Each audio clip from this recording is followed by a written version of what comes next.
Hitler's Finger. Sam Harris Adventure Series, Book 2. By P.J. Skinner. Narrated by Google AI. Chapter 1. Berlin, April 1945. The two officers shared a cigarette and stared into the ruins of the Third Reich. The broken silhouettes of bombed buildings and piles of rubble stood out against the iron-gray sky. It had been a cold, hard spring, and the two men struggled to hide from the north wind which blew through the gaps in the houses. Monotonous shelling pounded the suburbs, increasing in intensity as the guns approached the center of Berlin. Dr. Kurt Becker flinched when a deafening explosion shook the ground, shifting on his feet and looking around for cover. Too late to back out now. He took a deep drag on his cigarette and passed it to his companion, an SS sergeant, a veteran of the Winter War. Both men wore battered greatcoats pulled tight over their black uniforms, and black leather boots still polished out of habit. Clearing his throat, Becker spat on the earth and ground it in with his heel. He forced himself to speak. The Führer is going to kill himself. A coughing fit broke the shocked silence that followed this revelation, as the other man choked on the strong smoke from the cheap tobacco. Handing back the cigarette, he shook his head in denial. Don't be absurd. That's blasphemy. What if someone heard you? Anyway, why would he do that? Reichsführer Himmler offered a surrender to the Western Allies without consulting the Führer. Betrayal by one of his closest colleagues, combined with the fact the Russians are less than a kilometer away, has made him lose heart. I hadn't realized quite how close they were. No wonder he's a broken man. He suffered a nervous collapse last week. I had to pump him full of drugs to get him back on his feet again. What are we going to do? There's nothing we can do. We're powerless to stop him. The war is over. He doesn't want to fall into Russian hands. Christ, imagine what they would do to him. It doesn't bear thinking about. Look what they did to Mussolini and his wife. The Führer was horrified. They will desecrate his body too. Why doesn't he flee? He still has time to escape. Where could he go without being captured? Anyway, he refuses to leave the bunker. We should plan for the future. What future? Haven't you just told me there's no future? I've an idea, but it sounds a little crazy. You'll have to trust me. We live in crazy times. What are you going to do? Dr. Haas, Hitler's personal physician, is away, so, as his deputy, I will inspect the Führer's body to confirm he's dead before they burn it.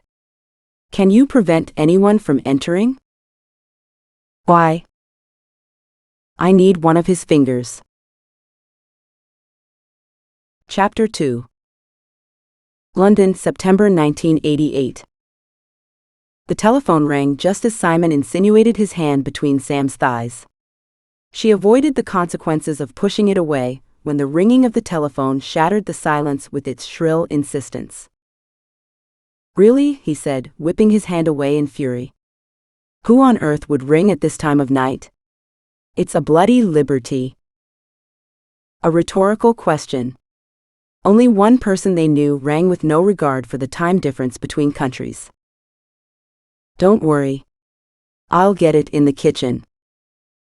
She slipped out of bed and into her dressing gown, pulling the cord tight around her waist, guilty for the relief which flooded her body at escaping Simon's attentions.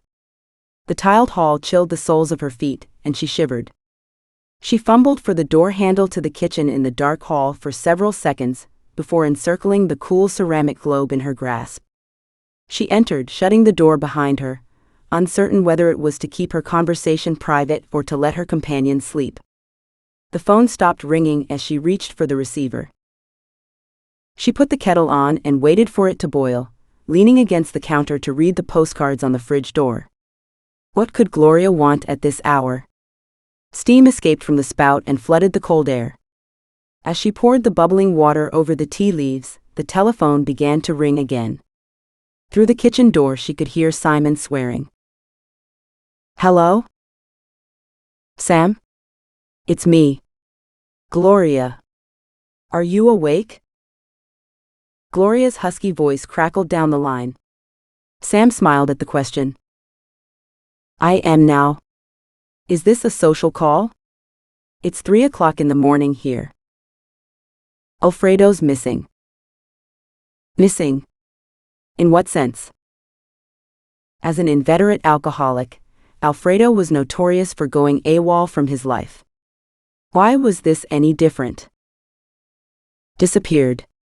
He left for the mountains to search for some Nazis with a gringo journalist, and they didn't come back. Sam ignored the reference to the Nazis as being an exaggeration, planted to excuse the hour. But didn't you stop seeing him? We're back together.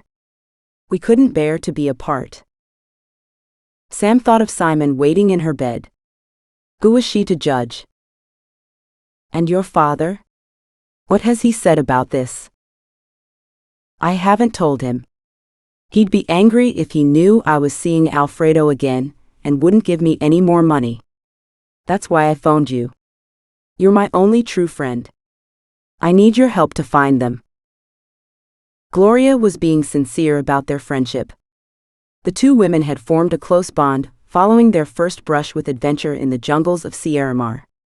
They were both fearless under their different facades, and shared a daring do and a sense of the ridiculous that led to a similar outlook on life. And Sam was bored. She had just finished reviewing an interminable and overworthy feasibility study of a coal mine in a safe jurisdiction with good logistics which never used one word where 6 or 7 would do. 800 pages of excruciating Germanic efficiency. A sensible person would have stayed in London and searched for more work, but she needed adventure. People made too many comments suggesting she ought to settle down now that phase of her life had finished. As if she had been partying and drinking, instead of working at a respectable career. Now she had the ideal excuse for an escape. Alfredo had probably gone off on a bender somewhere and would surface looking exhausted and sheepish, but what if something had happened to him? How tempting to find out. Sam? Are you still there? Yes, I'm still here. So what'll I bring you from London besides tea? You're coming? Yes, I'll come. I fancy an adventure. Can you guarantee it? Oh yes, you can count on it. Okay, I'll try to find a cheap flight. I'll ring you when I have the schedule. Thank you. Hey, what are friends for? Is Simon with you? Good night, Gloria. Sam hung up before Gloria launched into an unsubtle interrogation about her sex life. It would keep.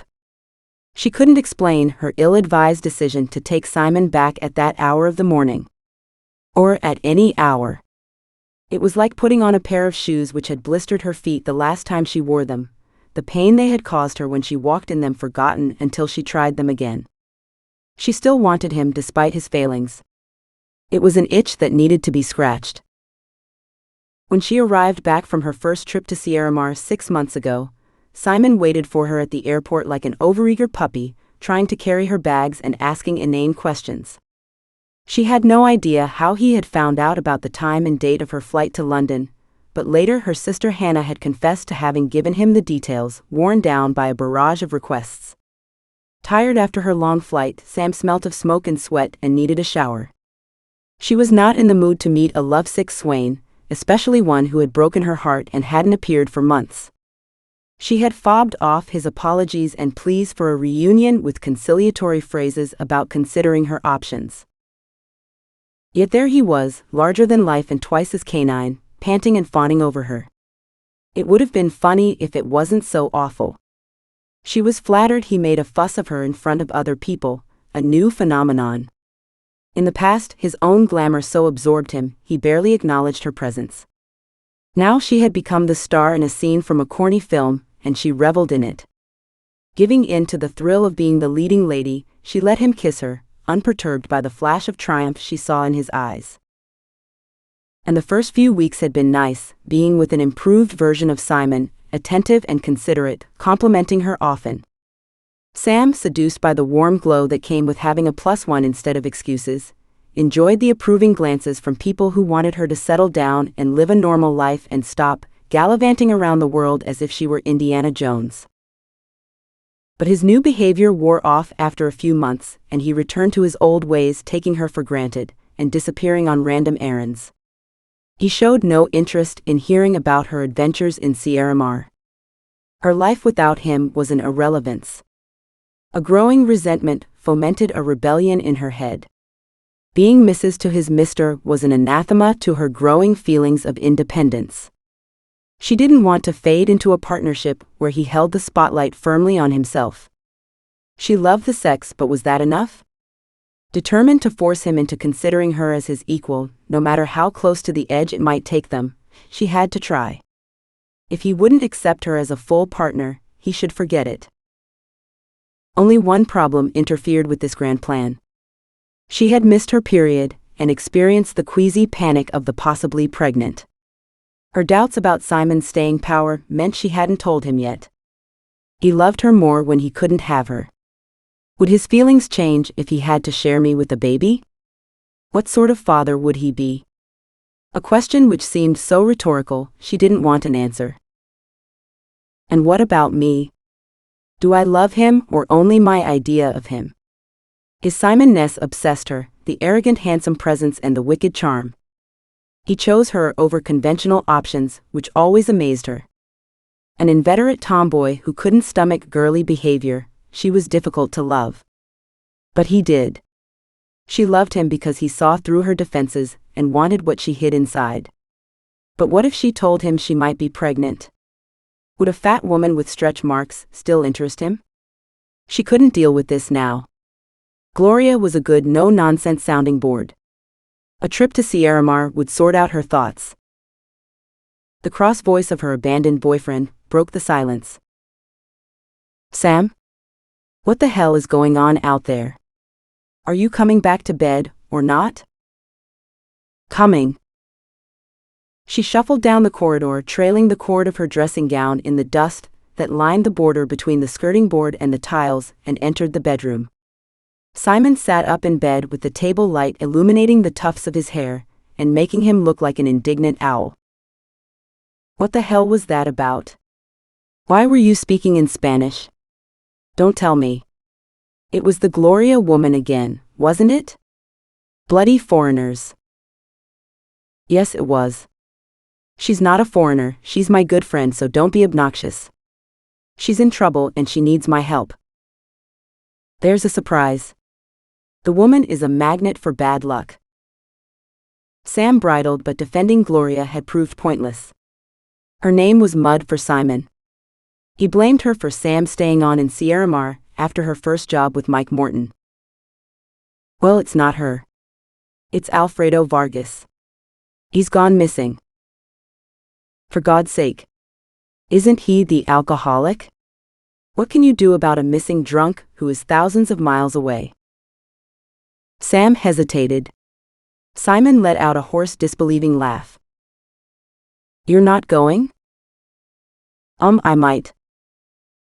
Don't be silly, darling. That part of your life is over. You can't go. What about me? Well, I only said I'd consider it. Let's sleep on it, okay? I'm so tired. I can't think straight. Muttering to himself, Simon moved over to let her into the bed. He switched off the light and reached for her. She flinched at his touch. He muttered something rude and turned his back on her. Sam went to see her parents for advice and got the sort of reassurance she longed for. You're going back to Sierramar? How nice, darling. Will you stay with Gloria? Her mother, Matilda Harris, passed her a big cup of tea. Coffee cake? Go on, you know you want to. A tiny piece. Whoa. That's not small, said Sam. I can't let it get stale. The squander bug is watching, said Bill Harris. Daddy, the war is over. Will you be going to the jungle? He said. It depends on Alfredo. Just in case you are, I have something for you. I got it from one of my clients. Honestly, sweetheart. Sam doesn't want the thing, said her mother. What thing? Bill Harris rummaged in a box in the scullery. Ah, here it is. He held a box with an alarming picture of a snake and some bolts of lightning shooting into it. He took out a black plastic module with 2 short metal prongs at the end. It looks like something from Star Trek. Can I use it to beam back to England? Said Sam. It's a stun gun for snake bites. If you get bitten by a viper, you stick this on the bite and press this button. He squeezed the red button on the side of the module. A crackling sound like a fly getting electrocuted in a Greek restaurant came out of it, and blue sparks flew from the prongs. I'm not using that. It's lethal. But it might work. And if you are far from a hospital, it might save your life. Take it, darling, you can never tell when you might need it, said Matilda. I'll put it in my bag now, said Sam, who didn't want to disappoint her father. Thanks, Daddy. It's brilliant. You'll need batteries, her mother said. It wasn't easy organizing a trip to Sierramar without arousing Simon's suspicion. He was prone to fits of jealousy, as he couldn't help projecting his own behavior onto her. If she tried to hide something, he always assumed she might be seeing someone else, something so far from her mind as to require intergalactic travel. She carried on as normal and packed her suitcases while he worked, replacing them in the hall cupboard whenever he came over to her place. Her decision to go to Sierramar remained secret until he saw the supermarket bag full of tea and chocolate hidden in the wardrobe. By then she had bought the ticket, which was non-refundable, from one of the bucket shops on the Tottenham Court Road. It was so cheap, she crowed. I can't believe you lied about going to Sierramar, he said. I didn't lie. I was ever so slightly economical with the truth, but I never said I wouldn't go. But you are going. And without me. A man can only take so much. He looked crestfallen, but he was a good actor. Oh, you'll be fine. You won't even notice I'm gone. How can you say that? It'll do us good. Absence makes the heart grow fonder. She didn't feel as brave as she sounded, but a reminder of how much he missed her would be productive when she broached the subject of her pregnancy. Oh God, how had she been so unlucky? She was so careful to take the pill each morning without fail. Bloody hormones. And what am I supposed to do with a baby? Strap it across my back and carry on up the Amazon? What a disaster. She considered telling her sister Hannah, but the information would get back to her mother. Hannah was as leaky as a sieve. Anyway, Sam had had a pointless fight about Simon with her when she went to see Hannah to say goodbye. Hannah had been in a foul humor because she had broken up with her latest boyfriend, and he wouldn't stop ringing her. He's like a stalker, said Hannah. He won't leave me alone. You should listen to him. Sometimes closure is a good thing, said Sam, who had never liked him anyway but got a certain enjoyment from annoying her sister. What? Like you and Simon? Ha! Do you imagine I'm as wimpy as you? You're not being fair. I wanted to give him another chance. We still love each other, said Sam. You call that love, what he did to you? It's in the past now. We talked it over, and we are trying again. What's wrong with that? You are so naive. What makes you think Simon will be faithful this time? Has anything changed?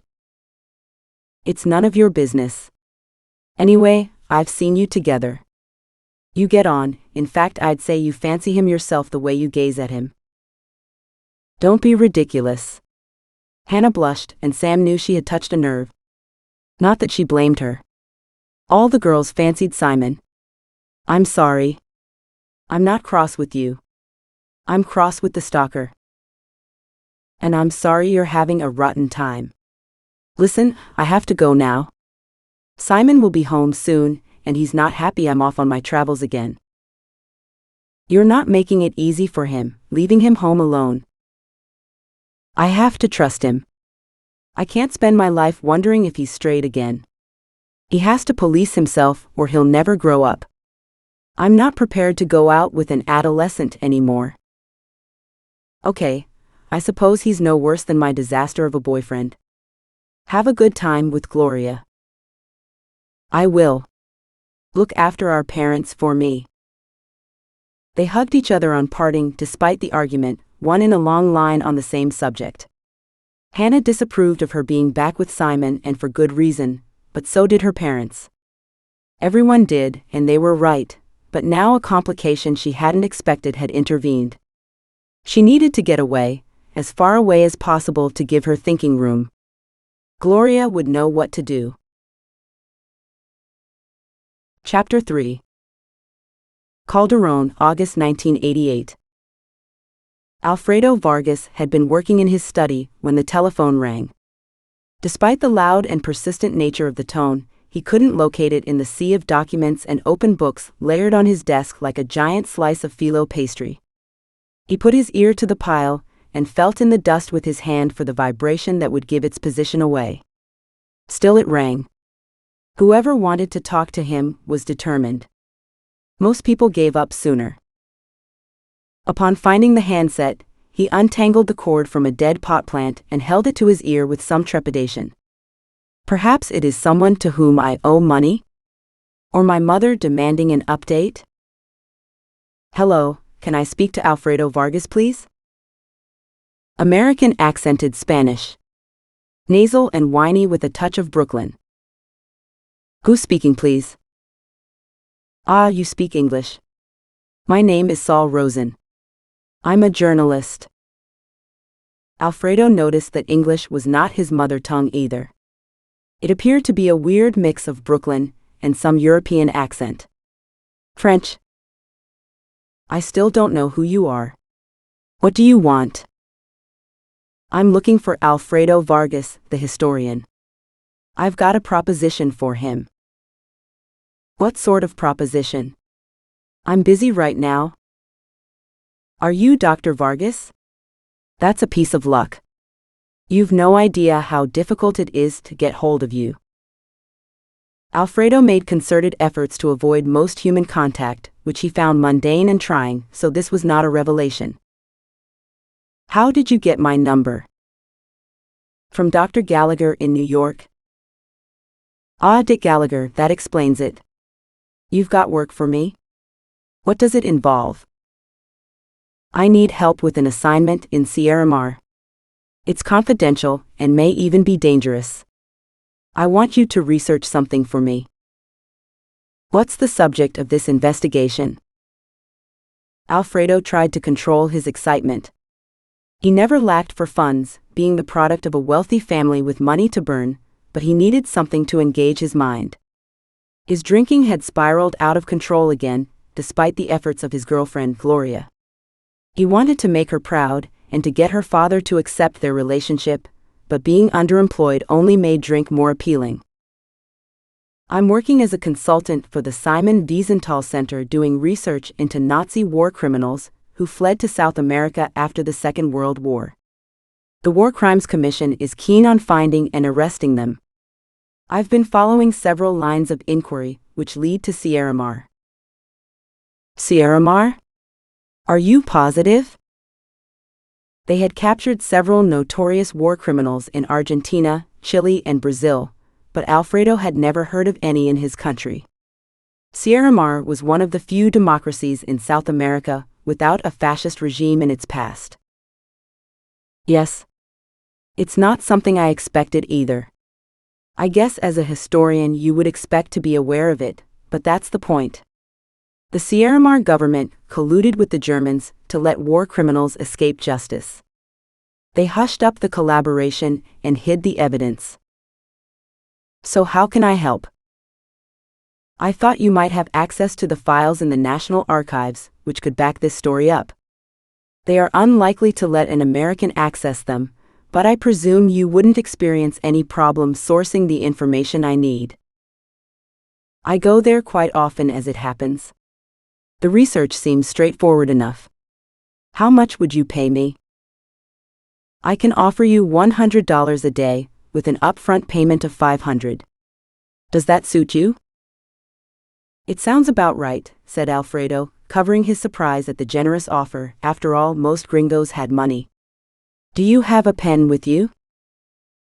Yes. Okay, my fax number is 026878865.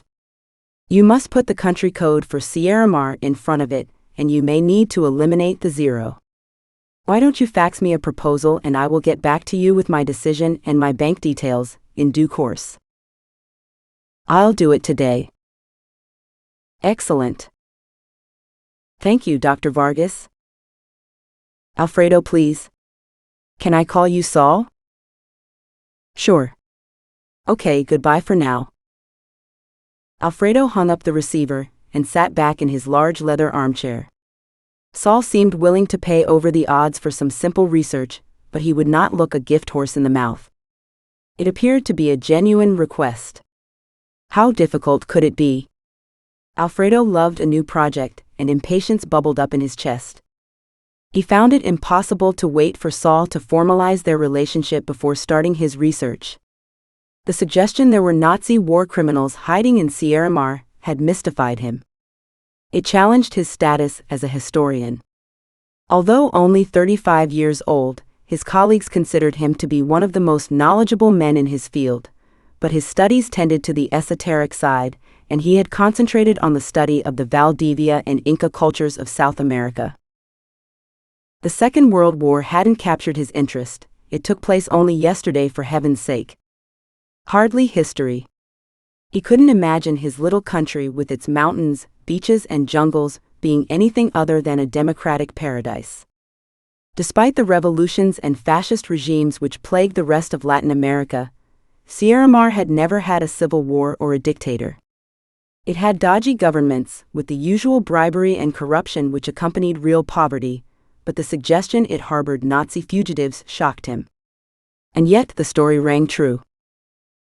Intrigued, he racked his brains for clues.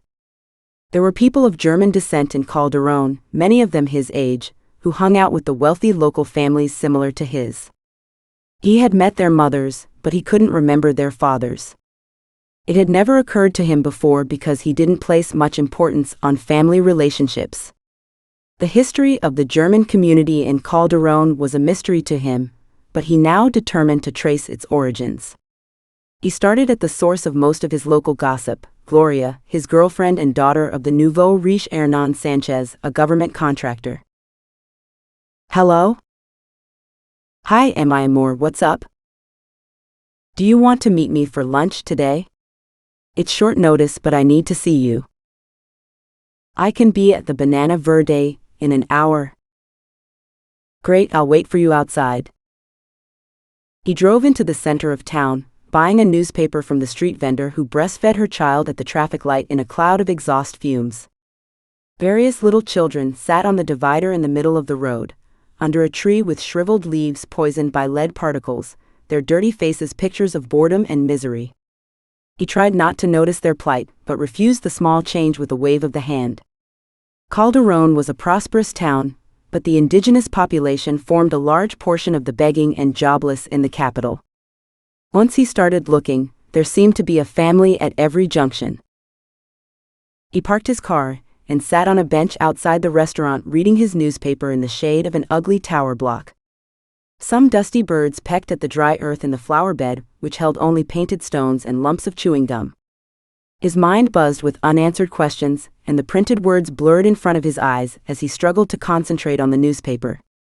The idea Gloria might know something now seemed a little absurd, but he couldn't wait to see her.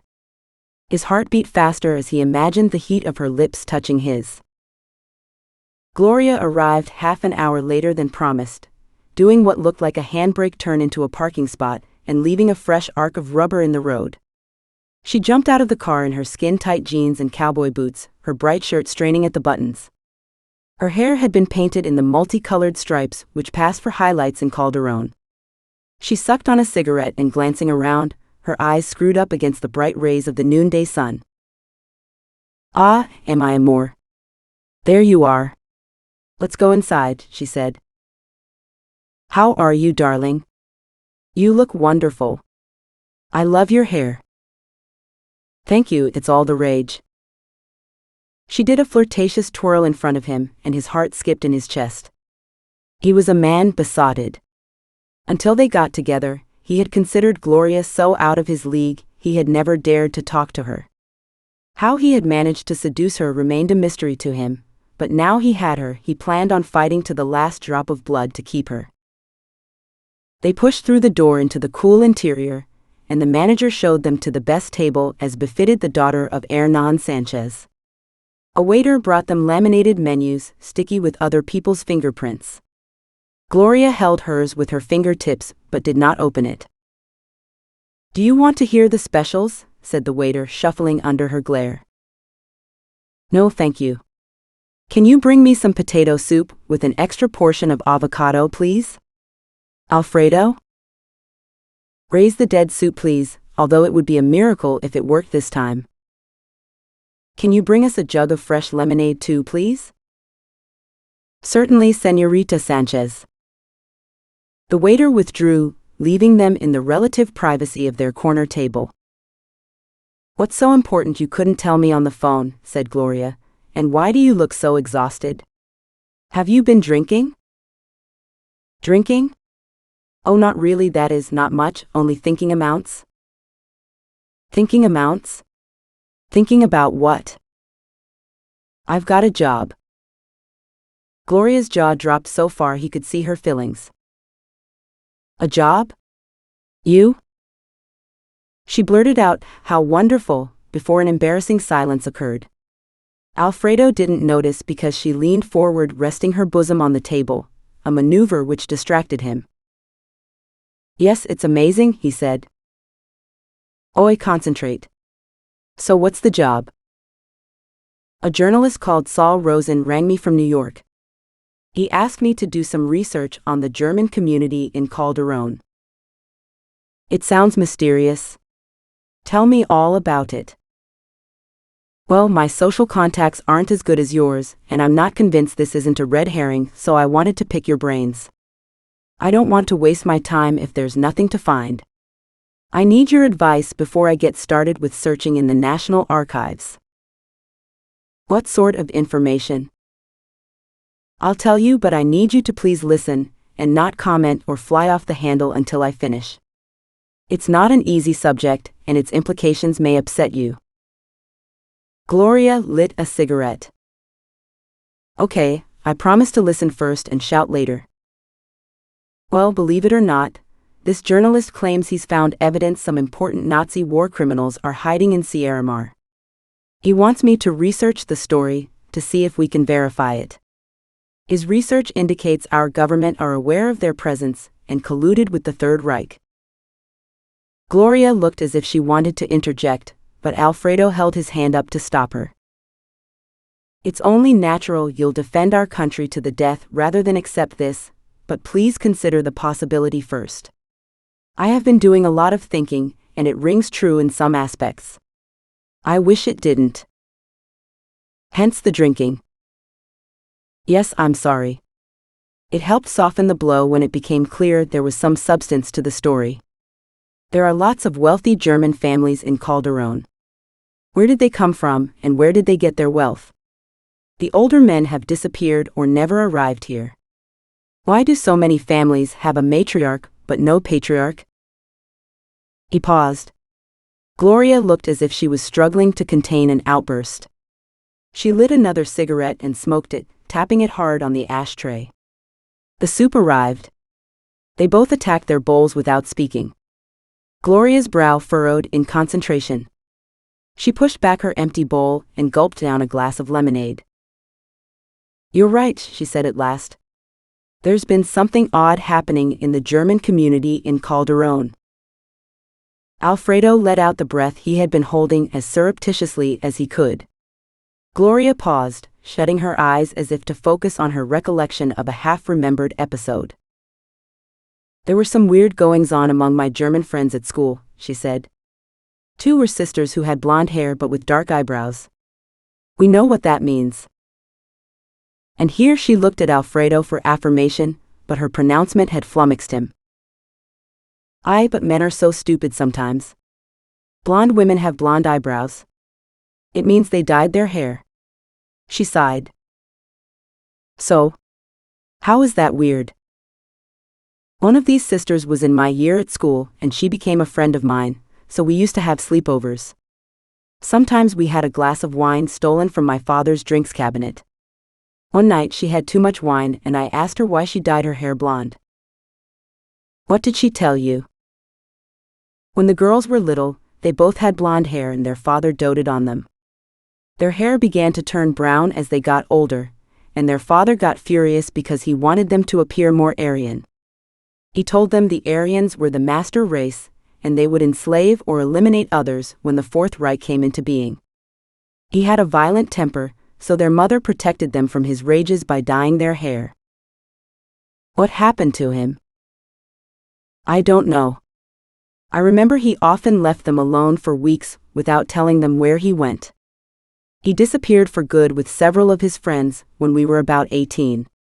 Rumors circled they had left the country for Argentina. Alfredo was transfixed. Oh God, he said, I'd no idea Nazi fugitives came here. I must find out more. Be careful.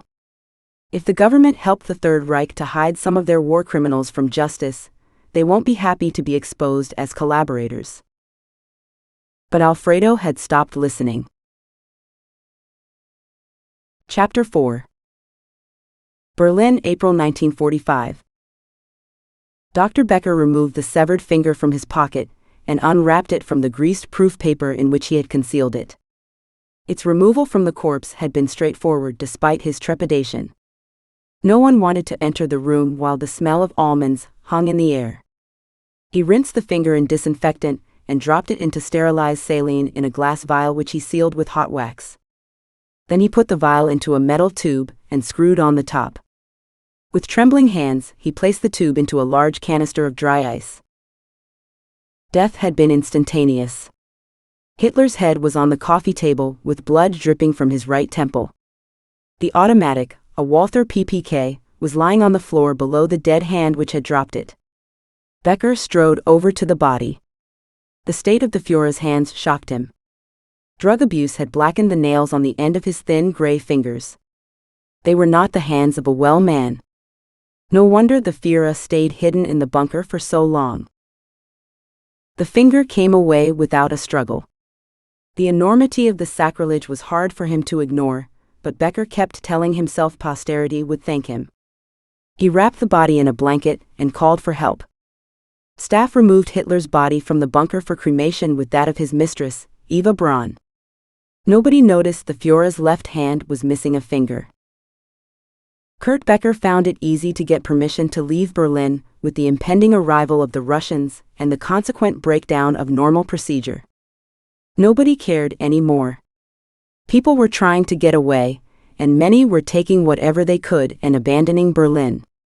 He requisitioned a truck and half a dozen young soldiers, who looked as if they hadn't started shaving yet, for a mission of utmost national importance, a phrase guaranteed to make people jump to attention and ask few questions.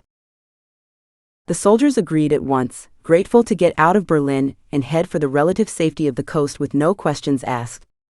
He packed his own trunks full of booty from the sacked Jewish houses in Belgium. Gold chains and watches, delicate porcelain wrapped in mink coats, portraits of plump 18th-century matrons. Confident he could buy anything he wanted in South America, he left most of his clothes behind.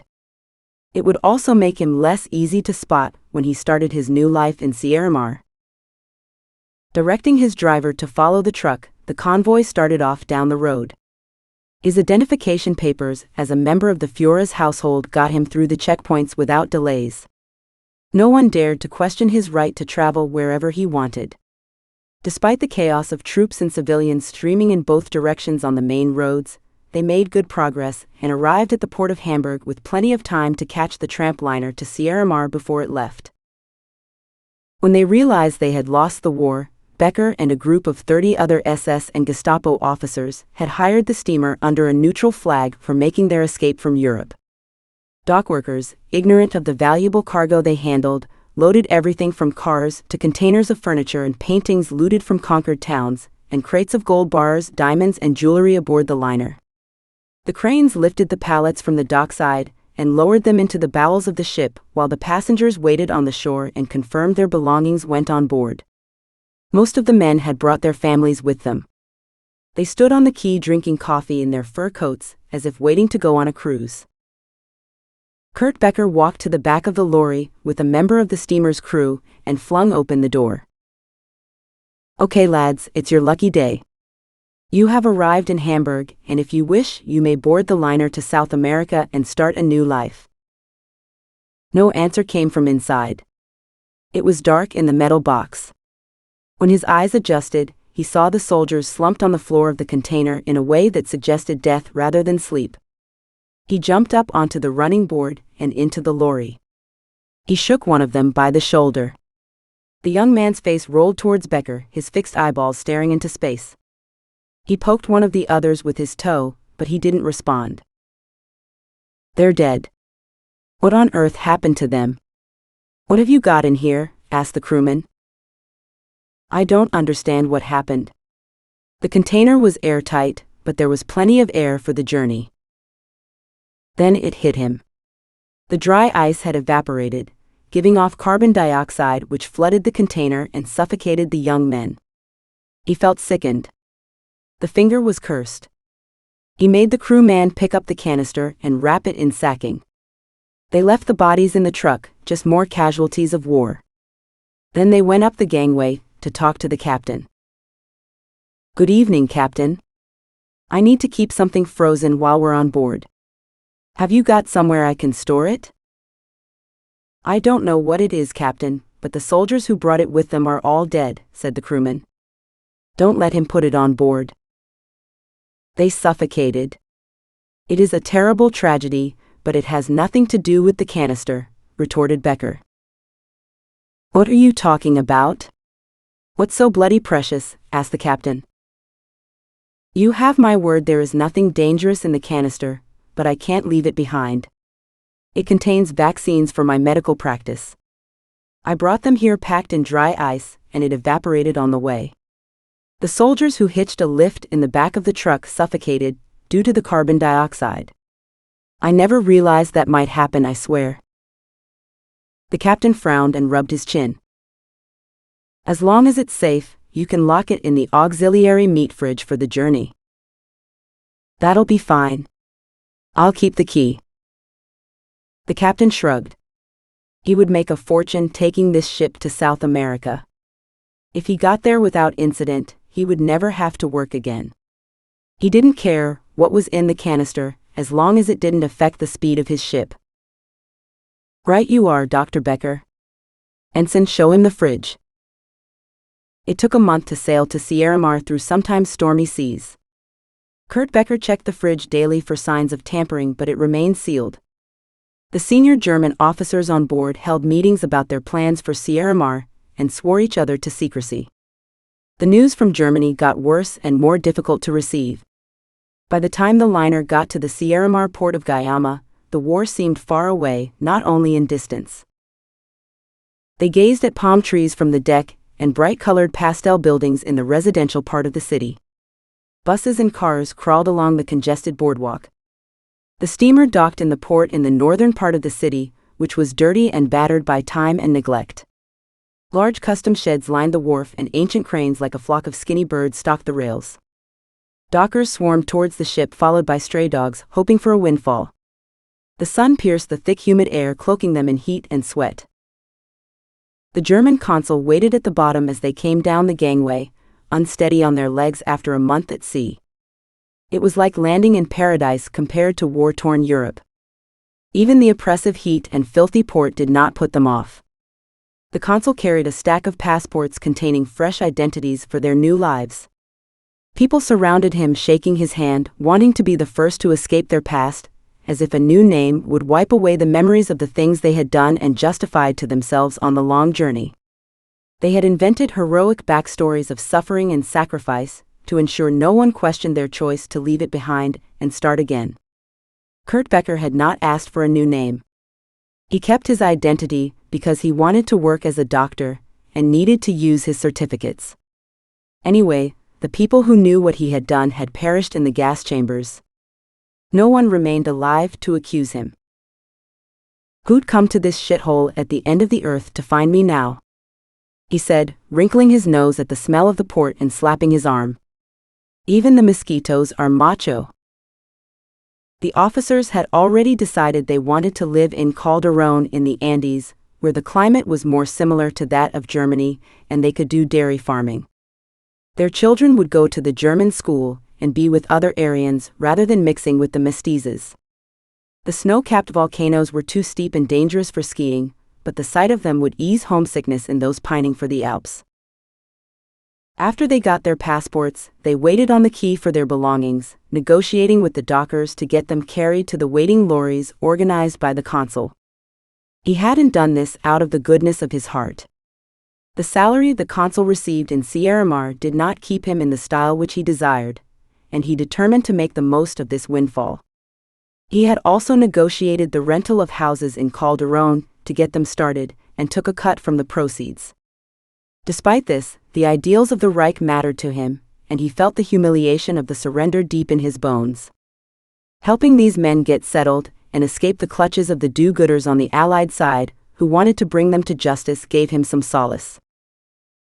Becker had had his work cut out transporting the finger to Calderon without it thawing.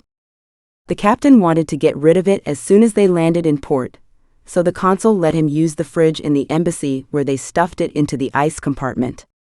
The consul soon solved the conundrum of how to get the finger to Calderon. He requisitioned an ambulance which had arrived from the United States and had not yet cleared customs.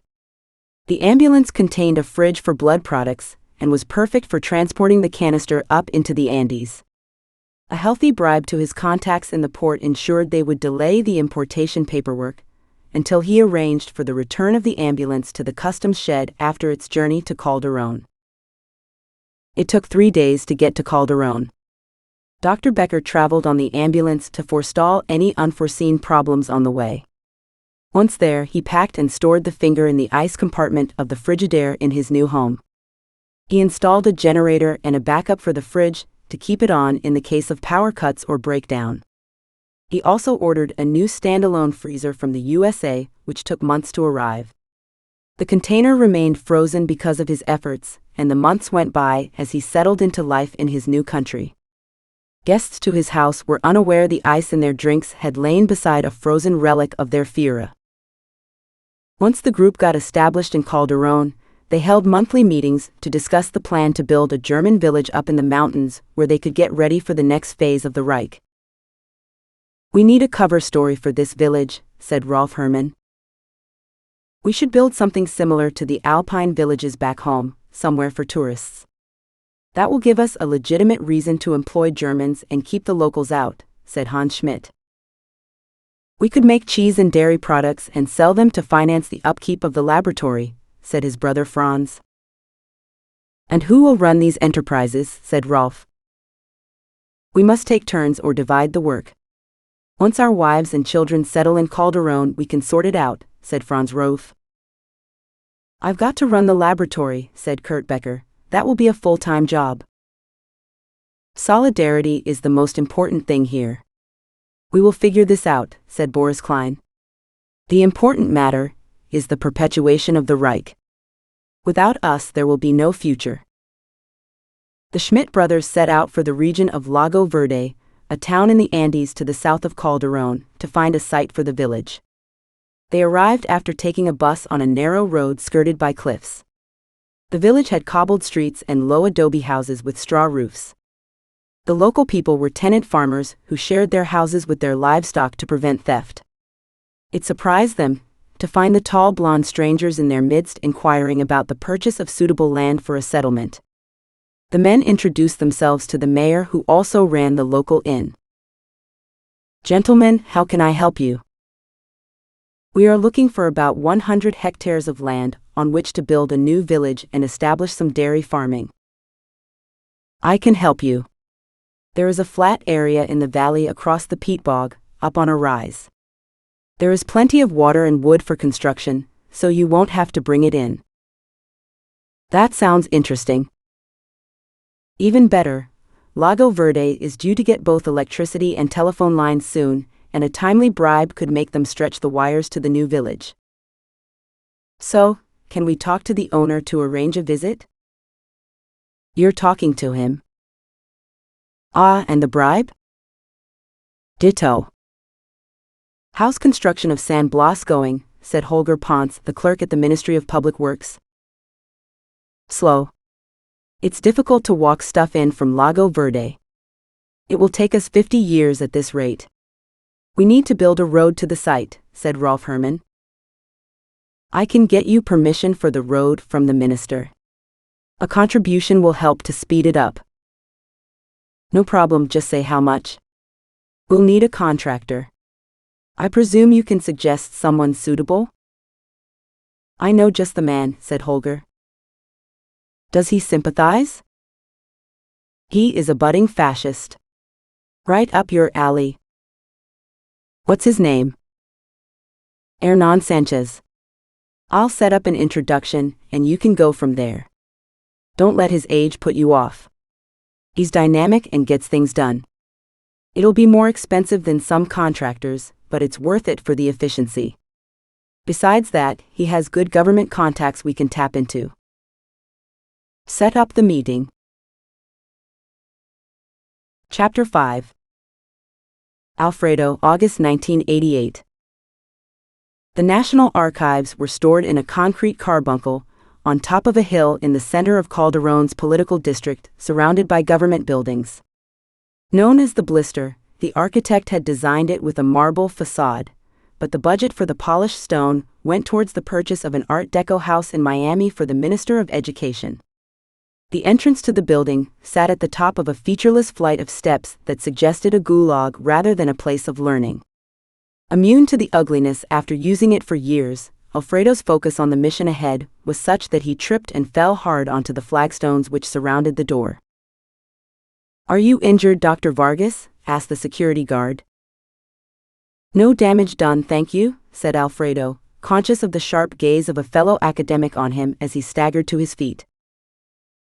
Fucking drunkard. The loud comment, intended to wound, floated over his head as he brushed the concrete dust off his trousers. I prefer borderline alcoholic, he said. Despite his comeback, humiliation washed over him. He often drank too much, but he never came to the Blister unless he was sober. The terror of missing something important kept him sharp. His academic reputation was precious to him, despite his casual exterior. His bruised knee throbbed, but he avoided limping as he showed his pass at the door. He didn't want anyone to see he had hurt himself, in case they sensed his weakness and imagined him vulnerable to their criticism. They are just jealous. Out of habit, he headed for the section of the archives containing the research on the Valdivia cultures. After standing beside the files for several minutes without moving, a tap on his shoulder startled him out of his reverie. He turned to see a slim young man with a pudding bowl haircut and a name badge which said, Cleba Perez, library assistant. Dr. Vargas, isn't it? Can I help you? Oh, thank you, that would be great. I need to see any archives concerning the German community in Sierramar during the 20th century, specifically any mention of families who arrived here after 1940. I don't know where to start, to be honest. This is not my area of expertise. The young man fixed him with a piercing stare. Concern or anger flashed across his features, but he recovered his aplomb. Alfredo wondered if he had imagined it. Perhaps the young man had heard about his drinking. You will need to follow me. We're in the wrong place to start a search for modern history. The card indexes are on the other side of the building. Excellent. Much appreciated. Lead on. They walked out into the atrium and crossed to the other side into an identical room with a long bureau of reference cards at the entrance, and filled with high, dusty bookshelves in a half circle, which moved open and closed on rails for easier access. The young man picked his way through the box with the speed of a card sharp, selecting several references and removing them from the boxes. He presented them to Alfredo. There you go, doctor, that should get you started. Tell me if you need anything else. Thank you, Kleba. Alfredo sat on one of the hard wooden benches opposite the indexes and reviewed the cards Kleba gave him. The young man was an idiot. If Alfredo had wanted to learn about German cooking and traditional clothing, he would not be in the National Archive. Young people these days, what sort of education were they getting? He limped over to the cabinets and replaced the cards. But into which category did Nazis in Sierramar fall? Politics? Foreign relations? Fantasy? Alfredo's experience told him being methodical would get the best results. He picked up the first card box and moved over to a table. One by one he removed the cards and examined the summaries, and then replaced them in the box. He went through 3 boxes and found a grand total of 2 references to German immigrants, both stored upside down. Not encouraging, but dead ends only encouraged Alfredo to search harder. He went to the stacks to locate the papers. Neither document occupied its slot in the filing boxes, but the lending cards stapled on the boxes showed the same person had taken them both out, a certain Armando Branca. Alfredo smiled. This joke name in Spanish meant starting a fight, a nickname used by Ramon Vega, one of his friends from university days. Alfredo had not seen him for several years, following an altercation in a bar which had nothing to do with Ramon, being a direct result of Alfredo's alcohol intake. He hoped time had healed the wounds caused by his sarcastic tongue sharpened by too much drink. Ramon Vega lived in the valley parallel to that of Calderon, in a farmhouse surrounded by modern houses where there used to be pasture. Alfredo drove down a winding road fringed by eucalyptus trees, avoiding the potholes and the chickens. Built in the time of the Spanish occupation, Ramon's house had settled with time as the foundations had dried out. The walls leaned inwards and the roof bowed. A riot of bougainvillea and climbing hibiscus crawled over the white building and invaded the crevices in the windows. The door hung open, and dust danced in the bright sunlight penetrating the dark interior. Alfredo stepped into the entrance, keeping one nervous hand on the door. Hello? Is anyone at home? He heard creaking floorboards complaining as Ramon approached. A large silhouette filled the hall. Alfredo? Is that you? Yes, it's me. Punch me now so we can be friends again. You stupid sod. The deep voice caught in the massive throat. Moving rapidly for such a large man, Ramon launched himself at Alfredo. At the last moment, Alfredo realized his friend's arms were open and his hands were reaching and not bunched into fists. He relaxed and let the tidal wave of affection that was Ramon Vega flow over him. Tears ran down his cheeks, but he didn't know to whom they belonged. Why have I waited so long to apologize? What an idiot. I should have realized it would be like old times.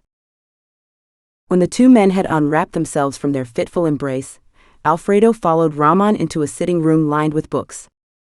Shelving covered all 4 walls, and many groaned with the weight of double rows of books of every shape and size. Alfredo sank into a comfortable armchair, from which he knew it would be hard to extricate himself. Ramon sat opposite in its twin, leaning forward with his elbows on his thighs. Marta. Bring us some fresh coffee, please. And some empanadas. A squeak of assent emitted from the kitchen. What do you want, old friend? It must be important for you to brave my wrath after such a long time. I am sorry, so sorry. I'm such an idiot. I have an urgent matter to discuss, but our friendship is more important, and I'm a fool. Come on, don't upset me again. Let's pretend it never happened. Spill the beans. Start at the beginning and leave nothing out. Alfredo told Ramon about the call he had received from Saul Rosen, leaving out the bit about the generous payment, and the strange story of Gloria's school friends and their dyed hair, and then about the missing documents in the library. Ramon remained perched on the edge of his seat, washing down cheese empanadas in a sea of milky coffee. His brow furrowed, deeper and deeper, until he resembled a worried bulldog. So that's it. You can point me in the right direction as the trail is cold, and I don't know where to start. How extraordinary, said Ramon. He stood up and moved to the door, which he opened to look up and down the hall. He shut it again and turned around, shaking his head. What a coincidence. I can't believe it. Believe what? I don't understand. Saul is not alone in doing research on Nazis in Sierramar. This subject has been my sole focus for 18 months after a chance discovery in the archives. I found a whole box of documents in the basement under the wrong section, which I guessed someone had put there by mistake. But it didn't take me long to realize I'd stumbled upon a cover-up. The only filing cards I found on the subject were stored upside down, said Alfredo. I found your note when looking for the relevant documents in the file boxes. I still have them. There is no point putting them back. They'll disappear too. Like the fugitives who came here in 1945. What do you mean disappeared? Some of them have died, but the others melted away and I am trying to trace them. There's a hard core of about 6 of them left. I have been concentrating on Nazi collaboration with the government, and I haven't searched for them yet. They must be the people we want. Exactly. Anyway, I've almost finished a report on government collaboration with the Third Reich I had hoped to have published. Are you having trouble finding a publisher? I'm having trouble with a lot of other things too. There are prominent people in Sierramar who want to prevent this document seeing the light of day. You wouldn't believe the people involved. It goes right to the top, and most of the main protagonists are still alive. Jesus, that's terrible. You should be careful they don't find out what you're doing. I kept my studies a secret until now, but I fear I'm being watched. It's a feeling I can't shake off. What are you going to do? I'm leaving the country for a while to get the report published in the United States. Once it's in the public domain, there isn't anything they can do to stop the information getting out. When are you going? Next week, so it's lucky you caught me here. I'll tell you what. Why don't you borrow the document for a few days and photocopy any relevant pages? It's a hell of a responsibility. Are you confident it's a good idea? I'm more worried about keeping it here. They would steal it if they got the chance. It's an isolated house and easy to burgle. I would feel better if I knew you had it safe. People are aware we aren't on speaking terms. They won't suspect you of having it. So when do you want it back? You can give it to me when I pass by your house on my way to the airport. Ring me if you have questions before I go. Okay, I'll take it. It's the sole copy.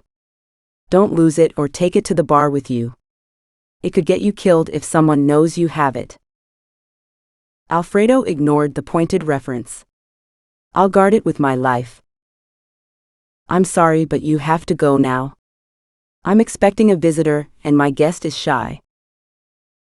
Ramon winked, and Alfredo realized he was still taking part in extracurricular activities with other people's wives, despite his perilous personal situation. I'm going. Don't get caught. Don't be silly. Who'd suspect me of being a secret Lothario? He had a point.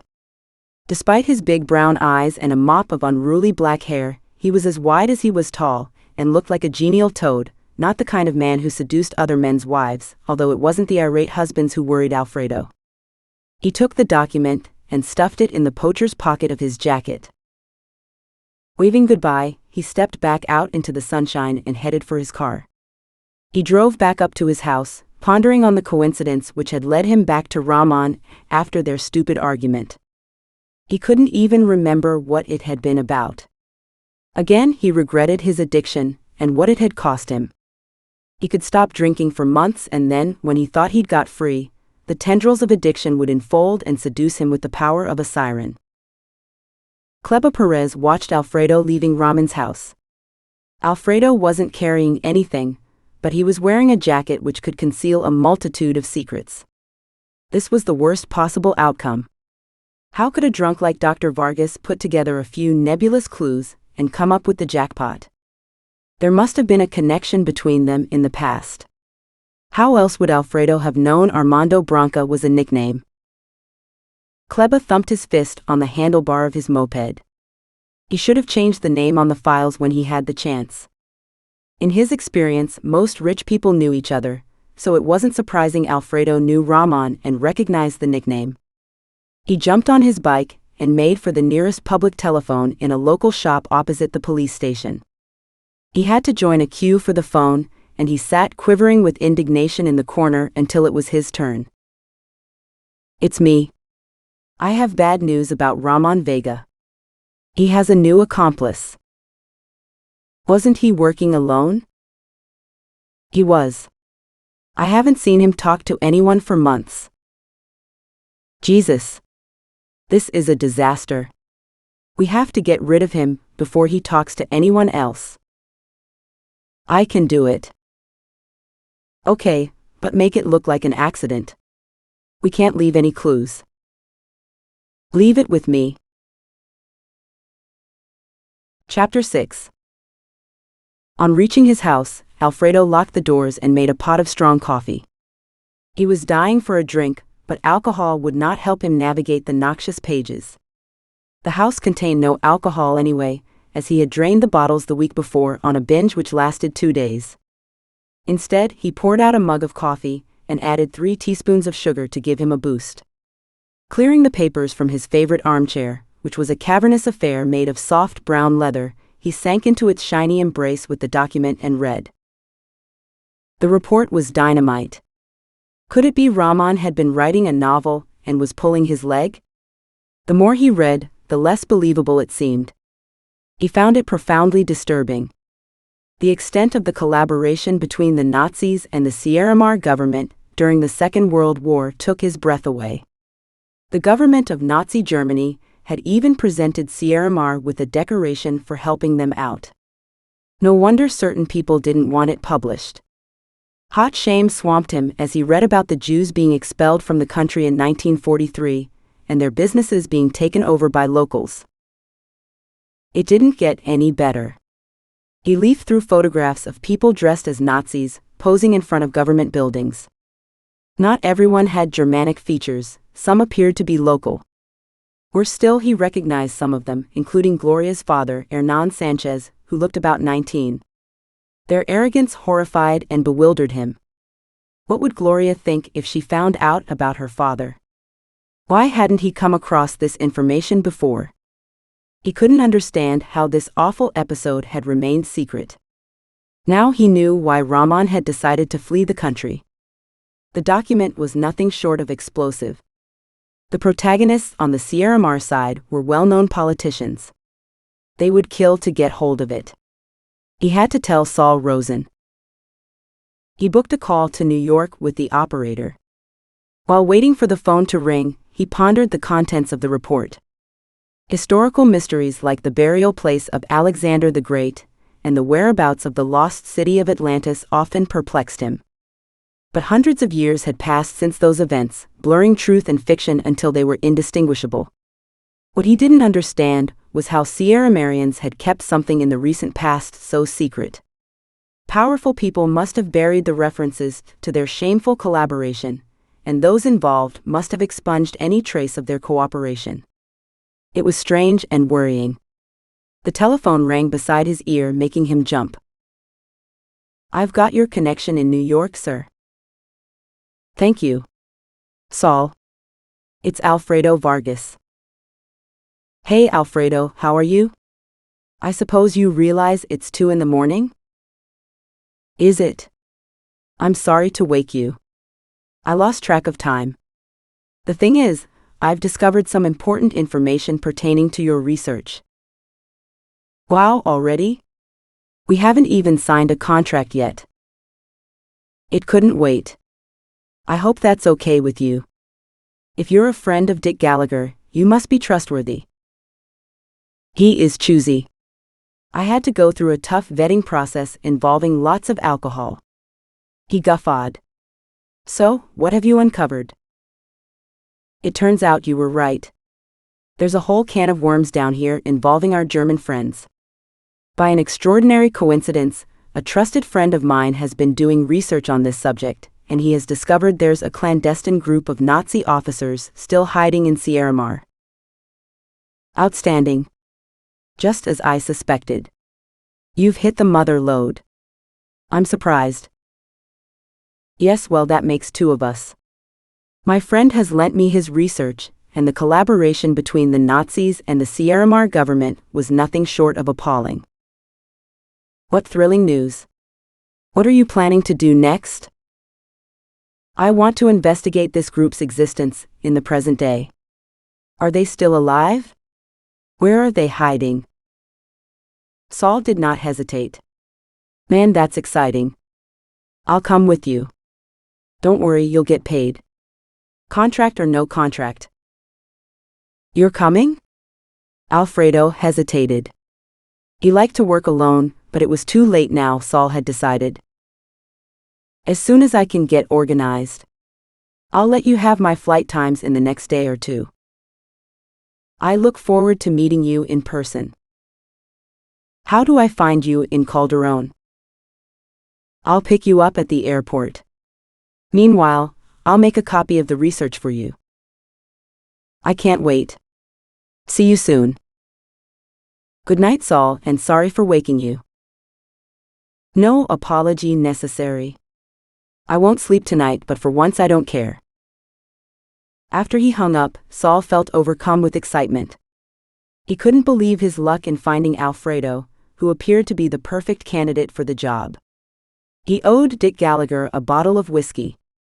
There was no need to tell anyone the real reason he was researching the Nazi presence in Sierramar. It had seemed unlikely Alfredo would come up with anything concrete, if he had never even heard of his government's collaboration with the Third Reich. Were there more incriminating documents sitting on the shelves of the National Archives, waiting to be discovered? It had taken years for him to follow the trail of Dr. Kurt Becker from Brussels to Calderon, but revenge is a dish best served cold, and this had mold on it. He folded the piece of paper with Alfredo's number and put it in a zipped compartment of his wallet. Saul put down the phone and leant forward in the wooden hall chair, grasping his knees and resting his forehead on them. He took a deep breath and let it out. It caught in his throat. Finally, after years of searching, a bit of luck. He wasn't sure how he felt. Relieved? Ecstatic? He stood up and walked towards his bedroom, stumbling as his toe caught on his pajama bottoms and almost falling headlong through the door. A sudden onrush of tears blinded him, and he reached for his handkerchief on the bedside table. Removing his glasses, he sat on his bed in the dark, weeping his heart out. It was as if he had been lost his entire life and had found a map home. The threads were coming together. The final act was approaching. He opened the slim drawer of the bedside table and took out a gun which he had bought in the local gunsmith's. A Glock. It was chunky and workmanlike and, according to the salesman, deadly. He had tested it in the firing room of the store, aiming at the human targets hanging in the back room. The recoil had thrilled him almost more than the holes he made in the paper tracings.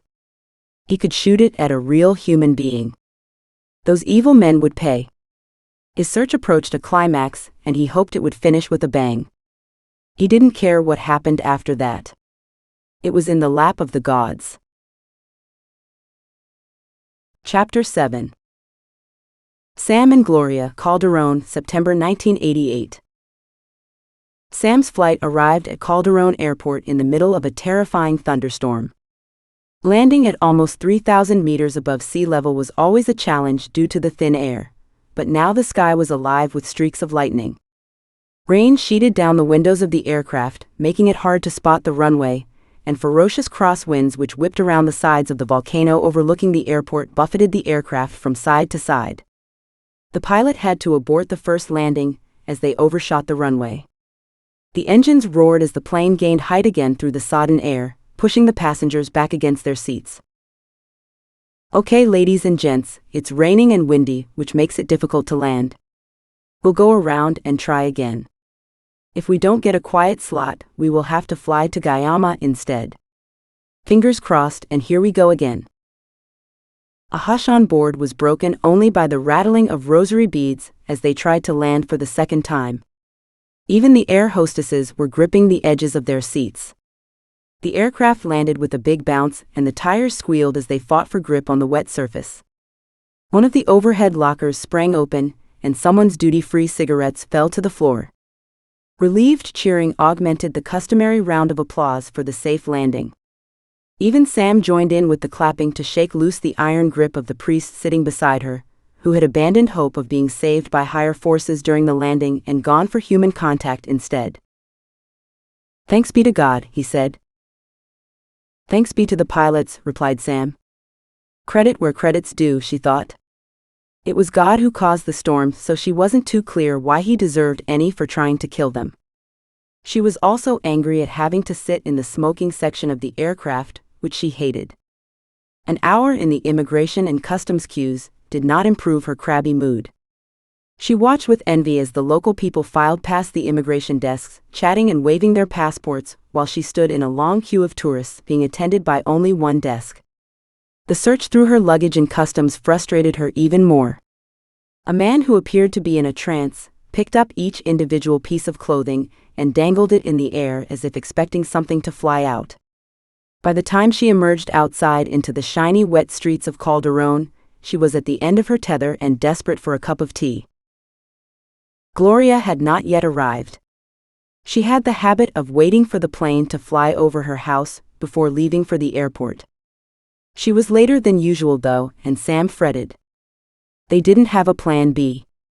If Gloria didn't turn up soon, she would have to change money at the horrible airport rates and take a taxi, with the ensuing argument about whether she should pay local or tourist prices.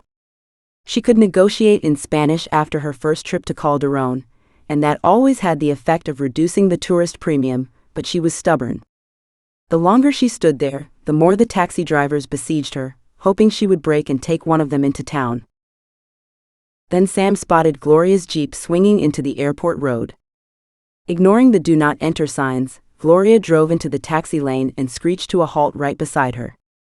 The taxi drivers swung away from Sam to protest at this sacrilege, but one glare from the driver was enough to quell the rebellion. A bedraggled Gloria leapt out of the car and ran around to embrace her, smelling of smoke and patchouli. "Hello, gringa. Sorry I'm late. Did you wait long? How was your trip?" "Hello, Gloria. It's lovely to see you. How are you?" "Oh, I'm fine. The usual. Thank you for picking me up. What kept you anyway?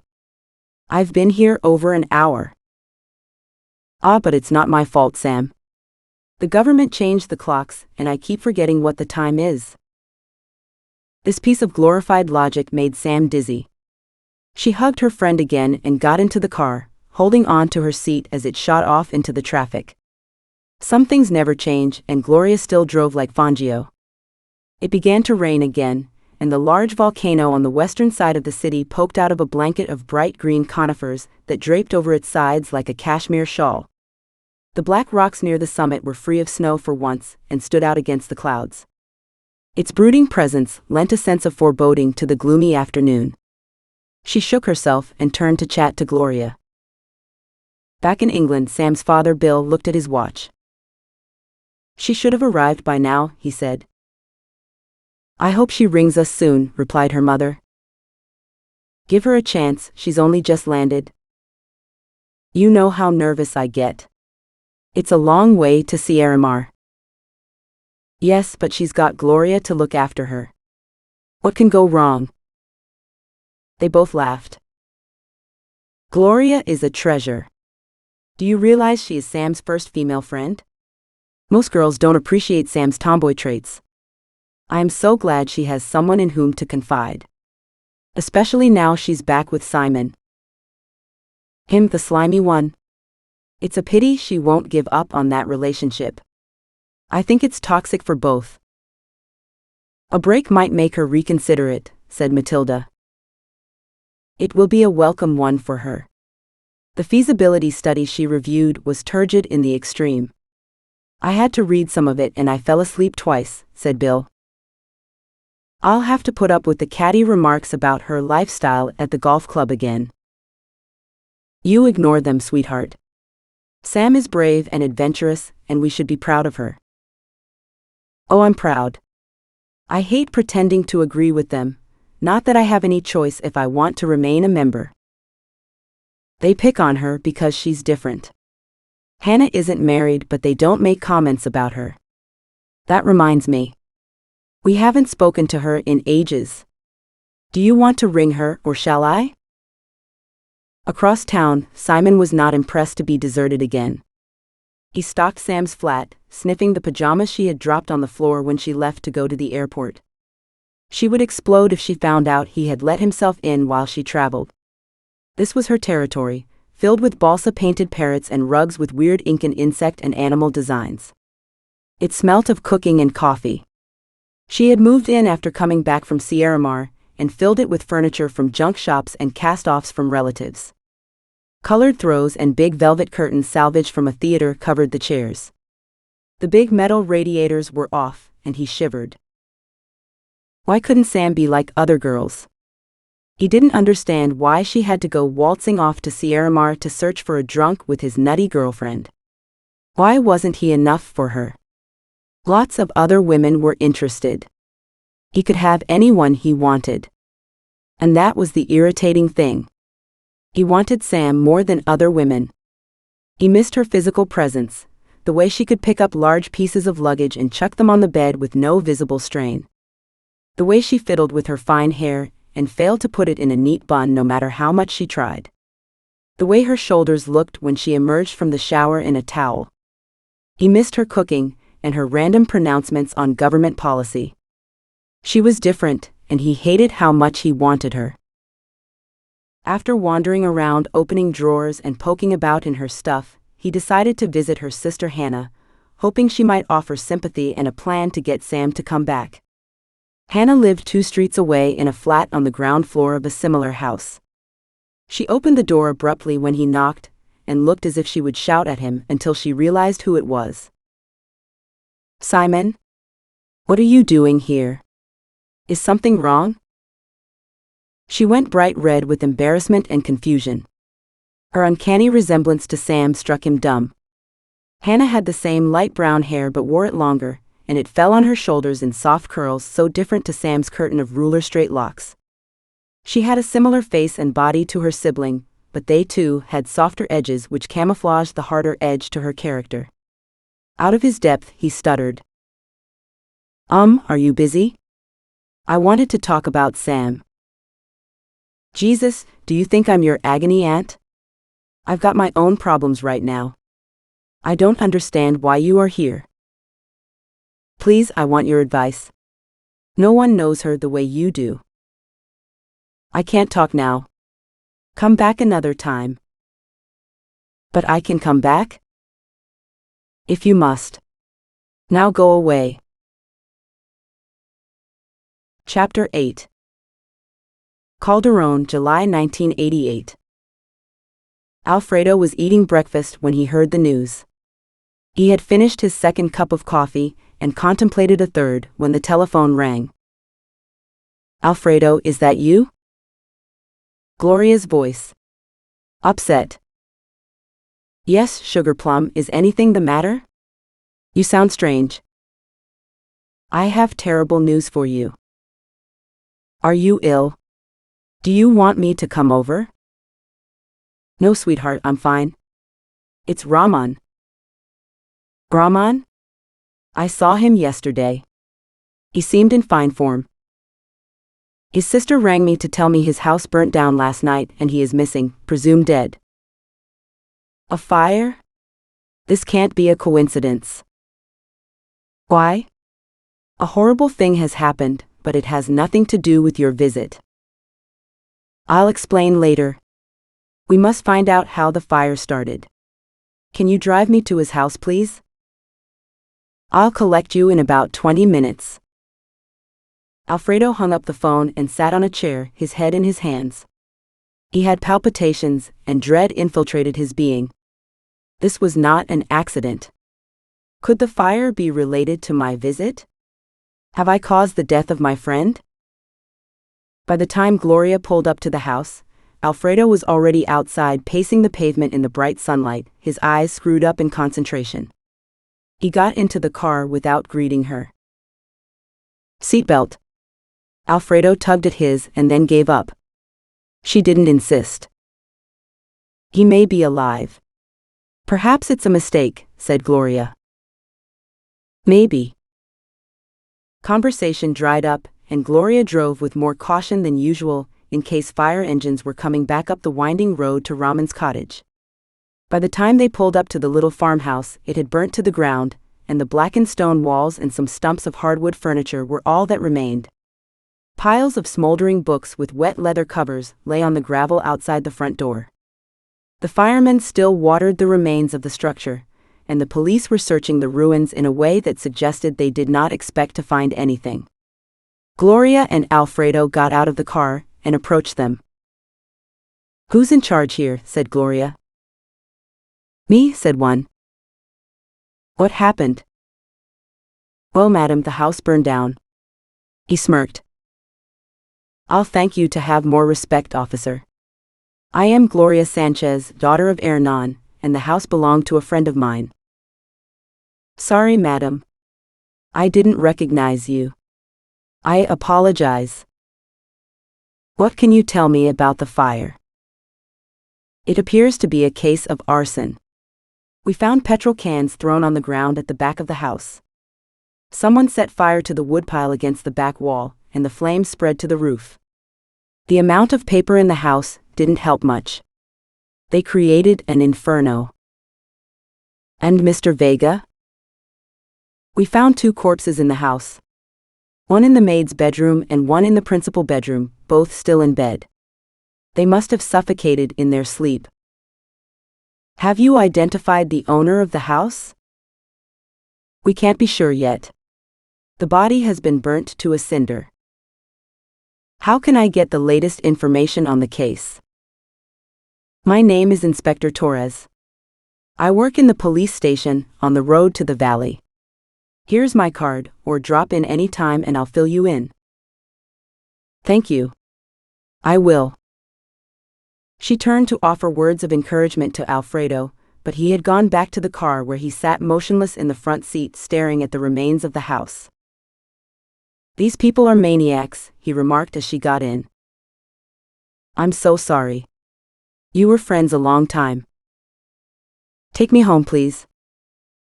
Alfredo sat in his armchair and picked at the stitching in one arm where it hung loose. With his other hand, he swirled the ice cube around in his glass. Some cold whiskey splashed on his hand, waking him from his reverie. Fear stalked the room. The state television channels had reported the inferno as an accident, but Inspector Torres had blamed arson. The death of Ramon could not be a coincidence. Had anyone been watching the house when I visited my friend? Do they realize I have the document? Am I next? He tried to be rational. Would someone kill to stop the information about the Nazi unit in Sierramar from getting out? It seemed unlikely, but what if they would? He didn't need to finish reading the report to understand how incendiary its contents were. He should hide the document somewhere no one would dare look for it, and he knew just the place. Putting on his coat, he hurried down the street, looking over his shoulder all the time. The local shop had a photocopier, so he ducked into its claustrophobic interior. He made himself a copy of the whole document so Saul could read it when he arrived in Calderon.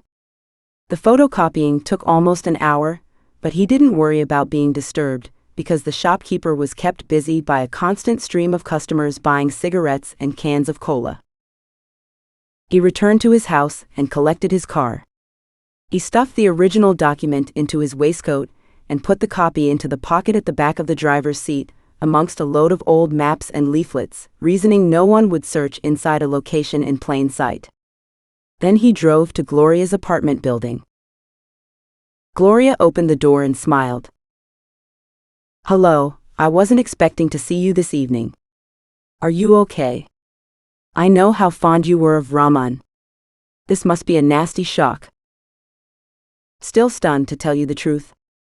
I suppose it hasn't sunk in yet." So how can I help? I need a favor. Come in and sit down, honey. I'll help if I can. Alfredo followed her down the corridor to the sitting room and perched on the edge of an armchair as if he might leave again. Gloria sat on the arm of the same chair and ran her fingers through his hair. What's up? She asked. I'm worried the fire may be related to my visit to Rahman yesterday. I thought it odd you went to see him. You told me ages ago you two weren't talking. We weren't, but when I searched the National Archive for information, I discovered Rahman had borrowed literature related to the arrival of Germans in Sierramar. The coincidence struck me as extraordinary, but it was the only lead I had, so I decided I'd better swallow my pride. I went to his house and apologized for being an idiot. Luckily, he forgave me. That was brave. He's a hothead. I'm surprised he didn't punch your lights out. We've been friends forever. I guess he missed me. Anyway, he had been writing a detailed report about the relationship between the Nazis and the Sierramar government for the last 18 months. What a coincidence.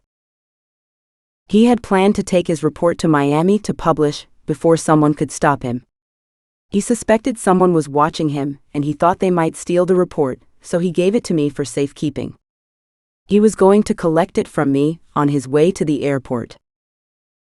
You still have it? Isn't that dangerous? Yes, I've still got it. There are certain people in Calderon who want to destroy any evidence of the collaboration with Nazi Germany. So how can I help? He must have been killed because of the report. I need to hide the research before anyone realizes I have it. Jesus, Alfredo. That's all I need. I can't hide the document here. My apartment's the first place people will look. Oh no, I don't want you to hide the report in your flat. I thought you could conceal it in your father's house. No one would ever look there.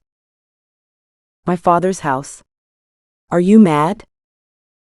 Her father's involvement with the fugitives should remain a secret. Alfredo could not tell her something so personal. Hernan Sanchez would have to do it when the story came out, which was the inevitable result. So he was economical with the truth. It's not as mad as it sounds. He's friends with many of these collaborators.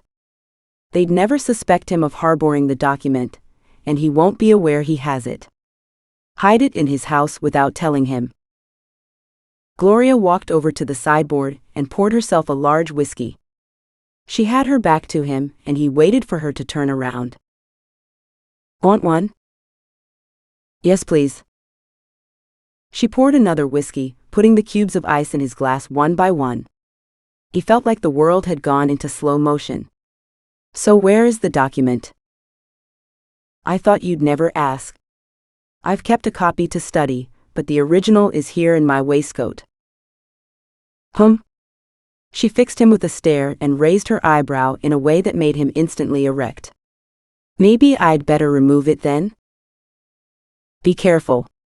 I'm armed and dangerous. Oh, I hope so. You'll pay for this. Gloria's father was thrilled when she announced she was inviting herself to lunch the next day.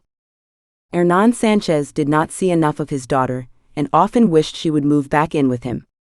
This would cause massive arguments about her social life and his opinions about the company she was keeping, so it was unlikely to happen soon. He hoped she would calm down enough for them to get on better, but he was a realist and accepted she wasn't ready yet. Hello, Poppy, it's me. Gloria breathed in trailing cigarette smoke and gave her father a big hug. Hello, darling. You look lovely as always. Thank you. So do you. Ritual greeting over, they both sat at the dining table while Hernan's maid served them a bowl of soup. They ate in silence. Gloria wondered how to hide the document without her father spotting her. I've got to go to the bathroom, Poppy. I'll be back in a minute. Okay, sweetheart, I'll get Rosa to serve the main course. Instead of heading for the guest bathroom, Gloria flounced off towards the ensuite bathroom, taking her bag with her. Her high heels clattered into the bathroom and out of the other side into his bedroom. The chest of drawers belonging to her late mother still sat at her side of the bed. Her father almost never opened it, unless he was being nostalgic and trying to sniff the clothes for a residual smell of his wife. She opened one of the heavy drawers, which slid out, revealing her mother's expensive undergarments, still waiting for their long-dead owner to put on again. She moved the clothes aside, took the document out of her bag, and slipped it between the silken folds of an ivory petticoat, taking care to disguise its shape by putting a chemise on top. Admiring her handiwork, she stepped back, feeling emotional. "Gracias, Mommy," she said, and rejoined her father at lunch. She had a habit of wearing her mother's jewelry, and then returning it to the box her father was familiar with, so he wouldn't think anything of her going into his room. Besides, she never took it for good in case her mother turned up one day and needed it. He loved her for it, amongst other things. "Okay, darling? Let's eat then." Cleba Perez dialed the number with a grin on his face. He should get a big payday for this. "It's done," he said. "The house burned to the ground." "Is he dead?" "I watched while it burned and no one came out. The police found 2 bodies, one in the maid's room, one in the main bedroom." "But did they identify him yet?" "They won't tell me, but who else would it be?" "You've done well. I need you to confirm that Dr. Vargas hasn't got a copy of the report." "Okay. I'll check the house next time he leaves. Be careful. Don't let anyone notice you." Chapter 9. Calderon, September 1988. Calderon was free of traffic, so they made good time to Gloria's flat, stopping on the way to buy fresh bread at the baker. Gloria screeched to a halt in the basement garage and jumped out of the car. Sam, thanking the fates she had survived another hair-raising trip in the Gloria Mobile, dragged her bags out of the boot and they took one each to the elevator, straining to lift them off the ground. "Did you bring your furniture with you?" asked Gloria. "No, but I brought jars of mint jelly and chutney for anyone who carries my bag. Suitcases should have wheels. Someone might invent them. Let's have a cup of tea, and you can tell me about Alfredo." Soon they were sitting in the kitchen sipping cups of scalding hot tea. "How have you been?" asked Sam. "And your father?" "Oh, we're both fine. Trying to get along as usual. And you?" "Same here. We're well. No dramas." "How about Simon?" "I'm more interested in Alfredo. Have you found out what happened yet?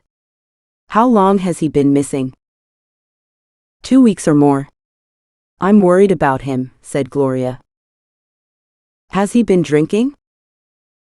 "No more than usual and less than before.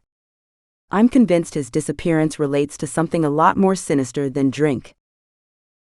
"You'd better start at the beginning." "Well, it started when a journalist from New York rang Alfredo and asked him if he could research Nazi fugitives in Sierramar." "Nazis in Sierramar? Didn't they go to Argentina or Brazil, or something?" "That's what we thought, but Alfredo discovered there may be a group of them here in Calderon. There was no information in the National Archive, but he found evidence his friend Rahman had been researching the same thing. So he went to Rahman's house, and it turned out Rahman wrote a report which showed the national government were complicit in welcoming the fugitive officers to Sierramar and helping them start new lives. Rahman had planned to go to Miami to publish his research, but his house burned down, and he died in the fire." "Oh my God, that's awful. Did the research burn too?" "No, Rahman had lent the report to Alfredo to photocopy." "Was the fire deliberate?" "The police suspect arson, but they haven't found the culprits yet. Alfredo was nervous because he thought someone had seen him visiting Rahman." "Why did he think that?" "Someone tried to burgle his house not long afterwards while Alfredo was picking Saul up from the airport. He's the journalist who went missing with Alfredo." Did the burglar get the report? Alfredo didn't leave it in the house. Where is it now? It's hidden in my father's house. I put it in a drawer under some of my mother's clothing when he wasn't looking. It is safer that way. When did you last see Alfredo? He left with Saul to look for the fugitives in the mountains over 2 weeks ago. I haven't heard from him since. Did you report him missing to the police? Sam, don't be so English. It's the last place I'd go. Don't exaggerate. They're not so bad. Where were Alfredo and Saul going? That's the problem. I've no idea. They left suddenly, and I didn't get a chance to ask him. He left a message with my maid saying he'd be back in a few days, but I haven't heard from him since. We need to start from scratch. What do we know so far? Well, they were searching for German men who came to Sierramar after World War II. Those men must be over 65 years old if they came here about 45 years ago. How did they get here? There were no flights in those days, so they came in by boat to Guayama and then traveled to Calderon along the old road. Don't all foreigners register with the migration office when they arrive in Sierramar? I did. Perhaps they had to do the same thing then also? That's not a bad idea. There might be a record of their arrival in the archives. If we discover who came here, we can use their names to locate them. Someone in migration might check the records for us. I think my father has a contact who works there. I will ask him. Okay, but tell him I'm looking for a relative or something. We don't want him getting suspicious. Sam woke up with a start during the night. She glanced in alarm at her surroundings, struggling to work out where she was and what was going on.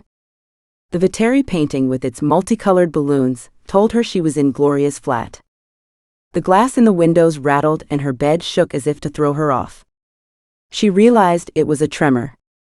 They were part of life in Calderon, which sat on the slopes of a volcano which periodically came to life and dusted the city with several inches of volcanic ash, but she had never experienced one before. Unsure if it was terrifying or fascinating, she sat up in bed and watched the lampshade swinging from the flex on the ceiling. She felt as if she were inside a Christmas present, being rattled by a diffident child. Gloria appeared at the door to her bedroom.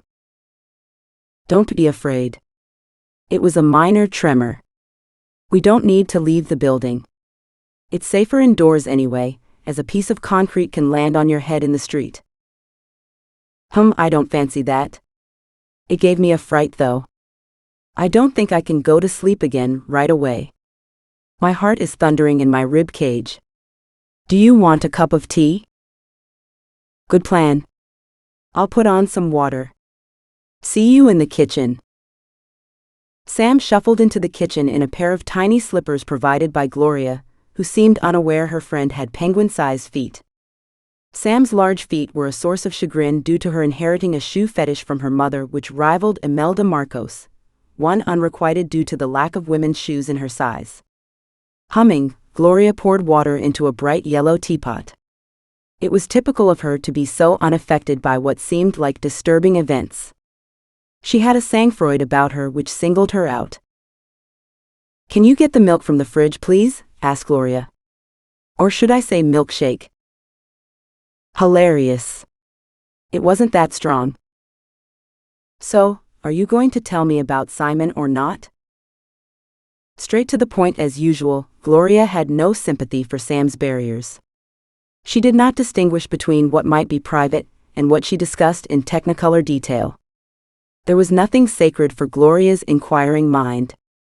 Sooner or later they must talk about him. No time like the present, as the latest episode had the potential to produce an earthquake in Sam's existence, if the clues were pointing in the right direction. What about him? Come on. I'm not stupid. You've got your sulky face on, as if someone killed your cat. Something's wrong. Did you break up with him again? No, I didn't. We are happy together. Gloria raised an eyebrow so high it was in danger of disappearing into her highlights. Really?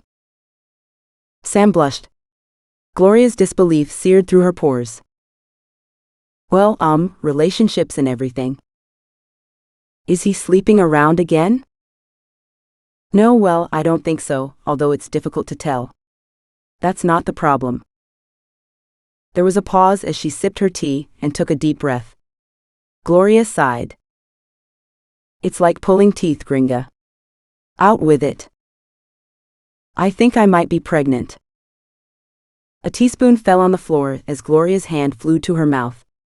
They both jumped. The neon light in the kitchen flickered, making them both look even more shocked. Holy shit and all the saints, said Gloria. She rummaged in her dressing gown pocket for her cigarettes. Withdrawing one from the packet with shaking fingers, she clicked the lighter without success. Sam leaned across the table and grabbed the lighter. It worked first time, and soon Gloria was sucking on the cigarette as she regained her composure. What will you do, Sam? Do? What do you mean? If you are pregnant? Will you keep it? Good question, and one Sam had asked herself many times. What did anyone do when they were going out with a man who couldn't keep his hands off other women, and then they discovered they were pregnant, or might be? Raw panic bubbled under her sternum, and she stared at her cup of tea. It's not something I've considered yet, she mumbled. I won't know how I feel unless it's confirmed. My first instinct is to get an abortion before anyone finds out. It's wicked, but I can't do the whole baby thing right now. She looked up from her tea, expecting to see Gloria glowering at her with disapproval. Instead, her friend's face had gone white, and she held on to the edge of the table as if on a roller coaster. Pain or fear showed in her eyes. Sam waved her hand as if to dismiss the topic. I may not even be pregnant. Ignore me. But it was too late. Gloria did not respond. She shut her eyes as if visualizing something far away, and Sam wondered what on earth she had triggered with her premature panic attack. She waited for Gloria to speak. After what seemed an age, her friend opened her eyes again and spoke so softly Sam struggled to hear her. I had an abortion, said Gloria, after getting pregnant when I was 19.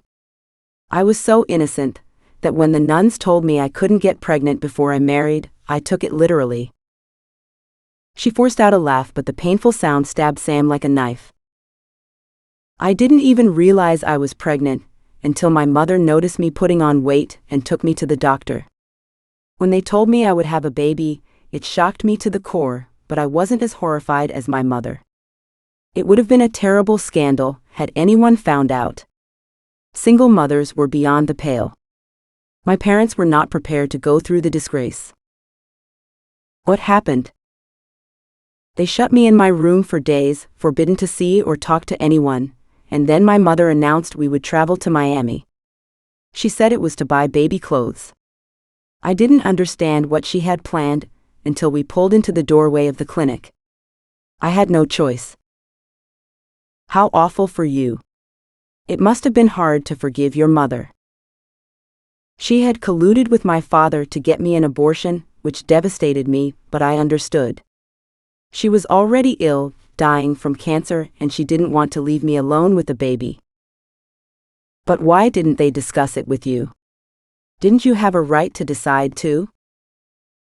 They were ashamed because in those days, nice girls didn't get pregnant. They tried to protect me, I guess. When I got back to Calderon, the father of the baby had disappeared. Did he run away? I never found out what happened to him. He may have returned to Peru.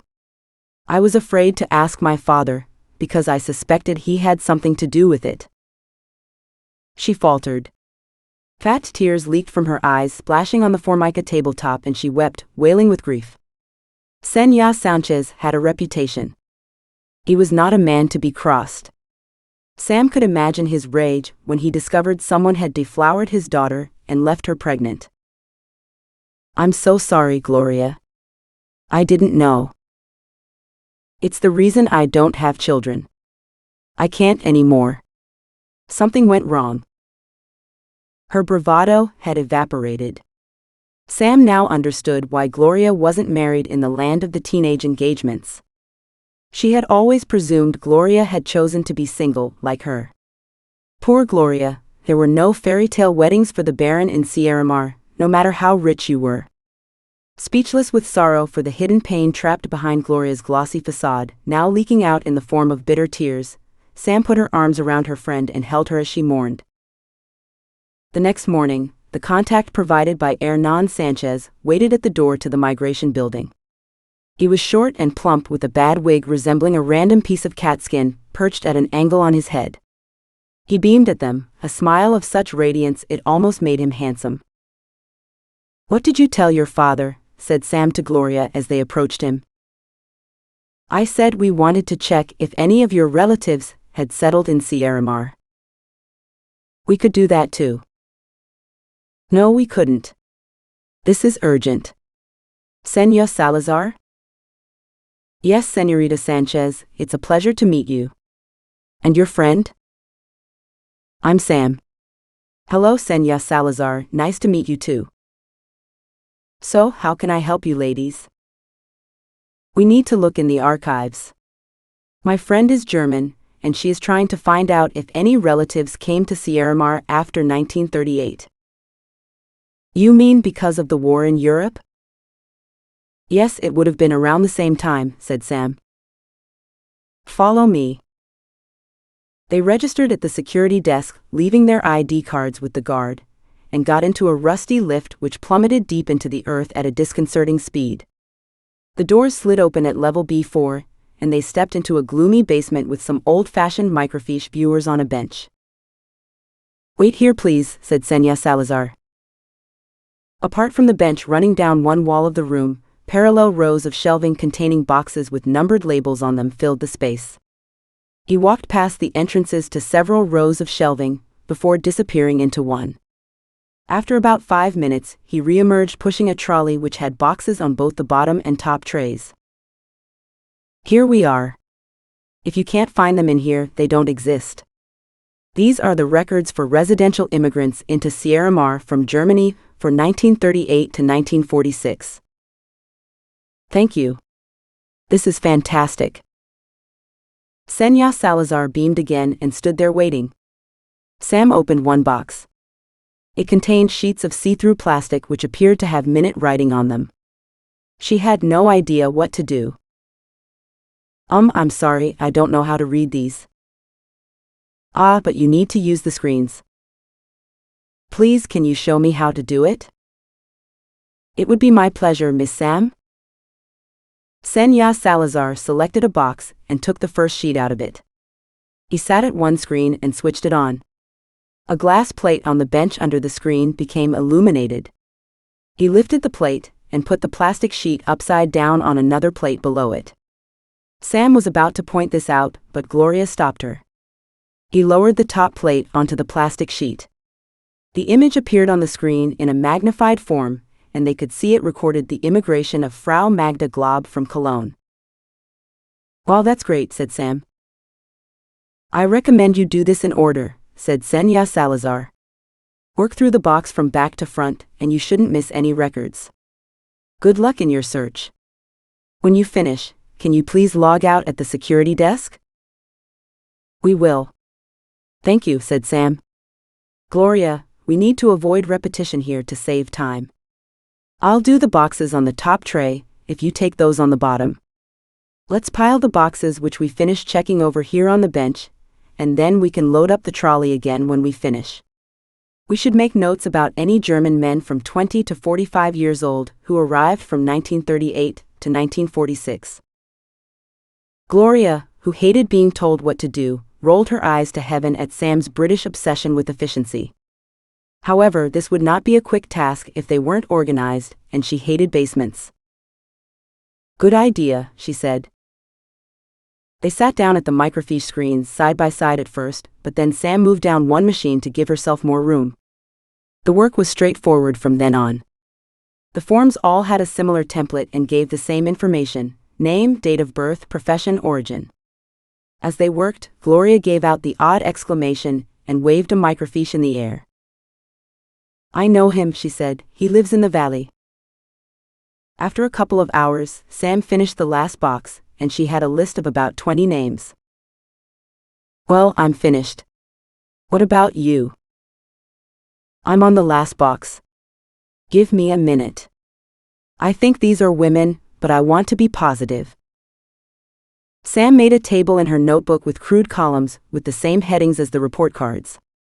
She transferred the information from her list and then copied Gloria's data too. When they had finished, the table contained 36 names. So, she asked Gloria, do you recognize anyone? Most of them. I'm shocked. You should choose one to be your long-lost relative. There's a doctor, Dr. Kurt Becker. I shall pretend his sister is my grandmother. That will make it less obvious than using a real person. Good idea. We should contact some of these people and pretend we are looking for her or her brother. Is there anyone who stands out? Boris Klein. His daughters were at the same school as me. He made them dye their hair blonde so they would be more Aryan. Holy crap. Do you know where they live? I've got their phone number. Chapter 10. Saul and Alfredo, August 1988. Saul Rosen wasted no time in getting a flight to Calderon and traveled south from New York within the week. He had not slept or bathed and had only eaten scraps from the fridge before catching his flight. The chaotic apartment he left behind wore an air of neglect which suggested a deep depression or worse. He had forced himself to pack a bag with items suitable for hiking and general tourist activities, but he had none of the usual essentials like shorts or sunscreen. He packed the Glock and bullets in his suitcase, wrapped in his underwear. Old photographs of men in uniform went into his carry-on bag, along with his single ticket and passport. He was feeling light-headed and struggled to act normally. His behavior concerned his neighbors, but in true big city style they left him alone. Poor man. I heard he was in a concentration camp. He'll never recover, you know. Alfredo drove to the airport to collect him, feeling rejuvenated by his anticipation of the adventure and history generated by Saul's quest to find the fugitive Nazis. He would get revenge for his friend Rahman, whatever it took. Leaving the car in the official car park, he strode across to the arrivals hall to find they had delayed the flight by 30 minutes, and most of the passengers were still queuing in immigration. He bought himself a bitter coffee and a super sweet biscuit at a stall in the foyer. The muscles in his face tightened as he forced the coffee down his throat.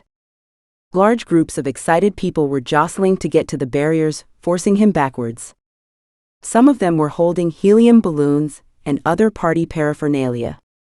It was traditional for the whole extended family to welcome someone home from a trip abroad. By the time Saul emerged from the customs area, Alfredo was hopping from foot to foot in expectation. Saul was recognizable with his big nose and journalist's leather satchel. He was a tall man and stooped despite only being in his late 50s. Alfredo stepped forward to shake his hand and noticed his shirt stank of sweat and his trousers had miscellaneous stains on them. He wrinkled his nose and tried to hide his disgust. Welcome to Sierramar. I'm Alfredo Vargas. I'm so glad you are here. Thank you. It was a hell of a landing. I'll need clean shorts. Oh yes, I should have warned you, replied Alfredo, who was not impressed by this smelly New Yorker. It was tempting to tell Saul a shower would be a good idea too, but he realized personal hygiene often went by the wayside when people got obsessed. His own had improved from necessity after he met Gloria, who was fanatical about it. So he gave Saul the benefit of the doubt and wound down the windows in the car for the journey home. It was a bright, windy day in Calderon, and the traffic had not yet built up enough to block the roads. They drove through the modern part of the town, which seemed to impress Saul. I thought Calderon would be full of colonial streets with tiled roofs and stone roadways. Oh, it has them too. I live in the modern part of town. The old town is to the south. We can have a look around. They have lots of beautiful churches covered in gold leaf. Oh, I'm not one for churches. I prefer libraries. We have those too. Don't worry, I wasn't expecting naked Indians with loincloths. That's a relief. They soon pulled into the garage at the side of Alfredo's house and pushed through the kitchen entrance with Saul's luggage. A door slammed somewhere in the house. I didn't realize you lived with someone, said Saul. I don't, said Alfredo, and the maid already went home. He ran into the hall and out of the back door, which was swinging open. A slim man with a pudding bowl haircut escaped through the back garden and jumped over the hedge. There was no hope of catching him. Alfredo turned to re-enter the house and stopped in horror. On the grass to his left lay the body of his dog, surrounded by dark fluid seeping into the earth. His throat had been cut, and the gaping hole was already attracting ants. He gasped and turned away. These people were dangerous. He struggled to control his emotions. Saul came to the door. Did you see who it was? He said. I didn't, although I may have talked to him in the National Archive. I have an idea what he wanted. Saul was staring in horror at the damp body on the grass. Oh my God, he killed your dog. I'm so sorry. How devastating. Alfredo swallowed his pain. Something was very wrong, but he didn't want Saul to guess. He wasn't much of a dog, more of a food disposal unit. He didn't like me, unless I was eating. Still, it's a shock. The bastard. There's nothing we can do now. Leave the body here. I'll deal with it later. Shall we go in? The two men walked back inside the house, trying not to smell the metallic odor permeating the garden. Alfredo opened the door to the sitting room, and they went in. The room was carpeted with papers, some had been moved, but otherwise the room remained as he had left it. He guessed they had disturbed the thief before he had finished. Oh no, he's trashed the place, said Saul. Do you think he found the report? I doubt it, my study always looks this way, said Alfredo. Even I can't find anything, so I doubt he did. I apologize. If it's any consolation, my office also looks like a bomb site. Alfredo guffawed, but it worried him. Someone had seen him visit Rahman. But who? Whoever it was suspected he had the report on the Nazis in Sierramar and had sent Kleba to steal it. Or Kleba had been spying on him? Whatever the explanation, someone was concerned about the possibility of any information from Rahman's report getting released. It was lucky he took the copy with him in the poacher's pocket of his jacket. He patted it for reassurance. I know he didn't find the document because I've got it right here. We can discuss the latest events with a cup of coffee. Let me show you your room and so on. Yes, that would be great. Do you think I might take a shower? I'm desperate to take off these dirty clothes. Go straight up the stairs and it's on the right in your room. I'll put a towel on your bed for you. See you in a minute. While Saul was in the shower, Alfredo put the kettle on and laid the table. He took food out of the fridge and sliced some bread.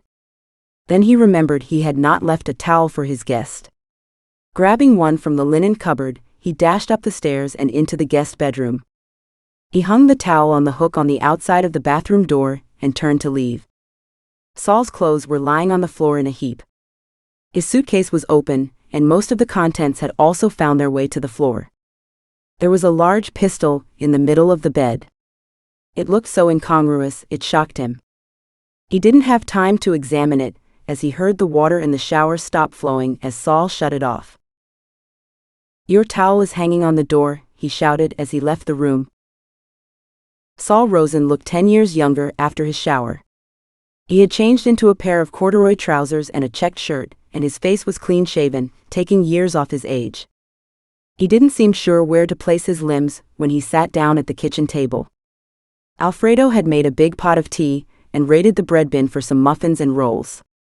A plate of cheese and ham sat in the middle of the table, and a bowl of fresh figs from the garden completed the feast. Wow. You're quite the caterer, said Saul. I eat well. I made tea, but there's coffee if you prefer. Tea is fine, thanks.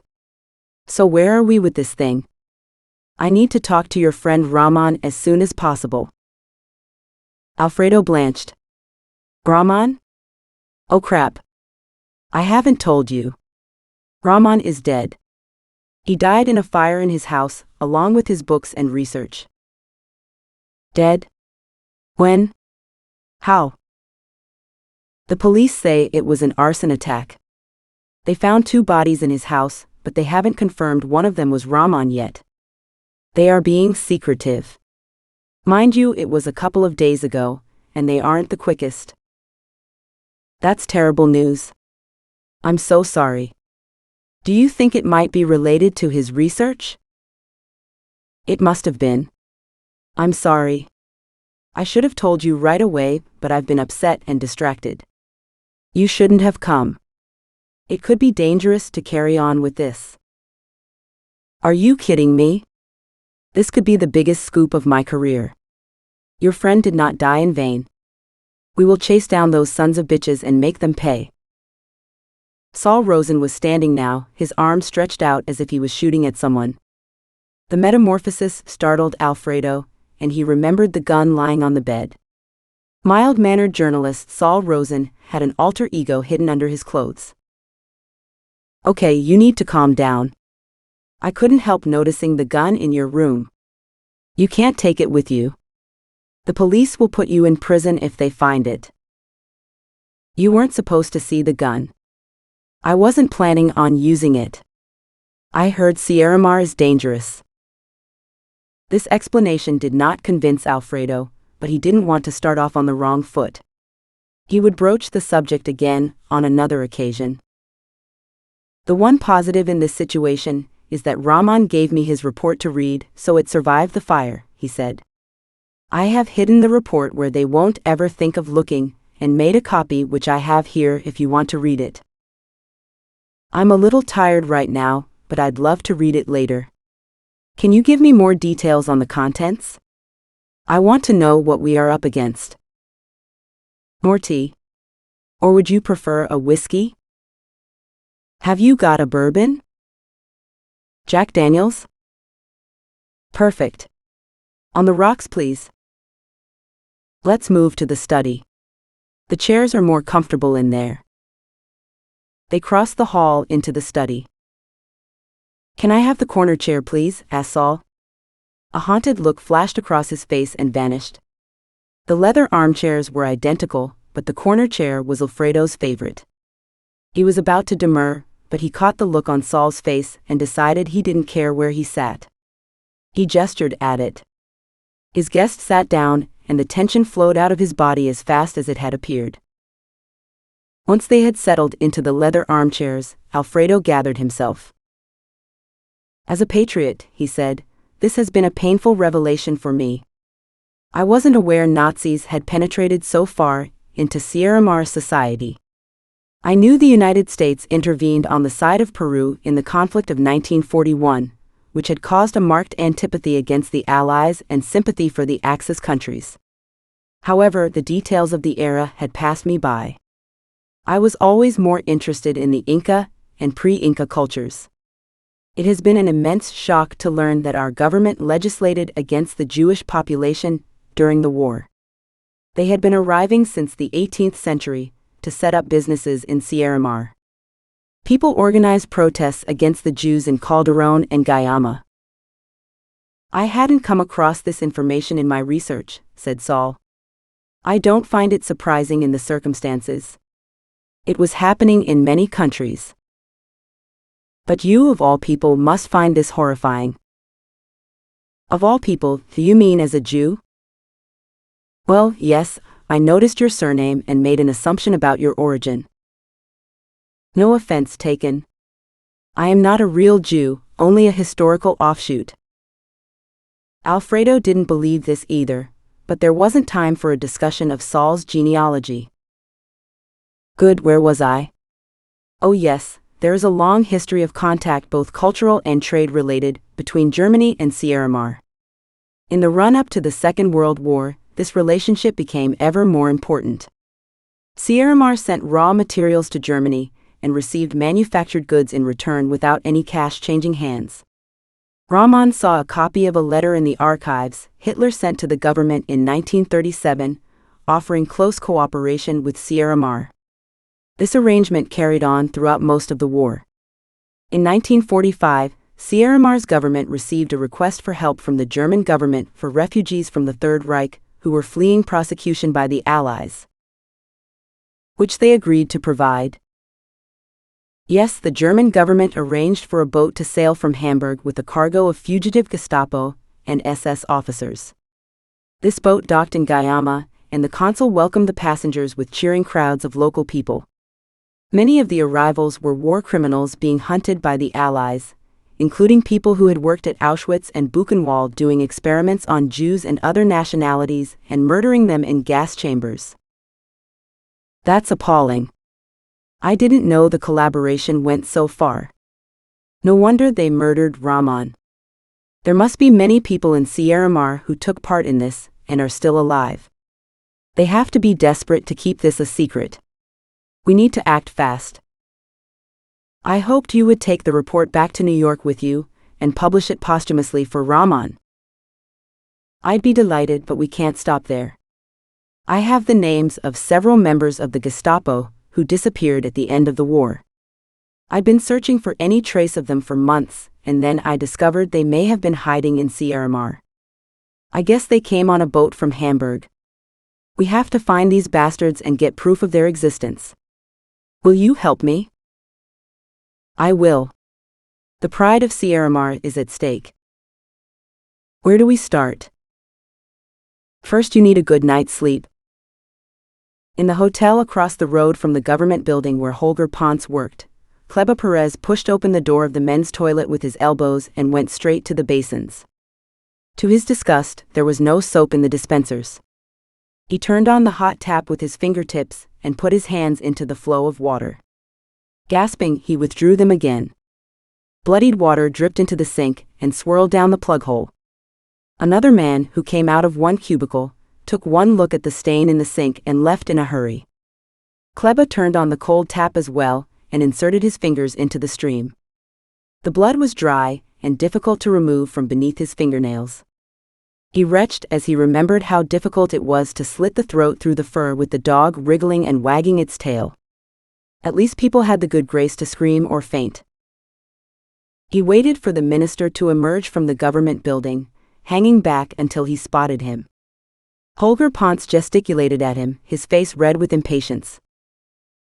Did you get the report? No, sir, I couldn't see it anywhere. The place is like a rubbish tip. Anyway, I had to leave in a hurry when Dr. Vargas arrived. Vargas disturbed you? Why is there blood on your sleeve? I had to kill the dog. It wouldn't stop barking. Did you leave the body where he would find it? We need to scare him off. Of course. So we still don't know whether he has the document. No, but what? He collected an American visitor from the airport. I saw the name on a piece of paper. It said Saul Rosen, Simon Wiesenthal Center. Collected airport, and it had today's date. The Simon Wiesenthal Center? He sounds like a Nazi hunter. He may be trouble. Christ, I must warn Kurt. Thank you, Kleba. Keep an eye on Dr. Vargas and his friend. Chapter 11. Sam and Gloria, September 1988. As soon as they got back to the apartment, Gloria searched for the piece of paper with the Klein sisters' number on it. This was no easy task. She had an address book which Sam had given to her, but she had written nothing in it. Instead, she had put scraps of paper with addresses scrawled on them in between the pages. Sam shook it, and all the papers fell out onto the table. But why haven't you copied the addresses into the book? Said Sam. It's so nice that I didn't want to ruin it by crossing out addresses when people moved, said Gloria. That explanation makes no sense. It does to me. Sam rolled her eyes. By laying the bits of paper out on the table and ironing them one by one, they found the address they were looking for. "Here it is," said Gloria, "easy to find." "Define easy," said Sam, planning on finding an afternoon when Gloria was out to transfer the addresses into the book. Gloria shrugged and picked up the telephone to dial the number. It rang several times before anyone answered. "Good morning? Who's speaking?" "Good morning? It's Gloria Sanchez. Is that Heidi?" "Gloria. Heavens, it's been a long time since we heard from you." "Yes, likewise. I have a friend from Europe staying with me, and I thought it would be nice for her to meet you both. Some of her relatives settled here in the 1940s. Perhaps you have met them?" "I doubt it. We're busy." Gloria ignored her. "Well, in that case we'll pop in for coffee tomorrow. Does 11 o'clock suit you? Can you make it the next day? We're busy tomorrow." "Okay. See you then." Gloria picked up the grudging nature of Heidi's tone, but she didn't care. There were few families powerful or foolish enough to turn down a request from the daughter of Hernan Sanchez. "They're eccentric," said Gloria, "so don't expect a lot of small talk." "That's okay. This situation doesn't call for much chit-chat," replied Sam, subdued after Gloria's revelation about her aborted pregnancy, and although desperate for her advice about Simon, didn't want to approach the subject again without upsetting them both. "What shall we do today?" "There's another name on the list which rings a bell," said Gloria. "The record shows Henrik Stern came here in 1939. He used to live around here with his wife. They were reclusive and didn't come out often. He died a few years ago, but his widow stayed in the apartment. I'll send the maid to the building to see if the guard can confirm they are still living there." Gloria dispatched the maid, who returned to report that Gerda Stern still lived in apartment 4B with her 2 sausage dogs. "No time like the present," said Gloria. "Come on, Sam, we will drop in for a visit." 1939 sounds early for a Nazi fugitive. They are more likely to be fugitives from the Nazis that early in the war. "I need to find Alfredo. This lady might help. She's German and should know the others. What have we got to lose?" Not all Germans were Nazis. I suppose it's worth a try, but we should check out her background first. "I can't wait. Alfredo may be in danger. Are you coming?" They soon completed the short walk to the Stearns' apartment building and asked the security guard to buzz them up. He recognized Gloria and did not bother to ask for permission from the maid. Going up in the lift, Sam chewed her nails and wondered what they should say. Gloria hummed and fiddled with her hair. The door to the apartment had at least 4 locks. Sam pressed the buzzer. The sound of shuffling feet could be heard in the corridor, and then the clicking of the locks opening. The door opened a few inches. Inside, an old lady in clothes which looked far too big for her peered through the crack. "Yes?" "Hello, Mrs. Stern, it's Gloria Sanchez, and this is Sam Harris. We are doing research about German immigration to Sierramar. Do you mind if we come in?" Mrs. Stern hesitated, flapping her hands like a trapped moth. Gloria did not wait for an answer. She pushed past the old woman and strode into the gloomy apartment, making herself at home in the sitting room. "I don't think I can help you," quavered Mrs. Stern.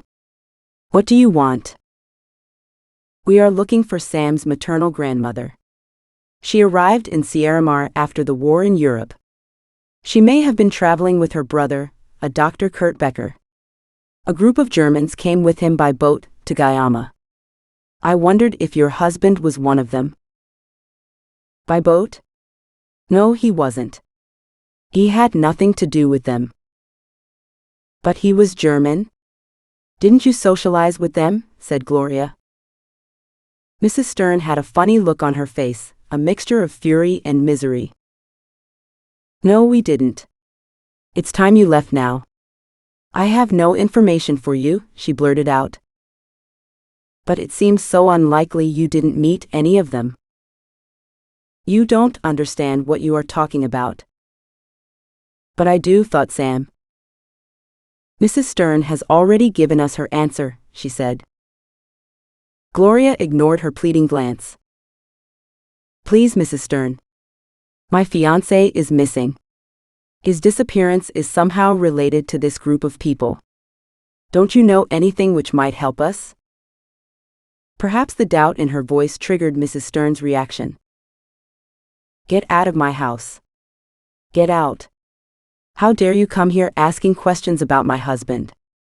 You understand nothing about us. She stood up furious with fury. Gloria had no choice but to leave. Sam tried to apologize. I'm so sorry to have upset you. Gloria's boyfriend has disappeared on a trip to find them and bring them to justice. She is worried. We didn't mean to insinuate it could involve your husband. Please forgive us. But the tiny woman pointed to the door without saying anything. The two friends took the elevator down to the ground floor without speaking. That was awful, said Gloria. Why was she so angry? Sam didn't answer. She had not been in favor of visiting Mrs. Stern with no background information, and she was cross with Gloria for barging in to see her. There was an obvious reason for the Sterns to avoid other Germans. That's why I didn't want to go. The date of their arrival suggests they were Jewish refugees. No wonder Mrs. Stern became hysterical. We should never have gone to see her without checking, said Sam. They walked back to the apartment and had a subdued lunch. Gloria sulked in her room. Sam ignored her, punishing her for the misery of Mrs. Stern which hung over them like a dark mist. Chapter 12. Alfredo and Saul, August 1988. The two men breakfasted early. I'm confident, said Alfredo, munching on his toast, none of the passengers who landed on the boat from Germany will have been using their real names. Have you any information about the new identities they were using? I discovered one officer had changed his name to Rolf Hermann. Rolf Hermann? Wow. I went to school with his sons. We used to play football at their hacienda. Saul shook his head and sighed. Hidden in plain sight. I guess no one here cared who they were.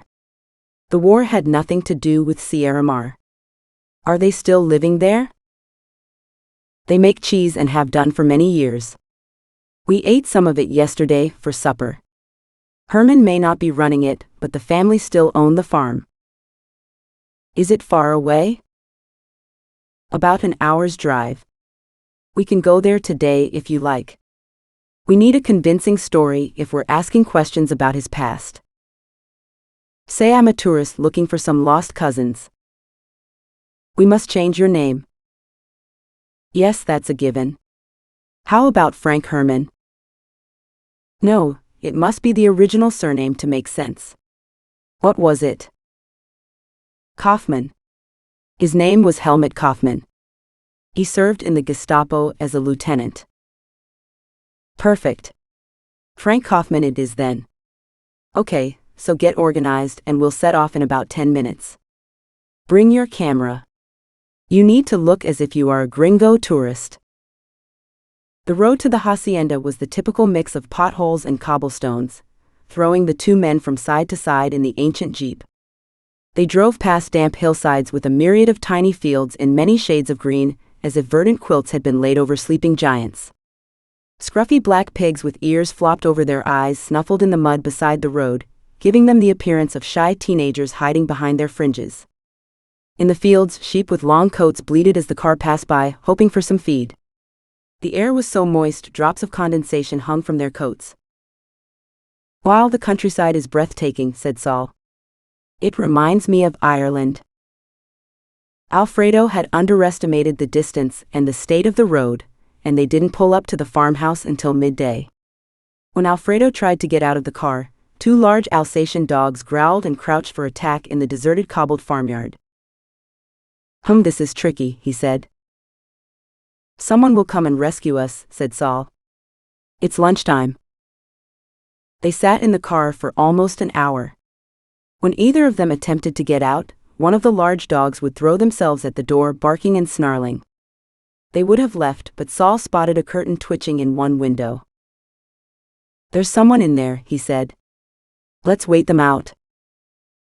They sat in the car until finally the front door opened, and an old woman appeared, gesticulating and saying something inaudible. She clapped her hands together, causing the dogs to slink off behind the farmhouse. The two men got down from the jeep and walked over to her.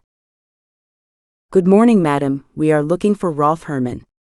Is this the right place?" The woman frowned and plucked at her apron.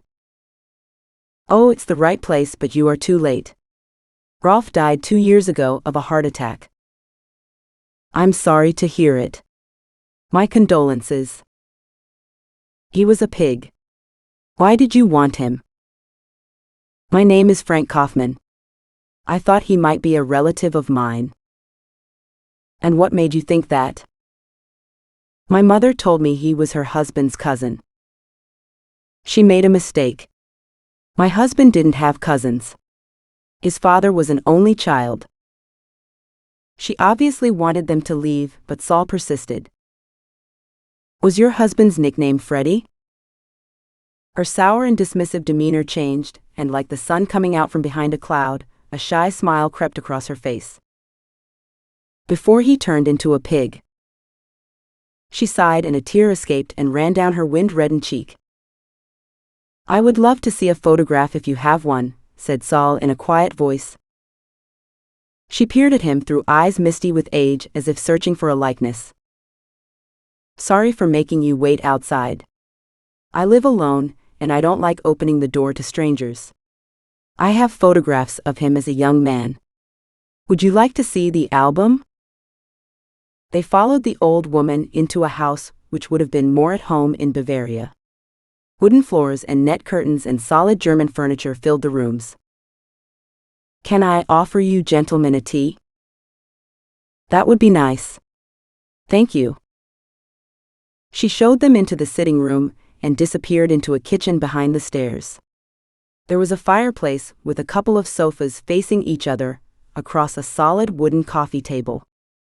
The two men sat down on one of them and waited for her to return. Both men glanced around the room for clues to the origins of the family, but there were no framed photographs or obvious mementos of family life. Mrs. Herman came in with a tray holding cups of hot water and a plate of tea bags. Alfredo took a cup and placed a tea bag in it. He watched in dismay as the tea bag floated without brewing. "Now, Mr. Kaufman, what do you want to know about your cousin?" she asked. "Well, I understand he arrived in Sierramar at the end of the war. Did he come alone?" "He came with 5 other officers from his regiment. They were young men who wanted to start a new life after the horrors of the war.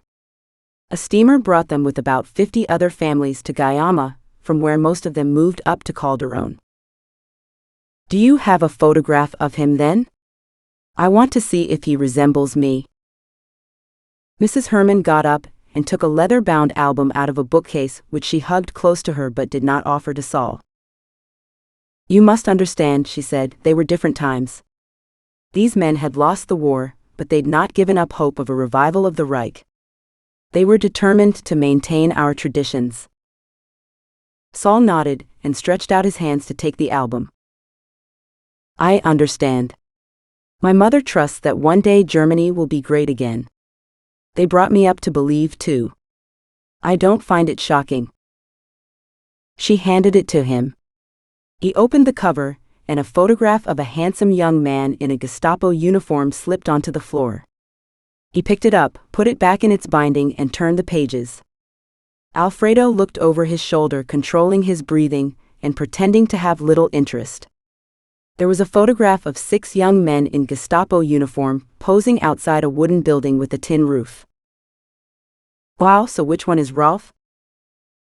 She pointed at a slim young man smoking a cigarette. "And who are the others? Is this the group who came to Sierramar? Are any of them still alive?" His excitement showed, and she looked at him with suspicion. I mean, they could tell me more about Freddie. Let me see the photo. As far as I remember, the fat one was Franz Roth. He died young of a heart attack. The two men beside him are the Schmidt brothers. The man on the right-hand side of Frank is Kurt Becker, and the one on the left, I'm not sure, but I think he died last year of a stroke. I went to the same school as the Schmidt brothers' children, said Alfredo. They were nice lads, good at football. They left in 6th grade. I didn't see them again. Mrs. Herman ignored him. What happened to the Schmidt brothers and Kurt Becker? Are they still in Sierramar? Asked Saul. I believe Dr. Becker retired to the mountains for his health. He was running a clinic somewhere in San Blas de Lago Verde. I don't know where the Schmidt brothers are. They upped and went without a word. They may have left Sierramar. Saul leafed his way through the album. He stopped at a photograph of a couple arm in arm. That's a nice photo. Was it taken when you arrived in Calderon? Yes, we had just got here. We were in the cow shed. How did you meet your husband? We met at a rally in Berlin. He looked so handsome in his uniform. I couldn't resist him. The photographs showed Rolf Kaufmann getting middle-aged and then elderly, a nasty scowl becoming a permanent fixture on his face. Evil radiated from him. The door to the sitting room opened, and a young man stepped through into the light. Alfredo glanced backwards at him and did a double take. It was the boy from the library. What was his name? Kleba something? He could feel his gaze boring into the back of his head. He put his hat back on and tugged Saul's sleeve to signal they should leave.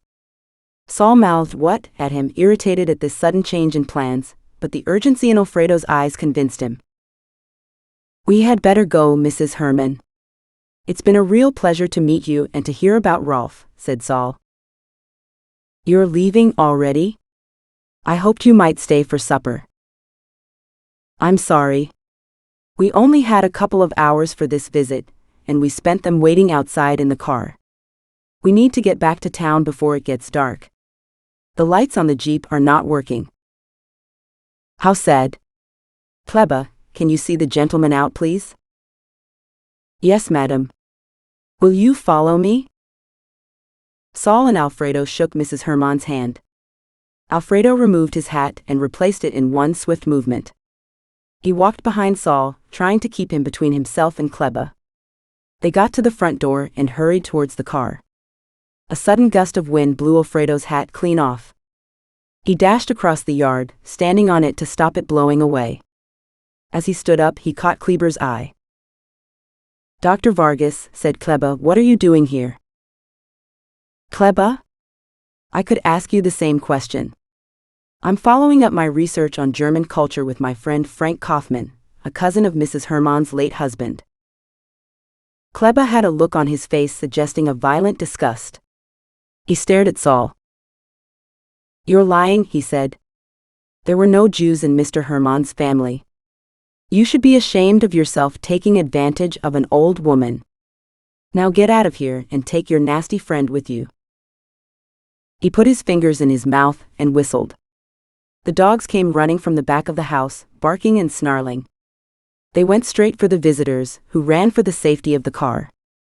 Despite one of the beasts managing to rip a piece from Saul's trouser leg, the men made it into the car unscathed. The dogs were jumping up at the doors, scratching the paint. Kleba shouted at the car, his face contorted with hate. Stay away from here and stop interfering in things you don't understand. I'm giving you fair warning. Stop looking or end up with your friend Rahman. He spun on his heel and went back into the house. There was no sign of Mrs. Herman, who had melted back into the shadows. The two men sat panting in the car. These people are psychos, said Alfredo. Who is he? Said Saul. He works in the National Archives. He must be the one who followed me to Rahman's place. I think he's the thief who burgled my house the other day. He's a dangerous man despite his small stature. Look what he did to the dog. How did he know I was Jewish? Alfredo smiled. Because with that nose, you stick out like a sore thumb in Sierramar. I guess Mrs. Herman must be lonely and blind to be fooled by us. We should get out of here. They pulled out of the yard, away from the still barking dogs, and drove back to Calderon. Lunch waited for them when they got home. The maid had left a cold chicken and some salad and fresh bread out on the table covered in some clean drying-up towels. Alfredo took cold beers out of the fridge and poured a glass for them both. "It looks delicious," said Saul. "I could eat a horse." "Half a chicken will have to do instead." "Sounds great. Sorry for sleeping on the way home. You must be bursting to discuss old Mother Herman and her scary helper." "That's okay. Traveling always makes me weary too." It was rather a strange morning. "I can't believe we got such great information from Mrs. Herman. We could have spent many days searching for these names." "What do you want to do next?" "We should travel to San Blas del Lago to find Dr. Becker. The Schmidt brothers may be there too if they haven't left the country. Have you got walking shoes and some wet weather gear with you?" "Yes, I came prepared for a hike." "Excellent. I've got to go out for an hour. Can you get ready meanwhile?" Alfredo walked straight to Gloria's apartment building and rang her intercom. The maid answered. "Good morning. Who's there?" "Hello, it's Dr. Vargas. Is Miss Gloria in?" "Oh, I'm sorry, Dr. Vargas, she has gone shopping to the mall, and I think she is having lunch with a friend. She didn't say what time she would be back." "Please, can you tell her I'm going on a trip to the mountains with my colleague from America, and we should be back in a few days?" "Yes, Dr. Vargas. I'll tell her. Do you want to leave her a note?" "No need, I shouldn't be gone long. Thank you." Alfredo stood outside for a while wondering if he should tell her where they were going. The mission had become more dangerous than he had expected, and knowing Gloria, if she suspected anything, she would follow him out there. He would never get back in her father's good books if he put her in danger. They would only be away a couple of days, anyway. He forced himself to go home and pack. Chapter 13. Sam and Gloria, September 1988. Sam held on to the handle above the window to prevent herself being thrown around in the front seat, as Gloria tried to negate the huge dusty potholes by driving over them at high speed. They drew up outside the Klein's house, and the car stopped in a cloud of powder which settled on the bonnet. Sam almost fell out of the car with relief. The Klein sisters, Heidi and Liesel, lived in the family home with their mother, a woman bedridden with multiple sclerosis.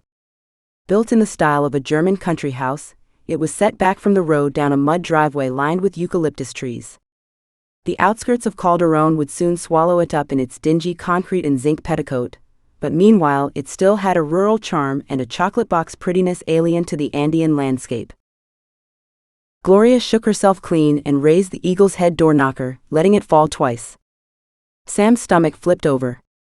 Her acting skills were non-existent, and she couldn't lie without blushing scarlet. Gloria can do most of the talking. The door opened with a loud theatrical creak, and a young woman with bright blonde hair stood in the sunlight. "Gloria, how nice of you to pay us a visit. And this must be your friend?" "Yes, hello, I'm Sam." "Which one are you?" she blurted out. "I'm Liesel. My sister Heidi is inside. Won't you come in?"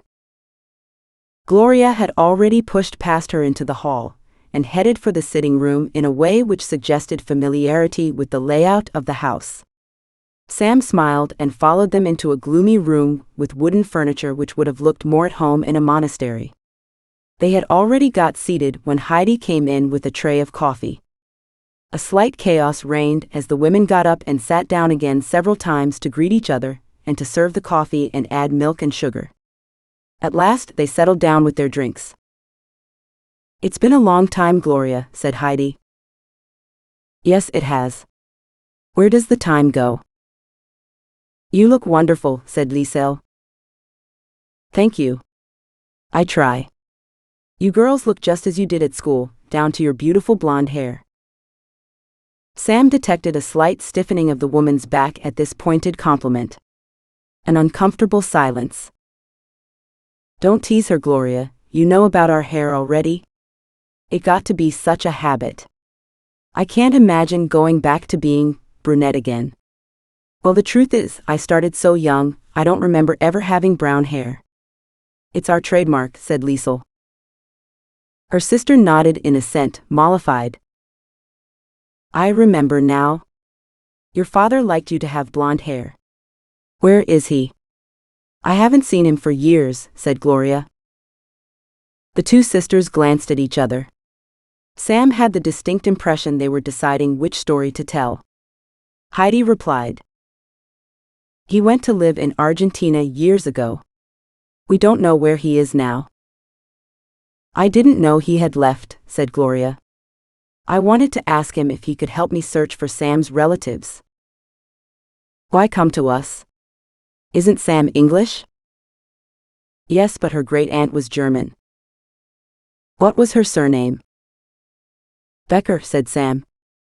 She left Germany after the war, and there are rumors she traveled to Sierramar. Becker, said Liesel. Yes, she may have traveled with her brother. I'm told he was a doctor. Do you know him? Said Sam. Liesel's cup slid off her lap and crashed to the floor. The thin rug cushioned the fall, but coffee flooded across it. She bent down to the floor, bright red in the face, trying to pick up the crockery and wipe at the coffee with a paper napkin at the same time. Her sister glared at her. Talking of fathers, how is yours, Gloria? Said Heidi. I heard about your mother. That must have been hard for you both. Smooth. Heidi impressed Sam with the apparent sincerity of the statement. She had changed the subject without appearing to, thus avoiding answering Sam's question. The conversation became one of old-school friends trying to remember tyrannical teachers and the name of the dishy boy in upper sixth, but Sam's question remained unanswered. Liesel had turned a funny color, and despite going out to the kitchen for fresh coffee, still looked shaken. She had to be hiding something. Dropping a cup couldn't have affected her so much. Maybe the evidence was upstairs. Can I use your bathroom, please? Said Sam. It's straight up the stairs in the corridor. First door on the left. Sam headed up the steps to the landing. Once there, she walked past the bathroom and tried a couple of the other doors. One opened into a bedroom with the smell of hospital. An old woman slept slumped in a wheelchair by the window. Sam glanced around the room. Spotting some photographs on a chest of drawers, she crept over to examine them. One was of a slim older man who resembled Liesel dressed in tweed. In another he stood with several other Germanic-looking men outside a pub or hotel called Lago Verde. They were doing a Nazi salute. She felt her blood run cold. The old woman sighed in her sleep. Sam jumped, and she backed out of the room, bumping into Heidi coming in. What are you doing in here? Oh, I'm sorry. I heard moaning, and I thought I could help. There is nothing you can do here. Please leave. I should mind my own business. Sorry. She slid along the passage to the bathroom, where she threw water on her face. That was close. Had Heidi seen her looking at the photograph? She composed herself and came back down the stairs, finding the three women in the hall. Are you ready? We're going now, said Gloria. Yes, thank you for the coffee, ladies. Liesel will show you out. Goodbye. Before they got into the car, Gloria pulled Liesel aside. I can tell you are hiding something, she hissed. My fiancé Alfredo is missing and I'm worried about him. It may involve your father. If you think of anything which might help, can you please call us? Before Liesel could answer, a shout came from the house. Hurry, Liesel, our mother needs her lunch now. Heidi's voice had a nasty edge. Liesel ran back to the house without answering. Let's go, for God's sake, Sam muttered as she got into the car. I hear you. Put some nice music on. I need some rock and roll to drive to after our little meeting. Aren't they sinister? I felt as if I were talking to Barbie and Cindy. They didn't tell us the whole truth about their father, though. Definitely not. Did you find any clues upstairs? I found a shocking photo of their father in his wife's room. He was doing a Nazi salute with his friends. You went into her bedroom. Was she there? Yes, but she was sleeping. Jesus, Sam, you could have got caught. I sort of was. Heidi came in as I left the room. I made up some excuse about hearing a moan. How risky. Did she believe you? I don't know, but I want to help Alfredo, and I'm confident they hold the key. Well, it's too late now anyway. Was it an old photograph? No. They had gray hair. I'd say they were in their late 60s. Recent. Ha. But where did they take the photograph? Outside a hotel called Lago Verde with mountains in the background. I've been to Lago Verde. There's a German tourist village up there, San Blas, where they make cheese and beer. They must have been on a day trip. I can't imagine they are plotting a coup with Hansel and Gretel. I'm not sure how much this helps us. Let's go home. Back at the Klein's house, Liesel fretted and wrung her hands. What are we going to do? How did Gloria know about our father? He left so long ago I thought people had forgotten about him, said Liesel. He's safe where he is. No one has any idea he's still in the country. It's a coincidence, said Heidi. What if they find him? There are people protecting him. Don't worry. Tell the maid to make some lunch. I wish he and his friends would forget about Hitler and the wonderful Third Reich. Don't you dare say that. Don't you ever say it again. You don't understand what you're talking about. You're the one who's delusional. I want to live in 1990, not 1940. The war is over. I don't want to live like Nazis anymore. Heidi smoothed Liesel's hair. It's hard for you, but you will be glad we did when the next right comes. Run along now. I've got a call to make. Liesel stomped off to the kitchen, slamming the door behind her, but she stayed there with her ear against it. Heidi picked up the receiver in the hallway and dialed a number in Calderon. The phone rang once before someone answered it. Hello, Holger Ponce here. Minister, it's me, Heidi Klein. Well, hello there, Heidi. How's the prettiest woman in Calderon? Well, thank you. And you? Oh, can't grumble. What can I do for you? We have a problem. Hernan Sanchez's daughter Gloria has been here today asking questions about our father. It turns out she has been dating Dr. Vargas and has noticed his disappearance. Her friend was nosing around upstairs, and she may have seen a photograph Papa took with his friends in Lago Verde. Oh, that's unfortunate. I'd hate for something to happen to Miss Sanchez. Hernan would not be happy.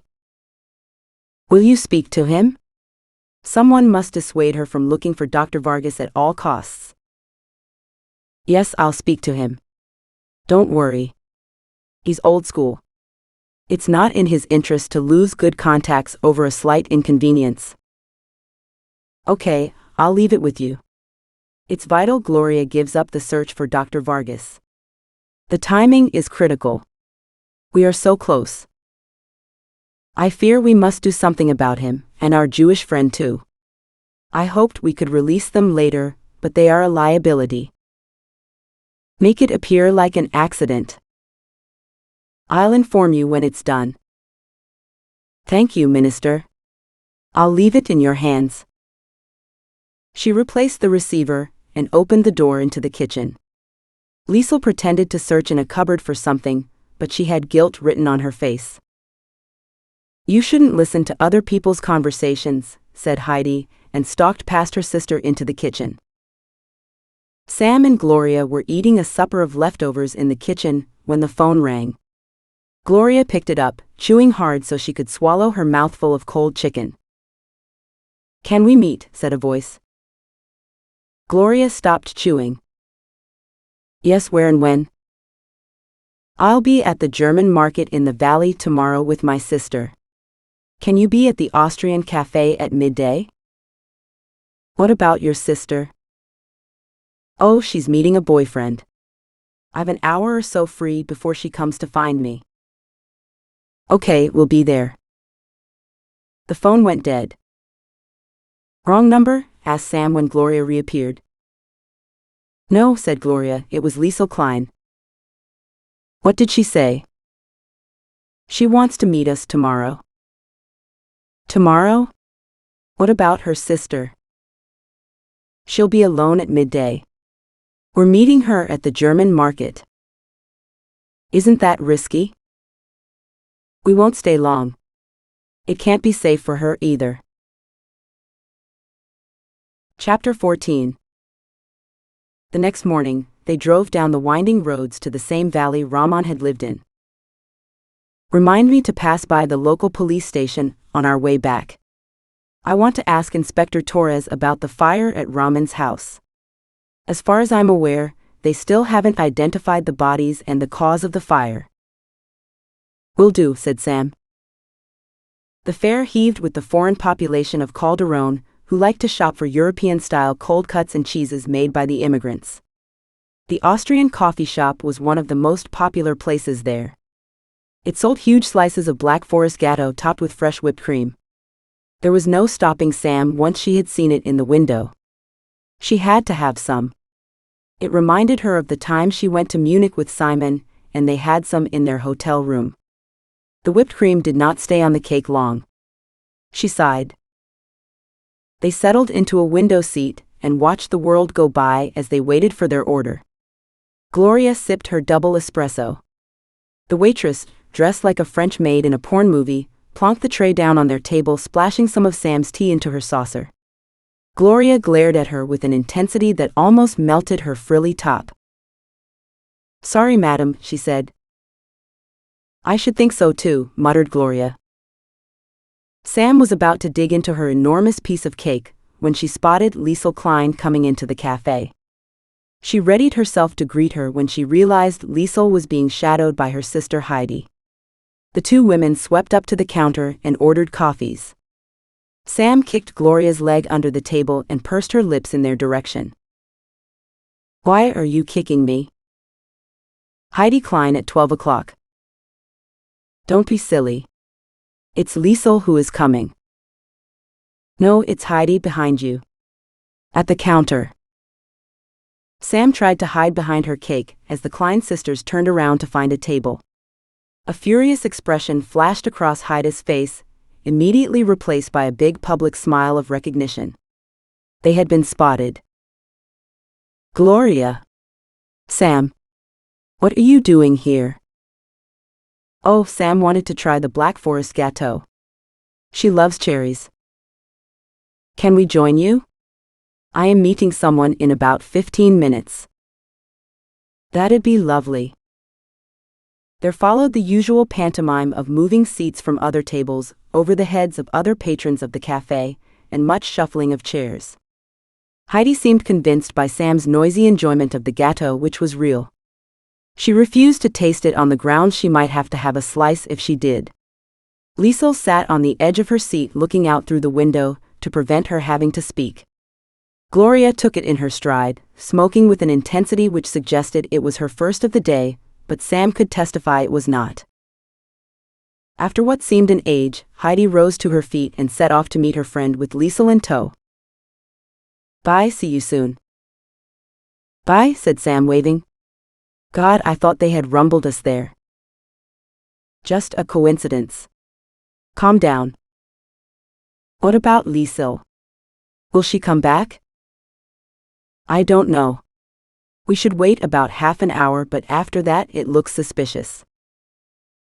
They stayed 20 minutes, blocking the table when other clients were waiting for it. Finally, the waitress asked them to leave. They came outside into the bleaching sun and squinted into the crowd. Liesl Klein appeared, pink-faced, running towards them. She shoved a piece of paper into Sam's hand and ran back the way she had come. "What does it say?" said Gloria. "San Blas del Lago Verde." Why would she tell us this? Maybe she feels guilty. At least it confirms what you saw in the photograph.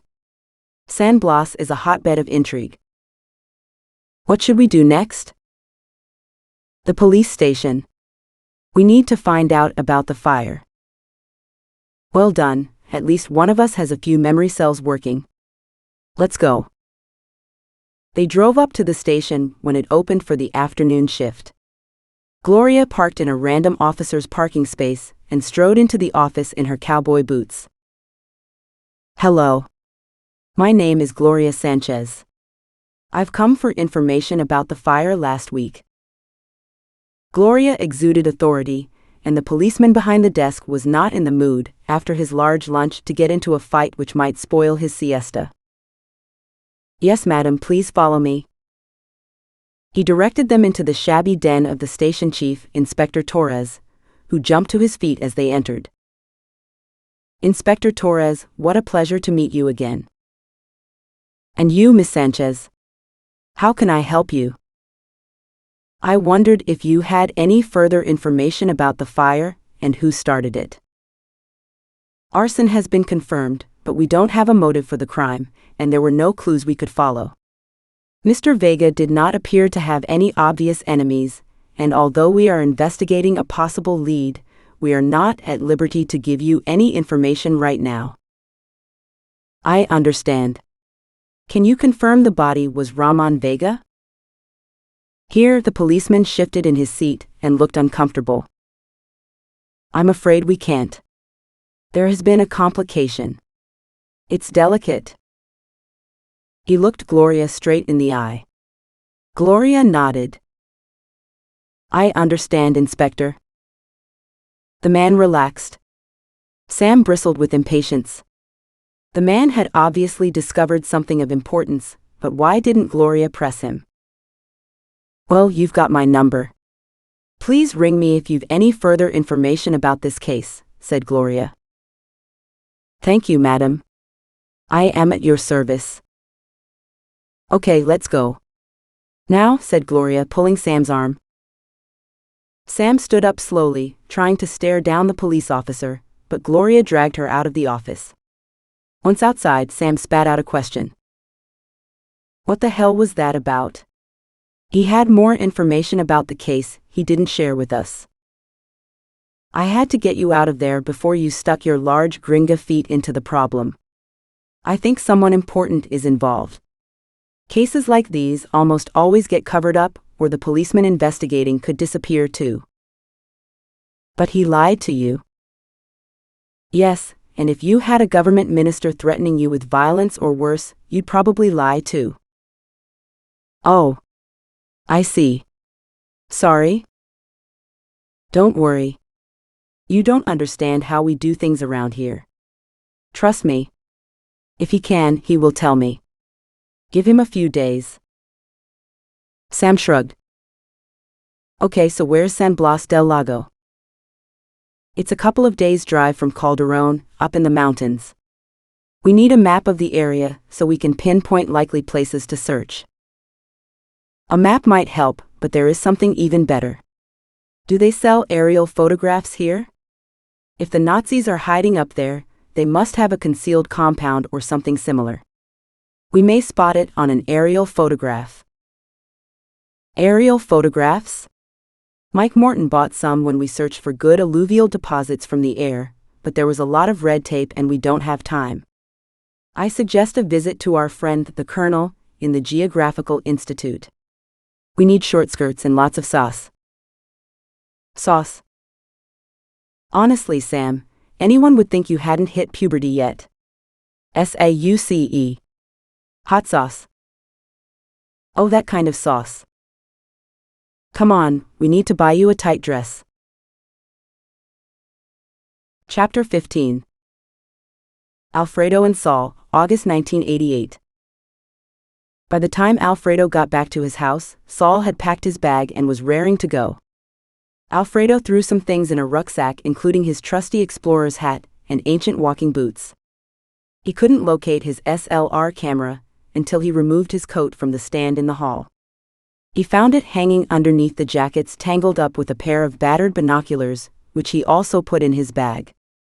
Several unused films hid in the fridge, keeping fresh behind the jar of ancient olives. He put one of them straight into the back of the camera and stuffed the others in the front pocket of the rucksack. Just before they left, he dashed into the bathroom and removed a new packet of toilet paper from the cupboard. "Won't they have paper in San Blas?" said Saul. "I take no chances when it comes to my ablutions," said Alfredo. They locked the house and drove to the gas station, where they filled the car with fuel and bought supplies of clean water and snack food. They also bought a bottle of whiskey to keep Alfredo's blood alcohol up at normal levels. "Have we got a map of the area?" asked Saul. "The roads up to San Blas are not on any map yet, as they were built 20 years ago and they completed the survey of Sierramar in the 1940s. So how are we going to find it?" "By asking the locals and aiming the car at the volcano behind Lago Verde." Saul raised an eyebrow. "That sounds scientific." "I know it's haphazard, but it's how we do things around here. We'll get there. You'll see." They set off on the southern road out of town through the tumble-down colonial cottages on the outskirts and into the countryside, along roads lined with dry eucalyptus trees and sisal plants, some of which had been stripped of their leaves. Their fibers hung out to dry on the wire fencing, waiting to be turned into sacks. "This is so exciting," said Saul. "I haven't ever been involved in the chase before. I do the research, and other people get to hunt the Nazis." "I've no idea if we will find anything to chase or not," said Alfredo, "but it is thrilling. It may also be risky. I'm not paying you enough to risk getting hurt or even killed on this trip. I never asked you why you're doing this." "I want to avenge my friend Rahman. We fought a few years ago because I was drunk and insulted him in front of our friends. It was my fault. I made peace with him before he died. He deserved better." "And what are you doing here, Saul? You told me you are not a practicing Jew. I find it odd you'd risk your life to hunt some random Germans in Sierramar. Is there anything you haven't told me?" Saul avoided Alfredo's glance and stared out of the window. His jaw muscles tightened. "Can we talk about it tonight? I need some Dutch courage." "I understand, more than you can imagine." The rest of the day passed almost without incident. A puncture held them up for about half an hour, but a mechanic from a small shed on the side of the road repaired it for a couple of dollars. He impressed Saul, who gave him a big tip. "Hey, they are so fast and cheap. I don't think we have anything like this in the States." "You probably have better roads where punctures are a lot rarer." "Well, that's true, I suppose." After driving for most of the day, the two men were addled by the bumping and shaking, and they stopped for the night in an inn off the main road chosen by Alfredo for its good home cooking and flea-free beds. They ate a substantial supper of goat stew and rice, and then they sat beside a fire in the bar digesting their meal with a glass of whiskey. Alfredo turned to Saul, who fiddled with his glass and avoided his eyes. "It's time for you to reveal your motives for coming on this trip. I want to understand what we're getting into." "Fair enough. I wouldn't blame you if you change your mind after what I'm about to tell you." "Okay, so why don't you start at the very beginning?" Both men chorused, "It's a very good place to start," and then smiled. The ironic reference to the sound of music was not out of place if they were to talk about Nazis. "So, as you've noticed, I'm a Jew, born in Brussels, and lived there as a boy with my parents and my sister. My family had money, and we lived a comfortable life. We had lots of Jewish friends in our district. The war seemed far away from us when it started in Poland. Belgium had declared neutrality in the conflict, but this didn't stop the Germans from invading. In 1940, they crossed our borders, and 18 days later the fight was over. How awful. When the Germans invaded Belgium, we became trapped. From then on, a German military government ran Belgium and levied the costs of the military occupation on the Belgians through taxes, nearly 2/3 of its national income. For a while, life went on almost as normal, but they enacted anti-Jewish legislation in October 1940, and several pogroms took place. Many people collaborated with the Germans and helped them round up the Jews. People avoided us and whispered behind our backs. Some other Jewish families had left for America and Britain, but my father wouldn't go because the whole family fortune was tied up in Brussels. Then it got worse. The Germans seized economic assets belonging to Jews and threw us out of our home. They ordered us to report to the Mechelen transit camp. My father persuaded our neighbors to move into our house too, and hide me and my sister in the attic. He and my mother hid somewhere else and used to visit us when they could. One day they disappeared, and we never saw them again. That must have been terrible. Not so much. I was young, and for me the whole thing seemed like an adventure. I didn't understand what was going on until the day when both my parents vanished. The Gestapo must have picked them up. The people who lived in our house risked their lives to save us. Also, the rationing had got worse, and we were eating from their share, starving by degrees. Then one day soldiers tore down the wall concealing us, and they dragged us out onto the street over the bodies of the people who had hidden us. It was April 1943. People hissed and spat at us as the Germans took us through the streets to the railway station. How old were you? 9 years old, and my sister was 15. Christ wept. You must have been terrified. Yes, I think it was. Then it became real. People disappeared all the time, but we did not know where, only that we never saw them again. The same with my parents. Saul drained his glass and asked for a refill. He seemed to gather himself. Anyway, they put us all into a freight car with about 50 or 60 other people and one bucket in the middle of the floor. It was frightening, but we stood in the corner where it was safer and received some air from the crack in the door. The freight car contained some desperate people who whispered about a place called Auschwitz. A man told us this was the 20th convoy of Jews to be taken to the camp. The train moved off after standing for a couple of hours in the station, heading for Poland. It crawled along the track. They didn't give us any food or water, and almost no air entered the carriage.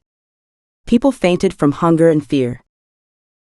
During the night, 3 members of the Belgian resistance stopped the train using a red light made from a lantern covered in tissue paper. It caused the train driver to brake.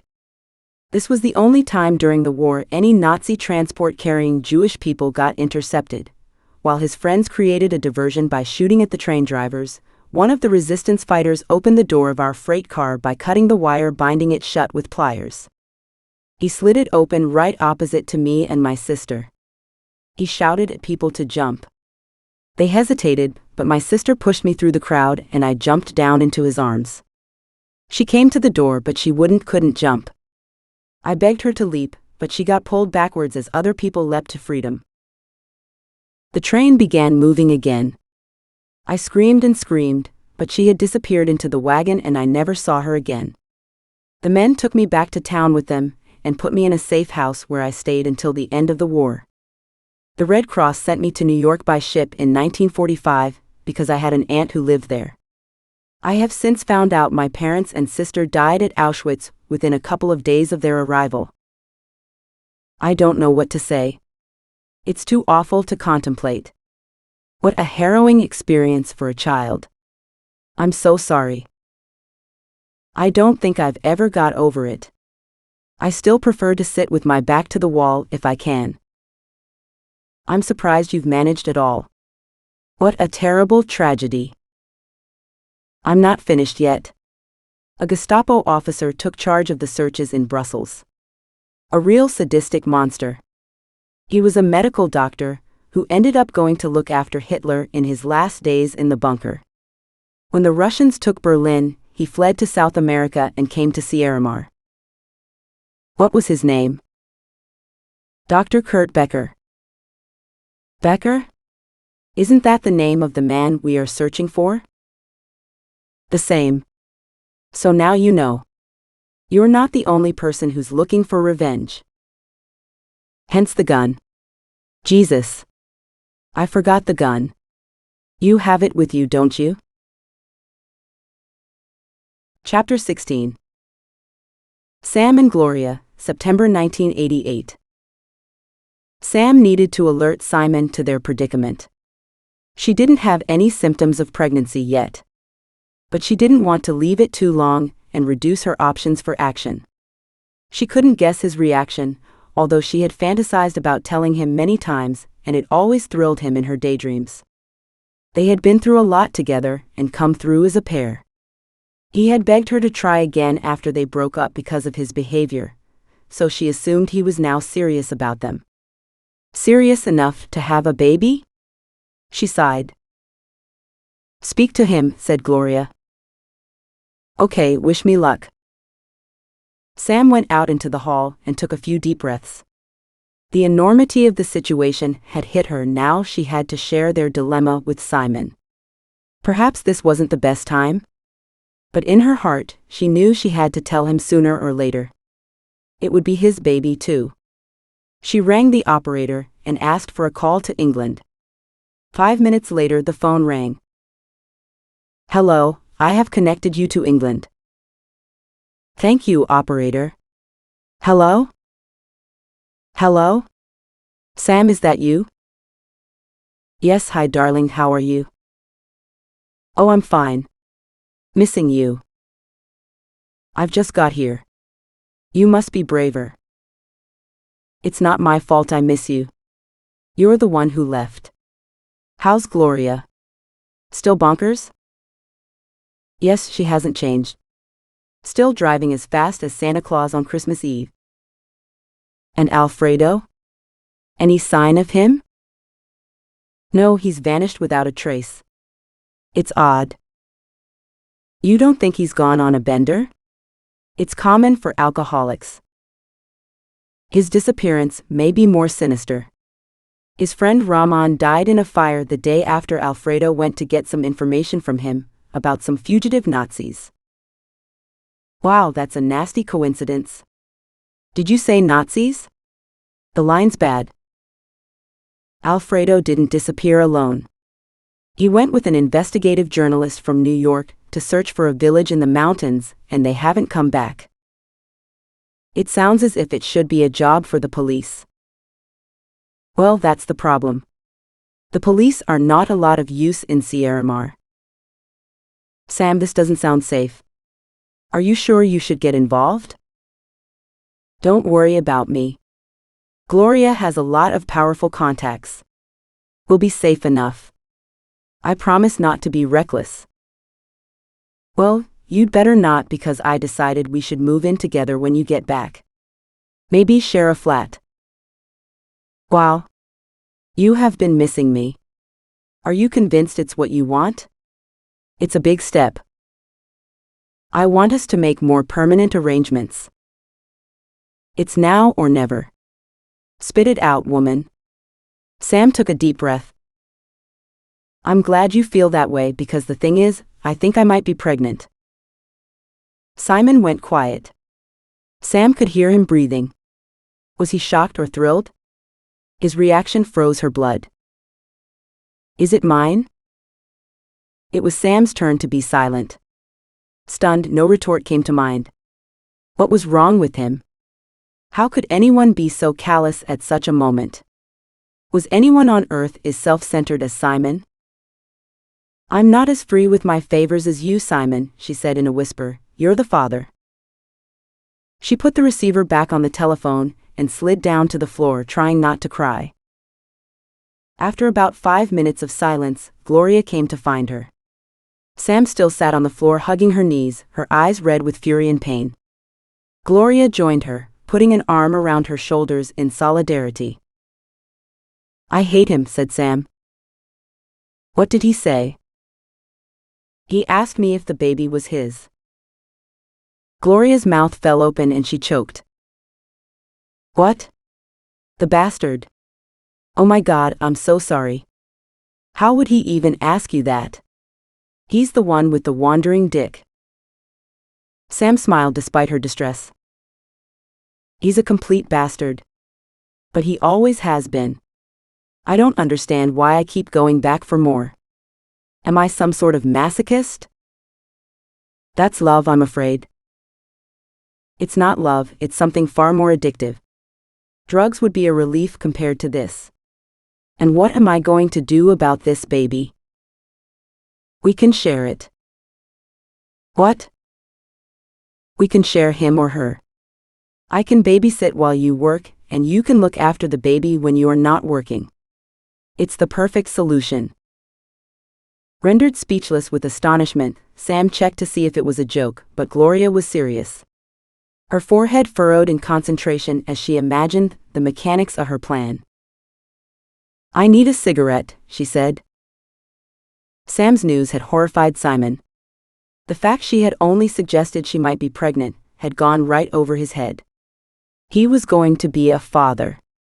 A horrible chill crept up his back as the news sunk in. Of all the scenarios he had imagined, being a parent hadn't been one of them. He was not ready. Panic grabbed him and the walls seemed to move in. He blamed Sam. She was the one taking the pill. The silly fool must have forgotten to take one. She should get rid of the child. She was pragmatic about most things, but if he told her what to do, she would react badly.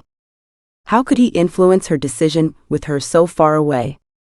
He didn't know anyone to whom he could turn for advice. Or did he? The door opened on her sulky face. His presence registered, but she didn't seem pleased to see him. Her hostility did not faze him. Hi, here I am again. Simon, you're becoming like a bad penny. Please, Hannah, I need to speak to you about Sam. You may be the only person on the planet who can help me right now. She looked at him with doubt in her eyes. It's obvious you don't understand who you're dealing with. You can come in, but only for a short while. Do you want a glass of wine? Simon couldn't tell whether she was referring to her sister or herself. Disoriented by the strong feelings of lust she engendered in him, he followed her shapely figure into the cozy sitting room. She had decorated her flat in conventional beige and pink colors, with tasteful cushions and fresh flowers on the table. A framed poster of Moulin Rouge hung on the wall. She indicated he should sit on the sofa, and she passed him a glass of red wine before sitting cross-legged on a floral armchair. Cheers, she said, raising the glass to her lips and spilling some down her t-shirt. She didn't wipe it off. He realized she was drunk. Cheers. So, Mr. Lonely Hearts, what can I do for you? Chapter 17. The gates to the Geographical Institute were closed, and the security guards refused to let Gloria drive up the hill and park outside. They even turned down her offer of a cigarette. She parked the car as near as she could to the entrance, and they started up the hill on foot. Sam wore a pair of heels, which felt as if they had been designed by the Marquis de Sade. Blisters were erupting over her feet as she tottered into the entrance. How can you bear to wear these bloody things? I'm crippled already, she said. Stop fussing. Compared to childbirth, it's nothing. A comparison I may soon make, snapped Sam, who regretted it. Gloria was already storming up the staircase towards the colonel's office and didn't appear to hear her. As usual, the colonel's assistant made them wait in the anteroom where Gloria gave Sam some fresh lipstick and enhanced her own cleavage by shifting her bosoms forward in her bra. This is important, Sam. Don't forget the sauce. I won't. I'm perfectly capable of flirting when I need to. Gloria sniffed and rolled her eyes to heaven. This annoyed Sam, convinced she could flirt with the best of them. After a 20-minute wait, the secretary came out and beckoned them in. Sam's shoes almost made her cry, but she thrust her chest out and sashayed into the colonel's office behind Gloria. The colonel was signing some documents and took a minute to look up. When he did, he stood up and gestured towards the chairs in front of his desk. Please, ladies, sit down. I am so sorry to keep you waiting. Oh, it's no problem, sir. We know how busy you are, said Gloria, pouting. Miss Sanchez, we meet again. He came around the desk and kissed her on both cheeks. And the gringa, Sam, isn't it? Welcome back to Sierramar. He kissed her too, gazing down her cleavage with undisguised lust. She forced her breasts a little higher with a deep intake of breath. Yes, sir, that's right. I can hear your Spanish is much improved. Have you married a man from Calderon yet? No, not yet. Batting her eyelashes, she asked, Are you single, Colonel? Gloria squeaked in delight. The Colonel blushed to the roots of his hair and returned to his chair. Sam, stranded by her courage, had no follow-up line with which to strike. The Colonel recovered first. So, what can I do for you today, ladies? We have a problem only a man in your position can solve, said Gloria, swinging into heavy flattery mode. We need some aerial photographs of Lago Verde as soon as possible. Is this an emergency? It's not clear yet. A friend of ours is missing, and we want to narrow down the places we have to search. Unfortunately, there are no recent maps of the area. So we want to use aerial photographs to check for farmhouses and outbuildings. We need your help to speed up the process. This is irregular, but then nothing with you ladies is straightforward. At least it's not a restricted area. If it were, I wouldn't be able to help you. As it is, I don't think there's any harm in skipping a couple of steps in the protocol. You mustn't tell anyone though, and you must promise to ask the police for help if you need it. We can have them, said Sam. Don't sound so surprised. Every man has his price, and I prefer tight dresses. He winked. Bureaucracy was a random system, thought Sam. You never knew when it would block you, but sometimes it worked in your favor. The Colonel picked up his phone and dialed a number. Mr. Chiriboga, I am sending 2 ladies to see you. Can you please make up an order for the aerial photographs of the Lago Verde region? What scale have you got? Okay, that's fine. They are on their way. Thank you, Colonel, said Gloria. We are so grateful. It will take a couple of days to print if they are not in stock. I will sign the order straight away if you send it up to me when you have paid for it. Now get out of here. Your outfits are distracting me, which I'm confident was your plan. Next time just ask. The photographs were not in stock, but Mr. Chiriboga promised to have them ready in 48 hours. They paid the cashier and left the order form with the Colonel's secretary. Then they walked down the hill, with the receipt tucked into Gloria's ample bosom for safety. Sam could not bear her shoes any longer and risked the walk in her bare feet, swinging her heels by the straps. Amazing what a tight dress or two will do.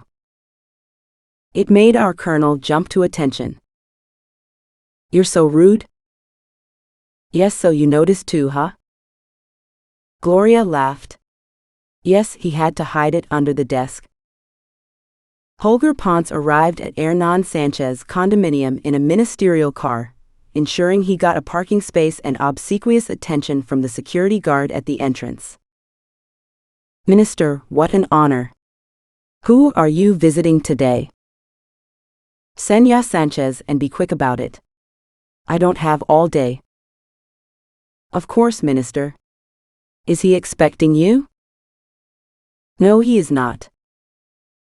One moment please, and I will check he is in. Hello, guard. Can you please tell Senya Sanchez the Minister of Foreign Affairs is here to see him? Thank you. Holger Ponce lit a cigarette and puffed on it, but he could not rush the guard. The minister was important, but Senya Sanchez was a lot more intimidating. The buzzer sounded. Rosita? Okay, I'll send him up. Thank you. Minister, please go up to the 5th floor. Mr. Sanchez is waiting for you there.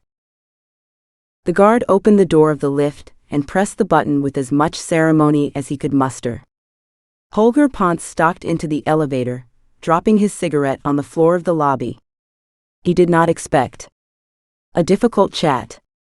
Hernan Sanchez had the best scotch in town, with which he was always generous. "Minister, you are welcome. Come on through to the sitting room.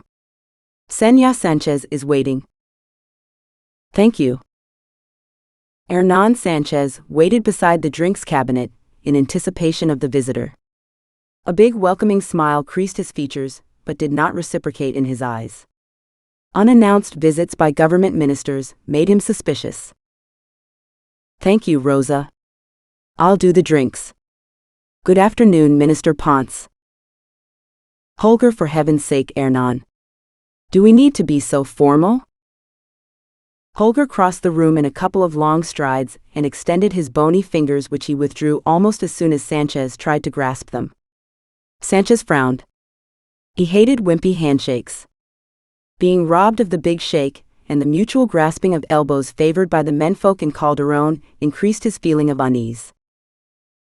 "Do you want a whiskey, Holger? It's a nice triple malt." "Yes, please. 2 fingers with a little ice."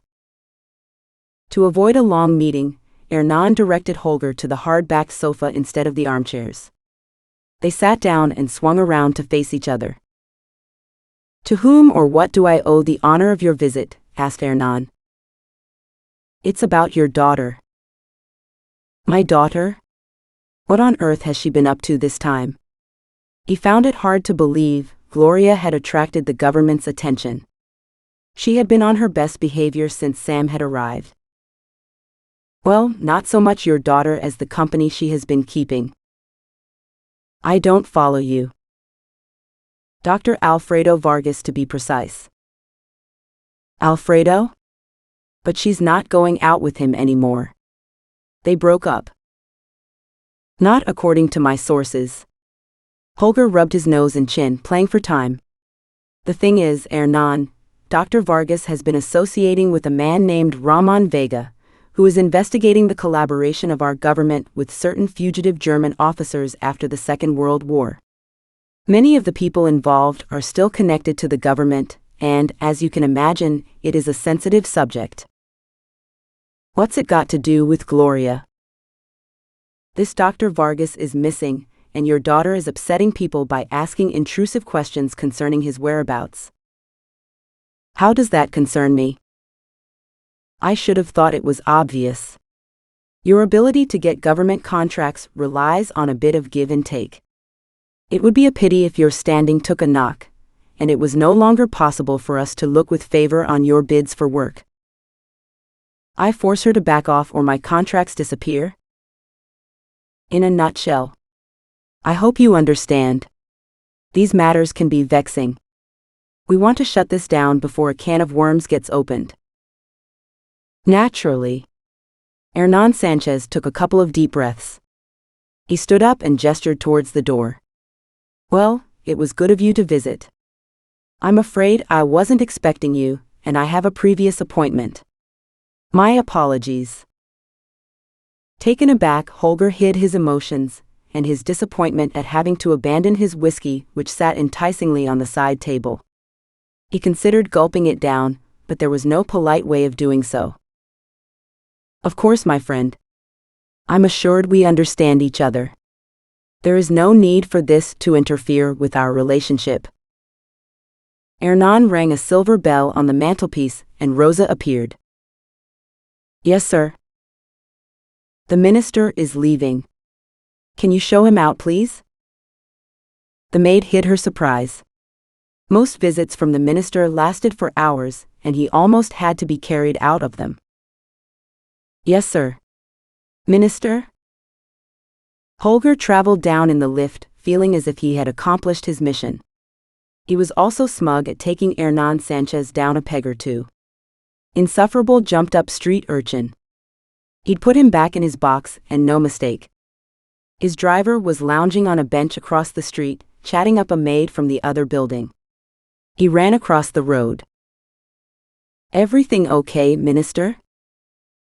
"Perfect, thank you. Take me home, please." Hernan Sanchez shook with anger after Holger Ponce left. The bare-faced cheek of the man threatening him in his own house had left him quite discombobulated. He poured himself another whiskey, and sat in one of his more comfortable chairs trying to slow down his heart rate. If he didn't lose weight and stop smoking, he would have a heart attack one of these days, but these were not the ideal circumstances in which to contemplate such a drastic course of action. He marveled at Gloria's ability to get herself in trouble. It annoyed him she had disobeyed his request and gone back to Alfredo, but he understood affairs of the heart were not simple. Her loyalty to Alfredo touched him, and he felt pleased she had found someone about whom she cared enough to defy him. What on earth was Vargas researching which had made the government so paranoid? He had to find out. And then he remembered Gloria's visit to his bedroom. He made his way to the chest on his wife's side of the bed, where he opened the drawers with reverence. He ferreted around until he found the sheath of paper hidden amongst the clothes. The faintest waft of his wife's perfume from the untouched legacy of her presence crept into his nostrils and made him sigh. The document had no binding, and he dropped it as he removed it from the drawer, scattering pages over the bedroom. It took him quite an effort to retrieve them again, especially those that had floated under the bed. Puffing with exertion, he laid them out on the bed and reordered them, holding them together with the bulldog clip he found in his dresser drawer. Then he took the report back into the sitting room, poured himself yet another whiskey, and made himself comfortable. Chapter 18. Alfredo and Saul, September 1988. The next morning, Alfredo made Saul remove his gun from his rucksack and put it behind the side panel at the back of the Jeep, along with the jack and other tools for changing the tire. Chances were they would encounter a random police checkpoint on the roads leading south, manned by individuals who wanted to augment their paltry salaries. The police would invent some infraction and the victim would pay an instant fine, almost like a toll. However, if they found a weapon, things could get nasty, especially if it was in the hands of a foreigner. This gave the police license to extort much greater sums of money, and to employ violence if they didn't get what they wanted. Alfredo and Saul didn't need any extra trouble on this trip, which was dangerous enough already. Alfredo had assessed the risks beforehand without realizing one half of his team had been hiding his light under a bushel, posing as a mild-mannered investigative journalist while in fact he was a vengeful Jew with a gun. The stakes were much higher than Alfredo had anticipated. They would need more whiskey. Some of his worries soon dissipated. Saul appeared full of the joys of spring, humming as they drove along. He had never been to South America before, and spent his days in a constant state of amazement. They made unplanned stops for perusing vistas and a sampling of local delicacies. Alfredo let him relax and forget about his mission of revenge for as long as possible. He was not confident he could control Saul if they ever found Kurt Becker, but he would not get between them if things went wrong. The gun needed to stay hidden. They had lunch at an ancient food stand in a village along the main road. After Saul spotted, it had a primitive barbecue with a rotating spit from the car. As they pulled into the side of the road, Alfredo recognized the meat, and waiting for the inevitable reaction, as Saul took in the skinned guinea pigs with accusing faces, bucked-toothed grimaces and begging paws turning on their skewers. What are those animals? Are they rabbits? No, they are guinea pigs. The local people farm them for food. Oh my. Are you serious? They're tasty. Well, what are we waiting for? To Alfredo's surprise, Saul ate 2 of them, sucking the bones with gusto as if he were a local. The owner of the stand, a toothless old crone who smelt like a corpse, encouraged him and brought him extra rice and corn to mop up the juices. A loud burp from Saul broke the silence of a good lunch and brought it to an end. Alfredo paid for their meal and they got back into the car. You're the first gringo I ever saw who ate guinea pig with such gusto, said Alfredo. Oh, we ate rat often when we were children. I used to think it was normal. And now I can see it is. Life is super weird, huh? This comment rendered Alfredo speechless. The phrase, "the condemned man enjoyed a last meal," ran through his brain like the electric advertisements in Times Square. Maybe they wouldn't find anything, and they would remember it as a nice trip to the mountains. Maybe. They drove south for a couple of hours between the two rows of volcanoes forming the peaks of the Andes. Then they turned east into the plains and valleys of the upper reaches. The road became narrow and the tarmac patchy as they drove towards the lakes. The roads, which were empty, got steeper and narrower with precipitous drops into green patchwork alleys. They passed some overloaded open wooden buses which bumped along at bicycle speed and could only get overtaken with great caution on wider stretches of the roads. There were few passing places, so progress was glacial. To make matters worse, as the evening drew in, sheep and cattle making for home blocked their route and kept them waiting in fading light. Finally, they entered an area where the road flattened out again. A village loomed out of the darkness, the whitewashed walls of the thatched houses bright in the gloom. There was an old inn on the main square named Lago Verde. "We'll stay here tonight," said Alfredo. "Looks good to me," said Saul. "Can we order some whiskey?" There was no whiskey, but their host produced a bottle of cheap rum, which they drank with the local version of Coca-Cola and some dubious-looking ice. They ate a piece of well-stewed beef with some fried yuca and rice before bedding down for the night. The bathroom was a little primitive, but as Alfredo observed, at least it had a flushing toilet and their precious supply of toilet paper would come in handy. The next morning, they arose early and ate some eggs scrambled with onion and bell peppers before setting out for San Blas. Alfredo stopped the car 3 times to ask different people for directions before taking the way indicated by them. Saul got a little irritated. "Why did we need to get instructions from 3 people? Didn't they give you the same answer?" "Yes, they did. However, it's local custom to send people on a wild goose chase, so I had to check." The road got even narrower, and it sank into the peat, until they were traveling along a sunken ditch with the sods of turf piled up into walls on either side. "I hope there's not much traffic," said Saul. "It's unlikely. We must reverse into a gateway if we meet another vehicle. This place is hidden from view. It's a wonder you know where it is. How ever did you hear about it?" "I had a girlfriend whose father was German and she told me about it years ago. I guess it stuck in my mind. I'd forgotten about it until this came up. The men I am searching for may not be here anymore. Some of them will have died by now, but there may be others who have stayed put. We will soon find out." There was one road to follow, so it was hard to get lost. It wound on through the boggy terrain skirting the snow-topped peaks. Suddenly, like a cork out of a champagne bottle, the jeep popped out into a street of neat houses with carved window sills and wooden-tiled roofs like a Swiss alpine town. "This must be the place," said Saul.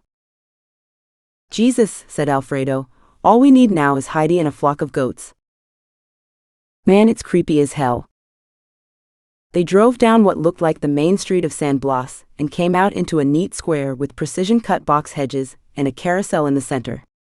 A hotel which was so picturesque, it looked as if it belonged on the lid of a box of chocolates, sat on one side of the square. It had window frames with carved hearts and birds in relief, and wooden balconies with baskets of geraniums still dripping from a recent watering. Alfredo drove through a side entrance into a car park at the back of the hotel. They sat there for a while with their thoughts. A large cat emerged from some bushes and jumped up on the bonnet where it curled up and went to sleep. "What do we do now?" said Alfredo. "We haven't thought this through. I imagine they'll come to us, rather than the other way around." "You could be right. We'd better see if we can book a room then." "Lead on, Dr. Vargas." They stepped into the foyer, which was also ornate and decorated like a Swiss chalet. The reception stood empty. A cuckoo clock chimed, making them both jump. They watched mesmerized as a couple of dolls emerged from the doors of the clock and spun around in a circle before going back inside. One of them appeared to be wearing a uniform of some sort. "Nice, isn't it?" said a voice behind them. "My name is Franz Schmidt, I'm the hotel manager. How can I help you?" They both spun around in an uncanny imitation of the figures in the cuckoo clock. A large blond man in lederhosen stood behind the reception desk. All he needs is a Tyrolean hat to complete the hallucination. Good afternoon, Mr. Schmidt. Myself and my companion here would like a room each for tonight, please, and possibly tomorrow night as well, said Alfredo. Certainly, sir. We have en-suite rooms if you are interested. Yes, please, that would be wonderful. Are you here for the cheese making or the Germanic culture? Oh, we'll do both. Excellent. Can I have your passports, please? I need to get your details for the tourist log. My passport is in my suitcase, said Saul. Can I bring it down later, please? Of course, sir. As long as I have the details of this other gentleman here, that will be fine. Thank goodness Saul had been so quick thinking. If the hotel manager had realized a New York Jew was staying at the hotel, the news of their presence would have traveled fast. This might not be a bad move. Perhaps it would speed things up. It wasn't clear how they should proceed if they met a Nazi. The eventuality was still fuzzy in his mind. What they needed was a nice shower and a big supper with ample liquid fortification to give them some breathing time. Let me show you to your rooms, said Schmidt. A while later, Saul knocked on Alfredo's door. Hello, can I come in? What's up? We should give the manager my passport. He said his name was Franz Schmidt. Isn't he one of the Schmidt brothers you used to play football with? Wow. The hotel decor distracted me so much, I didn't recognize him. Mind you, I don't think he recognized me either. We're definitely in the right place. Are you sure you want to do this? These people may be dangerous. We don't know what they are capable of. I do. I saw firsthand, but it's worth the risk. Think of us as bait. Okay, but be careful. Saul descended the stairs to the reception. Franz Schmidt was bent over the ledger and jumped when Saul put his passport on the desk. Here's my ID, he said.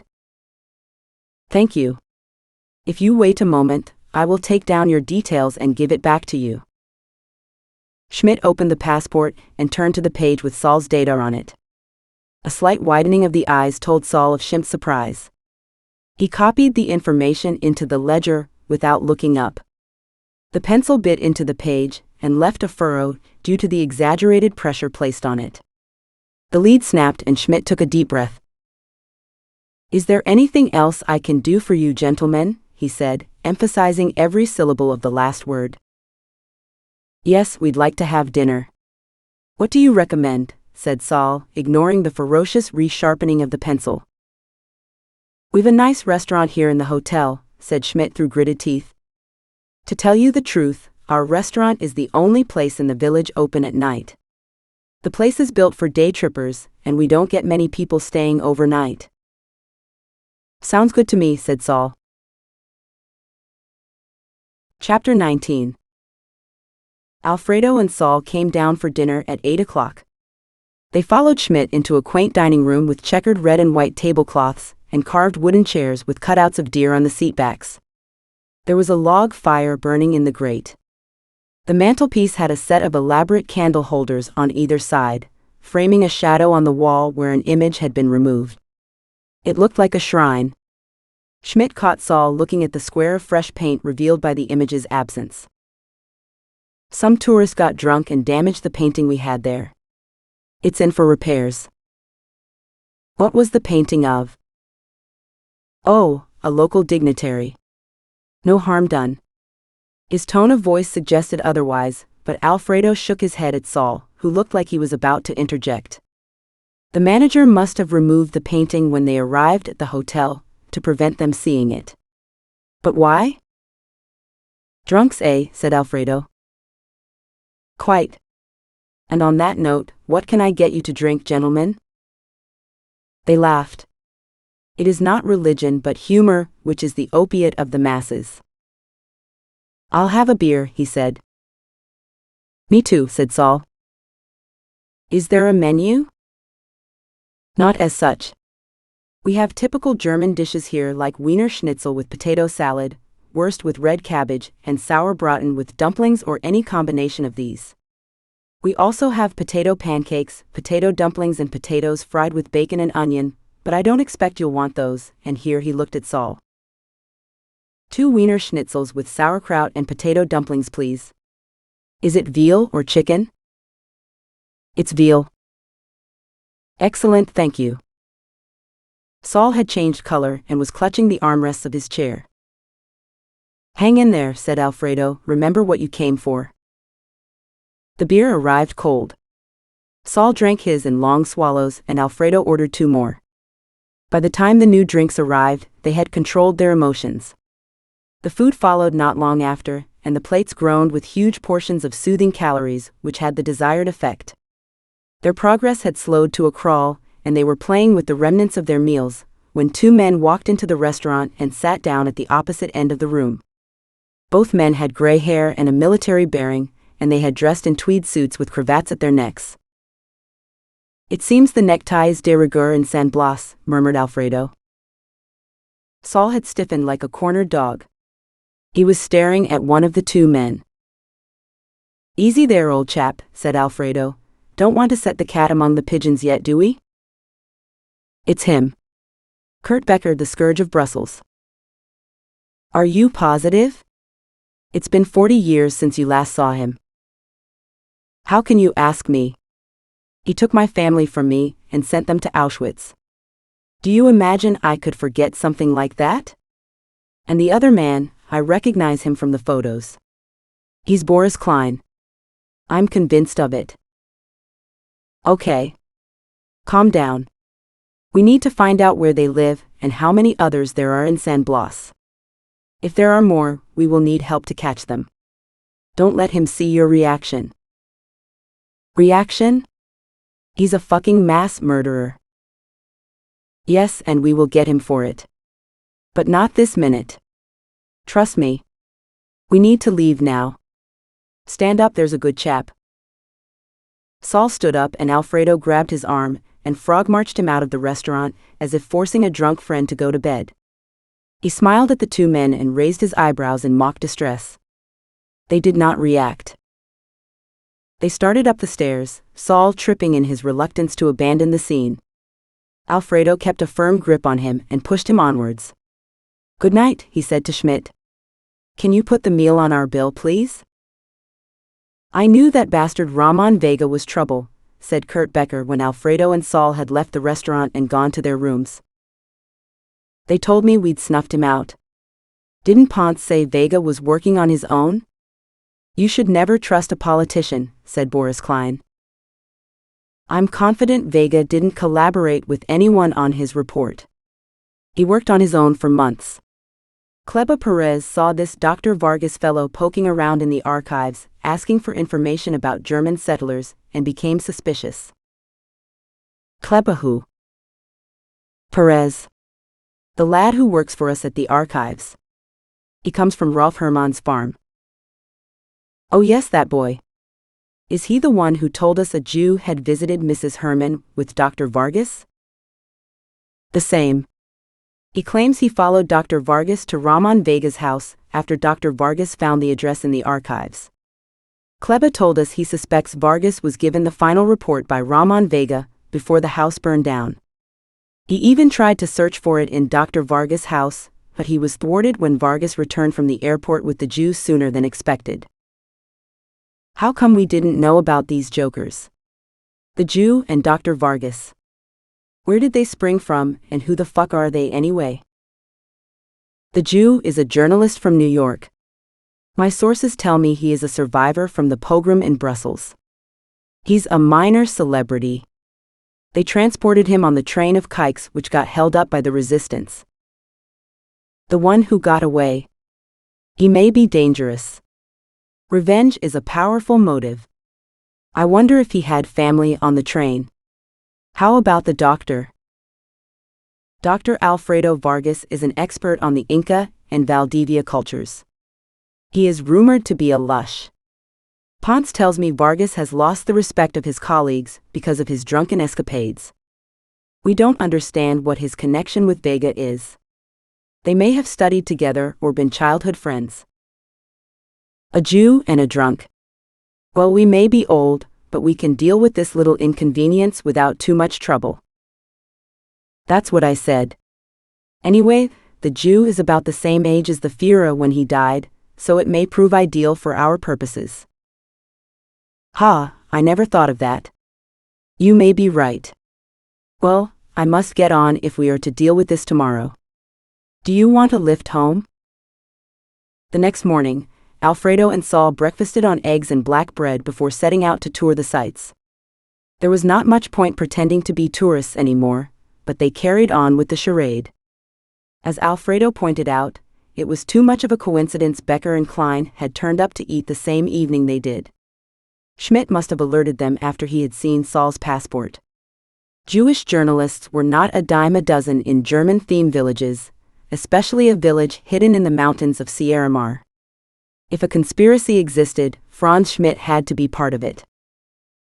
Alfredo went up to his room and tried to ring Gloria. He dialed several times, but he could not get it to connect. He went back downstairs. Mr. Schmidt, I need to speak to someone, but I cannot get through to Calderon. Can you help me? Oh, I'm sorry, Dr. Vargas. The telephones are not working. The line may be down. It's windy in the valley.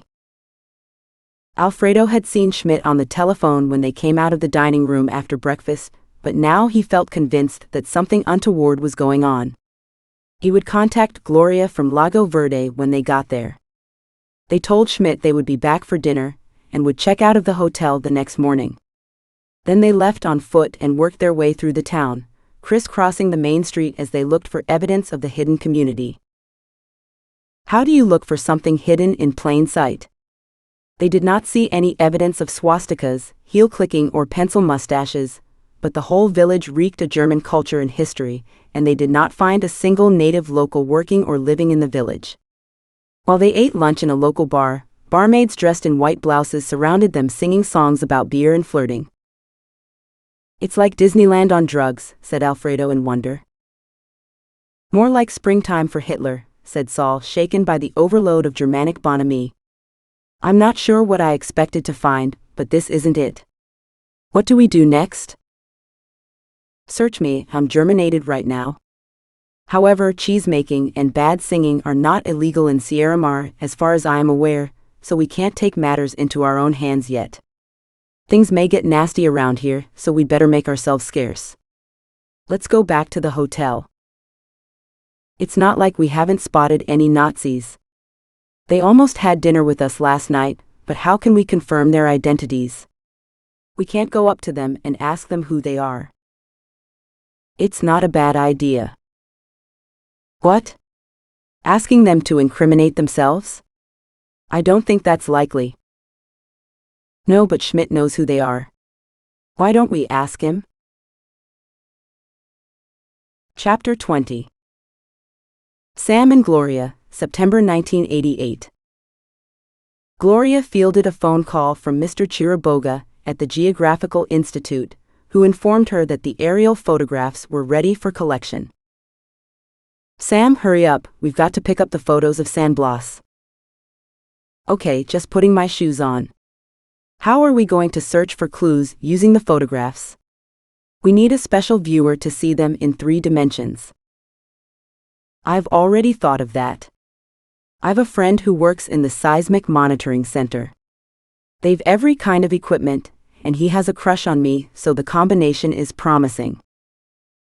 It did not surprise Sam to learn Gloria had another admirer. Men lost their heads over her all the time, Gloria being as beautiful as Venus, as rich as Croesus, and ultra-high maintenance. Sounds perfect. I'm ready. Let's go then. They drove to the Geographical Mapping Institute and parked outside, walking up the hill to the atrium and through to the aerial photograph department. Mr. Chiraboga had already put the photographs in a big brown envelope for them. Has the Seismic Monitoring Center got the correct viewers for seeing these in 3 dimensions? Yes, they have. There will be someone up there who can help you. Good luck, ladies. The center lay on the flank of the large volcano towering over Calderon, which threatened to engulf the population of 1 million inhabitants with its next eruption. At 500 meters higher than the city, Sam's heart and lungs worked overtime trying to combat the lack of oxygen in the thin air. Gloria, unconcerned, lit a cigarette and surveyed the view from the car park. Amazing, huh? Calderon gets bigger and bigger. Fantastic, panted Sam. When Gloria had finished her cigarette, they entered the nondescript concrete building and found themselves in a plain orange room with a scruffy reception desk. A bored-looking woman plaited her hair behind it. "Good morning.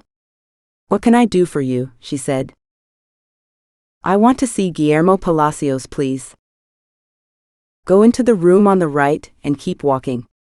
His desk is the last one on the left at the end of the office." "No security, no ID checks? How disappointing." They walked through the long office past parallel lines of cubicles, each with an earnest-looking occupant scrutinizing their screen and taking notes. They stopped at the last cubicle and looked in. A man wearing thick glasses and a big mustache resembling a fat caterpillar balancing on his lip, peered at a printout on his desk. He worried the cuticle on the side of one finger, which looked inflamed already. Gloria coughed. "Ahem. Guillermo? It's me, Gloria." He spun around to face them, his face going deep red in pleasure and embarrassment. "Gloria? Oh goodness. It's been far too long. You're still as beautiful as a flower. The roses must be jealous when you walk by." "Thank you. I should come here more often if I want to receive beautiful compliments." "But what are you doing here? And who's your friend?" "This is Sam. We need your help. If you've time." "Hello, Sam. Nice to meet you. I've all the time in the world when it comes to you, Gloria. How can I help?" "We need to examine some aerial photographs in 3 dimensions, and to blow them up to a bigger size if possible. Is that something you can do?" "Oh yes, I can do it. Have you got them here?" Gloria handed over the envelope. "What are you looking for?" "It sounds strange, but we're looking for concealed buildings outside the village of San Blas de Lago Verde." "Isn't that the village where they make the cheese? I'm guessing you're not looking for secret cheesemakers?" "Not exactly. It's more like a game of hide and seek. We're looking for some people who don't want to be found." "Sounds mysterious. Okay, let's see what we can do." He crossed over to the opposite cubicle, where there was a flat table and a pair of thick lenses suspended above the table on tripods. Selecting 2 of the photographs, he placed them under the lenses and moved them around, muttering. At last, what he saw satisfied him. "There you go. Nice clear images, I'd say." Sam leaned over the table and looked through the lenses at the photographs, which merged and came towards her in relief. She made out individual trees and people. "Fantastic. Good, I'm glad it's what you needed.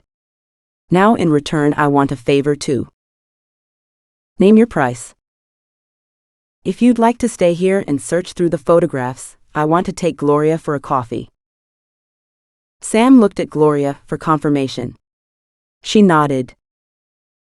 "Perfect." Gloria stuck her arm through Guillermo's, preventing him from floating off in a cloud of happiness, and left to have coffee with him in a nearby cafe. Sam stayed behind, examining the photographs for any clues to the secret hideout of the Nazi officers. It was painstaking work, but she could be meticulous, and she had refined observational skills, part and parcel of being a geologist. She had reviewed 4 of the pairs of photographs, spotting nothing of note, when something caught her eye. The image taken of the eastern part of the village had some raised bumps, which didn't appear natural due to some straight lines in their formation. They had a covering of grass, but they had dark depressions which could have been entrances in their sides. Even more interesting were the human figures in the photograph. It might have been a trick of the light, but they appeared to be wearing white coats. They might have been dairy workers, but they weren't wearing rubber boots. Then she realized what she was looking at. Laboratory coats. They were so out of place, she didn't believe her eyes even when she magnified the figures by lowering the lenses. What the hell was going on? Why would someone be wearing a lab coat in the outskirts of a village miles away from anywhere? It made little sense. By the time Gloria and Guillermo came back, Sam felt hysterical with pent-up excitement. Guillermo looked as if he had been smoking a psychotropic substance, and Gloria had the smug smile of an opera singer who has just got a standing ovation. "Did you find what you were looking for?" asked Guillermo. "I think so," said Sam. "Can you tell me what you see?" He leaned into the glasses and moved the photographs into focus. He grunted in surprise and moved the lenses around again. "They look like doctors. Is there a clinic in the village?" "Yes," said Gloria, "I believe there is, paid for by the dairy." She looked through the lenses and turned to face Sam, raising her eyebrow. "We need to go now, Guillermo," she said. "I've got to pick up something at the chemist before it closes. Please don't leave such a large gap between visits next time, Flower. I'll miss you." "Of course I won't, Poppet. Thank you for your help." "Yes, thank you. It's been so useful," said Sam. They made their way to the car where Gloria lit another cigarette. She sucked in a deep breath and blew it out. The day had become overcast, and dark clouds smothered the top of the volcano which brooded over them. Sam shivered, and Gloria offered her a drag of her cigarette, which she didn't refuse. "What the hell is going on?" she asked Sam. "Something weird. I've no idea. Don't panic, I'm convinced we're on the right track now. I've a horrible feeling about this. We must go there straight away. We should leave tomorrow at dawn. You ought to tell your father we're going. Just in case." "My father? Are you mad? He'll be furious." "Yes, he will be, but not for long. We need to take someone trustworthy with us. Someone who can protect us should the worst happen." "You mean Segundo?" "Yes, I do. If Alfredo and Saul are in trouble, we'll need help to rescue them." "Okay, I hate to admit it, but you're right. However, we will stop at the chemist's first." "What for?" "We're going to buy a pregnancy test." Chapter 21. Hernan Sanchez's face lit up with pleasure when the two women arrived at his apartment. He had been in a quandary ever since he had read the report written by Ramon Vega. Whether he liked it or not, it implicated him in some of the shadier goings-on of the era. He was ashamed he had profited from the expulsion of the Jews from Calderón, having never imagined similar policies would lead to the death camps in Germany and Poland. He had been young and influenced by the macho vibe of the fascist slogans and uniforms and talk of world domination. This fascination had disappeared when he learned about the final solution, but not before he had earned some money building roads and houses for the new arrivals. He had not told Gloria about any of this, and he wanted it to stay in the past. Ramon's report would stay secret. Despite his misgivings on the subject, he had decided not to warn Gloria off the search for Alfredo. He did not appreciate being told what to do, and Holger Ponce had crossed a line with his rude intervention. But he had a condition. "Poppy, how are you?" said Gloria. "Mr. Sanchez, it's so nice to see you again," said Sam. "I'm well, thank you. How nice to see you both. I was bored by myself." "Our visit will vex you, but I need your help, Poppy." "Does it have anything to do with that rogue Alfredo Vargas?" said Hernan, wrinkling his brow in a mock-serious manner even Sam found amusing. "How did you know?" "Honestly, darling, you don't imagine you can keep secrets from me?" "I should have realized it was unlikely. I'm so sorry I've been lying to you about him. I meant to tell you. It's difficult to be apart from someone you love. I'm not pleased, but I love you and I understand how it is. What's the problem, sweet pea?" "Poppy, Alfredo's missing. I'm so worried about him. He traveled to the mountains with an American journalist, and they've not come back. They may be injured or stranded somewhere. And what are they doing up there, may I ask? They were looking for a fugitive German officer from the Second World War, said Sam. It's likely to be a rumor, but there might be some truth to the matter, and we're worried they've got themselves in trouble. So, you two fine young women are going to rescue the men from peril? There's something wrong with this story. Modern times, said Sam. But we would like some help. I can guess what help you want, or should I say whose? It's my condition for allowing you to go on this mad adventure, so we're in agreement. I'll ring Segundo tonight, and have him meet you at your apartment tomorrow at dawn. Thank you, Mr. Sanchez. We'll be a lot safer if Segundo is with us. He's quite a formidable person. Ha? That's one way of putting it, Sam. Now what can I offer you to drink? After the women had left, Hernan rang his enforcer, Segundo Duarte. Good evening. Who's calling? Segundo, good evening. How are you? Don Sanchez, what an honor. I'm well, thank you, sir. And you? Not bad, old friend. I have a job for you. What can I do for you? I want you to babysit my daughter and her friend Sam. They're going to search for Alfredo, Gloria's boyfriend, who is missing in the mountains. I understand you learned about Alfredo and Sam on your trip to Recate. I want you to make certain they get home safe. Okay, boss. I'll do it. And don't worry about a thing. I'll guard your daughter with my life. When do you need me?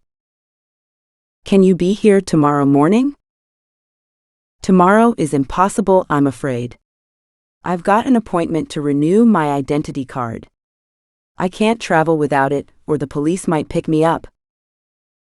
What about the day after? Okay. Where shall I meet them? Can you wait at the crossroads at San Francisco after lunch? Then you won't have to come into town and go back out again. I'll be there. Thank you. I will reward your loyal service well. I can never repay you the debt I owe, Don Sanchez. Be careful. We don't know what has happened to them. They were looking for fugitives from Nazi Germany.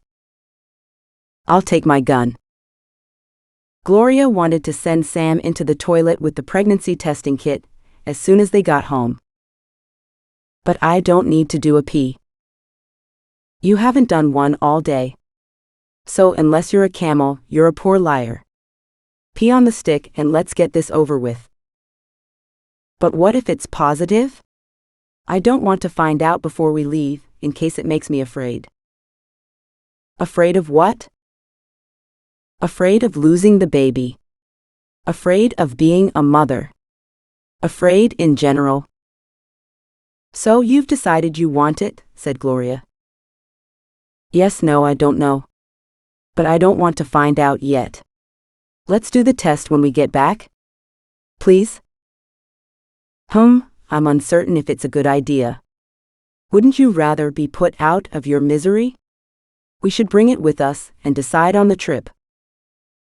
Being sure I'm pregnant will not make me less miserable than I am already. I'll put the kid in my rucksack, I promise. I might change my mind on the road, said Sam. I don't understand how putting off the result will help you decide, but if you can't face doing it now, I guess we can wait for a while. Thanks, I don't want to do this right now. The rest of my life is in the balance. Go to the toilet anyway, and I'll make some tea to refill your bladder. Gloria went to the kitchen and set the table with cups and saucers, and put a kettle on to boil. Sam's arguments against doing the test did not convince her, but she could understand the reluctance. She lit a cigarette and leaned against the counter and waited for the kettle to whistle. The phone rang, and she carried an ashtray out to the hall in case it was going to be a long one. Hello. Who's speaking, please? No one spoke. The sound of coins being dropped into a payphone vibrated in her ear. She waited. Hello? Is that Gloria Sanchez? Yes, it is. Please speak up, I can't hear you well. It's Rahman. Rahman? Rahman who? Rahman Vega, Alfredo's friend. Now it was Gloria's turn to be silent. Hello? Are you still there, Gloria? You're alive? But they told us you died in the fire. How did you get my number? Alfredo's maid gave it to me. I wanted people to think I died so they would leave me alone, but I'm alive. Whose were the bodies the police found in the house? They found one in the maid's room and the other in your room. I presume the maid was in her bed, but who did they find in yours? I was having an affair with someone who came over to see me that night. We were in bed together, and then she sent me to the off-license to buy some wine. When I got back, the house was a furnace. There was nothing I could do. Have you told the police? They are aware of it, but they are keeping it quiet because the husband doesn't want anyone to know how she died. He wants to pretend she died in a car crash. Alfredo's devastated. He thinks you're dead. Where is he? I gave him an important document I need to get back. He's not answering his phone. Alfredo's missing. He went into the mountains with an American journalist looking for the Nazis and they've disappeared. That's awful news and it will get worse. We need to publish the document as soon as possible to expose those people before they escape. Do you have any idea where it is? Yes, I hid it in my father's house, but I didn't tell him. It's safe. Where are you? I'm in Miami. I flew out after the fire as I feared they would hunt me down if they realized I had survived. My father can send you the document by courier if you let him have the address. You need to ring him, but wait until tomorrow. I'll ring him myself today and tell him to give it to you. Okay, what's his number? Gloria dictated the number and then the beeps went. Rahman swore as he tried to force more coins into the slot to no avail. The phone cut off. She stood in the hall composing herself for a minute and then rang her father. Papi, it's me. Hello, darling. I was about to ring you. I've news about Segundo. I have news too. Who should go first? Tell me. Rahman Vega, Alfredo's friend, contacted me. He's in Miami. Rahman? Didn't he die in a fire? It's a long story. I'll tell you another time. Okay, so what did this fellow want? He asked me about a report he had written. He gave it to Alfredo, and he was trying to track it down. What's this report about then? It's an exposé of the collaboration between Germany and Sierramar during and after the war. Would this be the document hidden in a drawer of your mother's chest in my bedroom?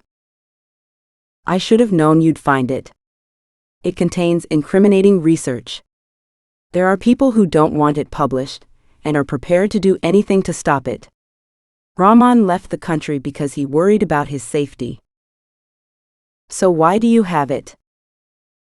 Alfredo gave it to me after someone tried to burgle his house to steal it.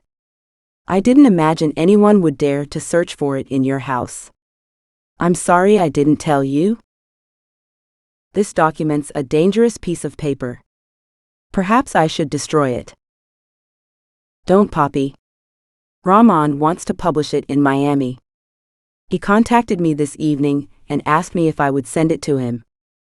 I told him you have it, and he will ring you tomorrow.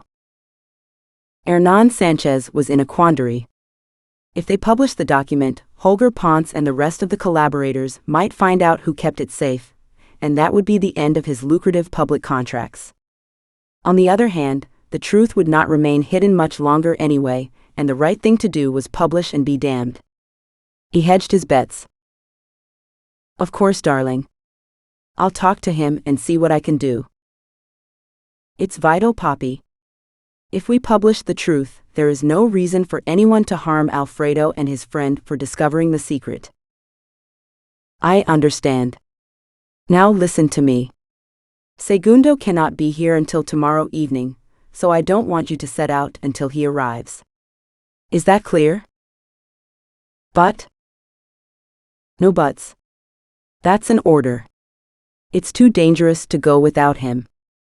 I'm serious about this. Okay, Poppy.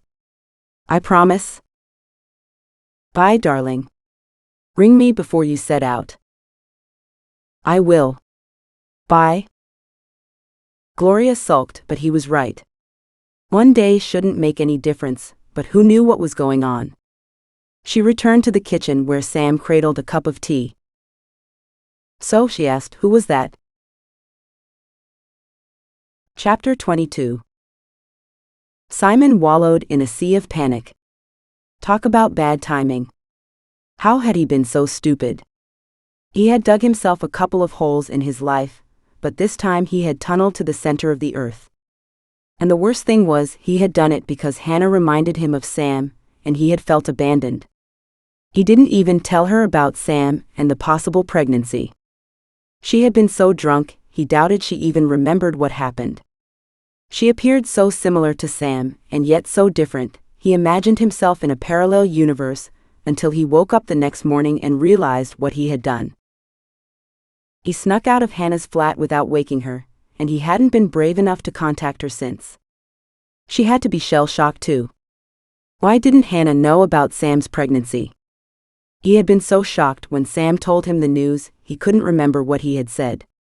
It hadn't been good because she left him holding the phone with a dialing tone ringing in his ear. What a bloody mess. He blamed Sam for going away and leaving him alone. She knew he resisted everything except temptation. How ironic that having found himself in bed with Hannah only made him long for Sam. He wanted to live with Sam and keep her close to stop him from roaming. Now he had done something unforgivable. He moaned and paced the room, gesticulating and talking to himself. How would he convince Hannah not to tell?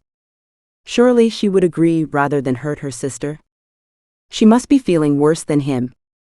No matter how awkward, he would have to talk to Hannah and get her to agree to a vow of silence. Sam need never find out. He would deal with the baby thing if it became a reality. Should they move in together and work from there? He found his address book and looked up Hannah's number. Simon was not the only one in a panic. Hannah woke up alone, tangled up in bed linen smelling of sex and wine. Her head throbbed in a way which suggested it might explode. The nasty pain behind her eyes made her screw them up, stopping all but the tiniest glint of light from entering. This did not prevent her from noticing the stains on the bottom sheet that belonged to both types of liquid. Her hope it had been a dream evaporated. She couldn't have slept with him, but the evidence spoke for itself. No one must ever find out. She didn't want to imagine what her parents would think. And Sam? She blamed Sam for going away again. None of this would have happened if she had not gone prancing off to Sierramar, leaving Simon home alone. She bundled the sheets up and stuffed them into the washing machine with her underwear and some random tea towels. Switching on the hottest wash, she went into the bathroom and immersed herself in the shower, trying to scrub herself free of fault with a loofah. Hannah looked at Simon through the steam rising from her scalding cup of coffee. I don't understand what the point of this is, she said. Hannah stirred her coffee, avoiding Simon's pleading look and staring past him out of the window at the plastic bags being blown around the bus stop. We need to talk. You know we do, said Simon. And what can you say, Simon? You took advantage of me when I was drunk, and now you want me to forget it ever happened. Or did I get it wrong? Simon spluttered. How can you say that? You took advantage of me, and not the other way around. I showed my vulnerable side, and you went for the jugular. You're no angel either. He put his head in his hands, and ran his fingers through the tufts of hair above his ears. His shoulders slumped. Okay, don't panic, we're both guilty. I needed attention, after my breakup and Indiana Jane had deserted you. It was only sex. Just sex, huh? How come I can't get you out of my head? Perhaps you enjoyed it? Hannah looked him straight in the face. Or you like me? Has it ever occurred to you? This wouldn't be the first time a man fancied more than one member of a family. I like you. You're funny and beautiful, but I love your sister. You can't love her after sleeping with me and shouting with passion. This had an element of truth. But he was thinking about Sam at the time, and the two bodies mingled in his mind and drove him crazy with desire. The drink and the passion had befuddled his mind to the extent he wasn't clear who he was with, but he wouldn't admit it. He fancied Hannah, and he knew it was mutual, which was why he avoided her in the past. Why had he gone to her house? That was the $64,000 question. This scenario was always a possibility, for him anyway. He had told himself he only wanted to bask in her resemblance to Sam and flirt a bit. He hadn't banked on her being drunk and lonely and open to suggestion. And she smelt great, and he longed to touch her again and make her moan. He leant forward and breathed in her scent as she bent to place her cup on the table. They stopped with their faces almost touching, hardly daring to breathe. She went pink with desire. He put his hand behind her head and pulled her in for a kiss. Chapter 23. The phone rang when Hernan Sanchez walked by on his way to the bathroom. He tutted at the bad timing and picked the receiver up. Yes? Good morning, Señor Sanchez. Good morning? Who is this? I'm in a hurry. Ramon Vega, sir. I told your daughter I'd contact you today. Oh yes, how can I help you? I understand you have my report in your possession. I'd be most obliged if you would send it to me. Where are you? Why can't you come and collect it? I am in Miami. I can't come to Sierramar right now. The report is inflammatory. Sierramar's reputation will be at stake if outsiders read the content. You have read the document? Didn't Gloria hide it? My daughter cannot hide anything from me. I have the right to read something that was hidden in my house. Aren't you ashamed about the collaboration of our government? You are not blameless either. This cannot be kept secret forever. Sooner or later the truth will get out. You've no right to judge me. I was a young hothead. We did things differently then. I'm sorry. You're right. I can't judge the things that happened then, but I know how things are now, and Alfredo is in danger. We must publish. I can't decide right now. Tell me where you are, and I'll send the report to you if I decide this is the right thing to do. But this is not your decision. The document is mine. You must send it. Possession is 9/10 of the law, young man. You don't get to tell me what to do. I can't force you to send it. That's true. But I'm begging you. The report represents 2 years' work, my livelihood. If you destroy the contents, you're vandalizing history. Tough. I'll decide what to do without your help. Where are you? I'm staying at the Hotel Franklin on South Beach. Okay, let me meditate on this. Please send it soon. Time is of the essence. Alfredo may not survive if I do not publish as soon as possible. Goodbye, Mr. Vega. Hernan Sanchez replaced the telephone and continued on his way to the bathroom. Gloria struggled with her impatience. She needed to set out for San Blas to find Alfredo, but now they had to wait for Segundo. They had only been delayed for a day, but it seemed like a week to her. She stomped around the house trying to find things to do. This is the problem with having a maid, she said to Sam. The ironing is done, the floors are shining, the beds are made. I've nothing to do. Sam, who considered having a maid to be a luxury, enjoyed doing nothing for a change. She lay on her bed, dreaming about Simon and the baby. The pregnancy test lay on the quilt beside her, still in its plastic container. There was no escape. She needed the result. "I'm going to the corner shop to buy a newspaper and some cigarettes," said Gloria. "Are you coming with me?" "No, I'll stay here, thanks." "Okay, I'll be back in a minute."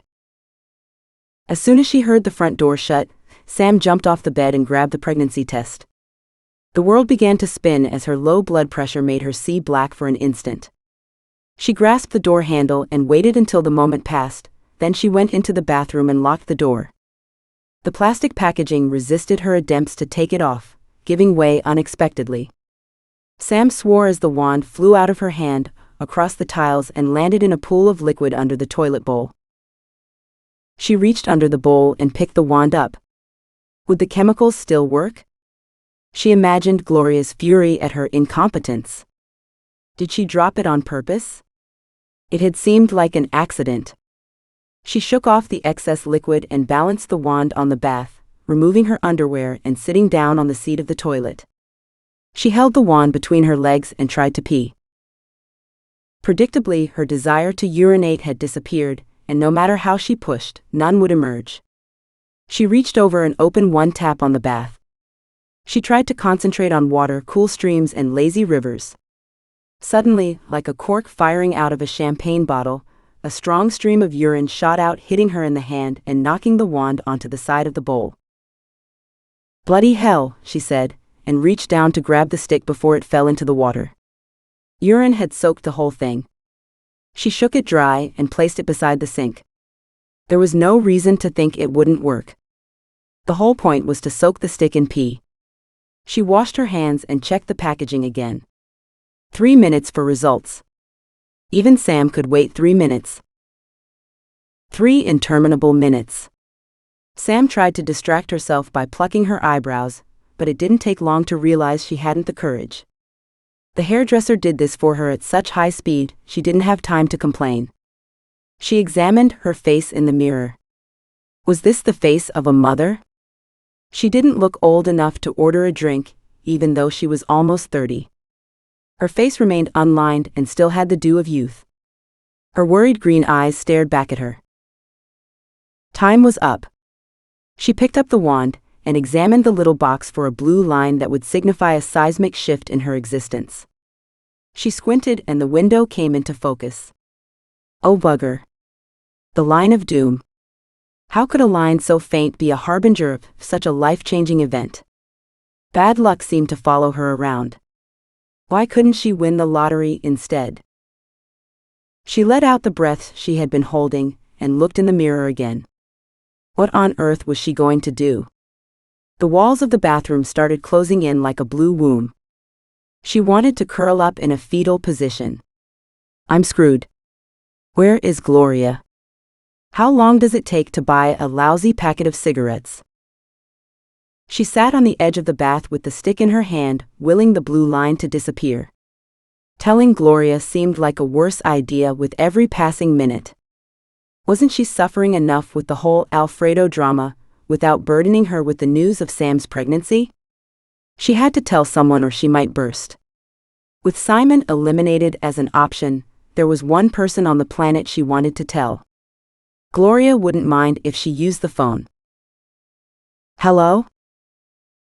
Sam? Hi. How are you? How is Calderon? Asked her sister. Great, thanks. Complicated, but there's never a dull moment with Gloria around. She definitely fits into the interesting category. What's up? Nothing. Why should anything be up? It's so obvious something has happened. You never ring me from Calderon unless a drama has occurred. And your voice sounds funny. Well, I wouldn't call it a drama, more of a tragedy. Spit it out. I'm pregnant, up the duff, I have a bun in the oven. What? How? When? Who's the father? Don't be ridiculous. Simon. How can you even ask? A long silence followed. Hannah? Are you still listening? I need you. I'm here, sis. Shocked. I will be an auntie. If that's shocking, imagine how I feel. Anyway, who said I will have the baby?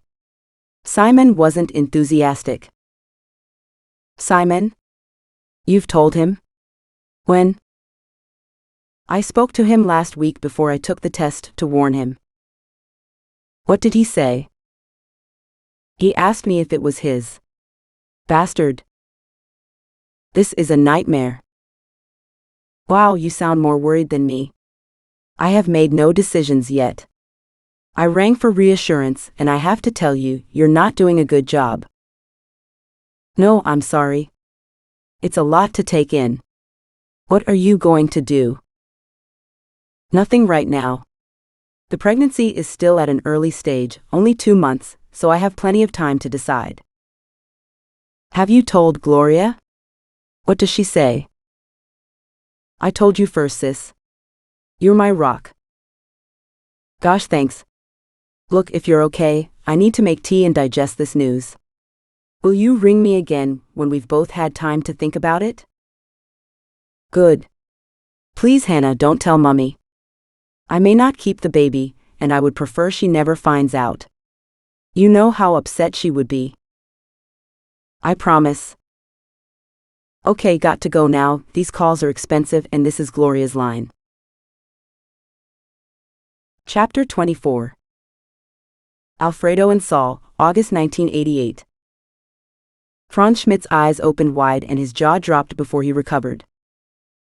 The man with Dr. Becker? Boris something, Klein, I think. They come here often. I'm expecting them tomorrow. He hesitated. Have you met Dr. Becker? I knew him a long time ago. Saul's voice stuck in his throat. We're leaving in the morning, so we won't get the chance to meet them this time. Perhaps on another occasion, said Alfredo, moving away and pushing Saul up the stairs with him. Don't do anything foolish, he said in Saul's ear. You've come this far. We should get out of here. Those bastards must pay. What if they try to disappear? I think it's us who need to make ourselves scarce. Trust me. He led Saul to his room. Then he realized he had left his wallet on the reception desk. Get packing. I left something downstairs. He started down the steps, and a voice floated up towards him. Boris, we need to act now. These men are on to you. Alfredo stopped with his foot in midair, still hidden from the reception desk, but he could hear quite clearly what was said. Yes, they're leaving tomorrow. We have to stop them. There was a pause. Okay, I'll do that. Leave it to me. Goodbye? Alfredo crept back up the stairs and then turned around and descended again, making certain Schmidt could hear his footsteps. Schmidt looked up as he heard him coming. Yes? Ah, your wallet? I have it here. Alfredo took it and returned up the stairs where he knocked on the door of Saul's room. Saul? Let me in. What's up? We need to leave this evening. The hotel manager has told Boris Klein we know who he is. Okay, what do you suggest? We need to sneak down the fire escape into the car park and get out of here as soon as possible. It will be safer if we sneak out when it's dark. How about 10 o'clock? Sounds good. See you then. Alfredo left Saul's room and went back to his own to pack. His heart was thumping. He felt as if he had landed in a movie. And he still hadn't called Gloria. But now he knew people might listen. He waited. He wanted to get out of San Blas before it was too late. At 10 o'clock, the two men made their way to the back of the hotel. A door locked with a heavy padlock blocked the entrance to the fire escape. Someone had screwed the hasp onto a rotten piece of wood. Alfredo gave it a sharp tug and it came away with ease. The door swung open with a loud creak onto a clear and cold night. The almost full moon flooded the car park with light, their jeep caught in the spotlight of its ghostly shimmer. Not a great night for sneaking away, said Alfredo. I could read a book in this light. It's beautiful, said Saul. Come on. Let's get out of here. They crept down the rusting stairs to the car park. Their car stood on its own in the middle. There was something strange about the way it listed to one side. Alfredo ran towards it across the open space and spotted the problem. The tires on the left side of the car, he said, they're both flat. This can't be a coincidence. Someone has sabotaged it. Shit. What'll we do now? We can't stay here. Let's walk out. It's our only chance, and the next village isn't far away. We should get there in a few hours. The moonlight is perfect for a nice stroll. Okay, I didn't like this hotel anyway. Can you open the back for me? Did you forget something? Alfredo, you must be crazy if you think I will leave my gun behind. I forgot the gun. I think we should abandon most of our stuff and take the essentials. Saul threw his bag into the back of the car and opened the side panel to take out the gun. Well, I've got bullets, a gun, some cash, and my passport. How about you? I'm going for my ID, cash, and 2 bars of chocolate. Okay then, let's make ourselves scarce. The moon illuminated the road out of San Blas, making their shadows precede them and walking a little difficult, but they did not slow down. The village lights receded into the blackness, and the 2 men began to breathe easier. I'll need double rate for field trips, said Alfredo. If we get out of here, I'll pay you overtime as well. They kept up the pace for an hour, and then sat down for a rest and some chocolate. The sound of an engine broke the silence. Did you hear that? I did. It might be a bus. I hope so, because these peat banks are steep, and I can't see an exit. They started to walk again, their breath visible in the cold night air. The engine grew louder. Headlights picked them out on the road. They flattened themselves against the banks as a car drove past and went around the corner. Phew, that was close, said Alfredo. But as they walked around the bend, they noticed the car had stopped and the doors were open. 2 men stood waiting for them. Dr. Vargas, isn't it rather late for a walk? Said a voice. Boris Klein stepped into the moonlight. Well, it is such a clear night. How foolish of you to think we would let you leave with your little Jewish friend, after he recognized my colleague Dr. Becker. It was worth a try, said Alfredo. Boris Klein turned to his companion, a burly man with blonde hair. Have you got the rope? He said. Saul moved closer to Alfredo. Be ready to run, he hissed. Don't be a fool. They're armed. So are we. Have you forgotten? I have the Glock. They won't take me alive. Use your head, man, we don't need to die here. Get a grip. Boris and the young man approached them. Saul Rosen's cheekbones stuck out in the moonlight, making him look like a corpse. Face the bank and put your hands behind your back. Alfredo did as he was asked, but Saul stayed where he was. Oi, Jew, turn around or I will make you. No. He took the Glock out of his waistband where he had concealed it under his shirt, and pointed it at Boris Klein. Make me, he said. Go on. I dare you. The young man with Klein hurled himself at Saul. The gun went off, and Boris Klein grunted as the bullet hit him in the shoulder. Alfredo threw himself on the ground as Saul kept shooting at the prone body, his arms flailing as he wrestled with his attacker. They fell to the ground. There was another shot. Alfredo lay in the mud, afraid to move. There was a groan. Boris Klein sat up, cursing. What the fuck is going on? Where did he get the gun? Jesus, Hans, get up and stop messing about.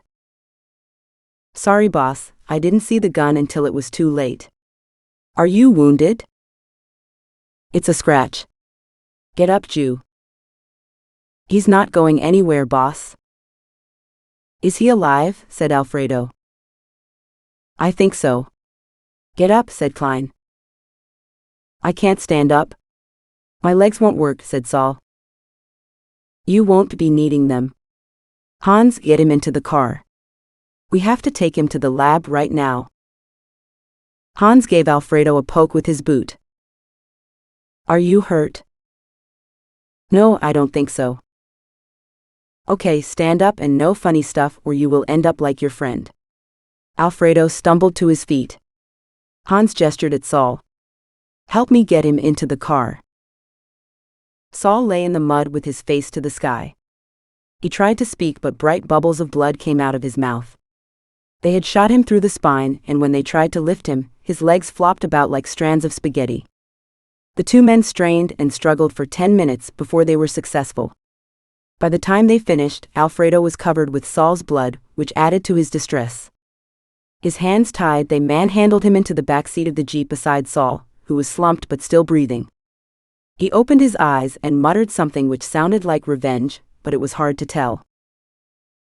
Did you find the gun? Said Boris. No, it's too dark. I think it sank into the mud somewhere, said Hans. Somehow, Hans turned the car around in the narrow, high-banked road by driving back and forward and twisting the wheel to its limit. Alfredo held onto Saul to stop him falling off the seat. The smell of blood was overpowering and his hands felt sticky. Hans drove them back through the village of San Blas and out of the other side along a crude gravel road with large potholes. They did not drive far, and when they stopped on the edge of the forest, there were no buildings in the area. Alfredo was struck with the thought that they were being taken there for burial. He hoped it would be quick. Would Gloria ever find out what happened to him? He wished he had told her where they were going. Too late now. Quickly, said Boris. Don't let him die. Hans sounded the horn of the car, and then he and Alfredo pulled Saul out of the seat and gave him an improvised chairlift towards a grassy mound in the clearing. To Alfredo's bewilderment, a door opened in the hillside and a man put his head outside. Get a stretcher. Now?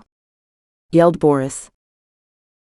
Less than a minute later, the man ran outside pushing a stretcher on wheels. They placed Saul onto it and disappeared into the door in the hill. I don't understand, said Alfredo. Why are you keeping him alive?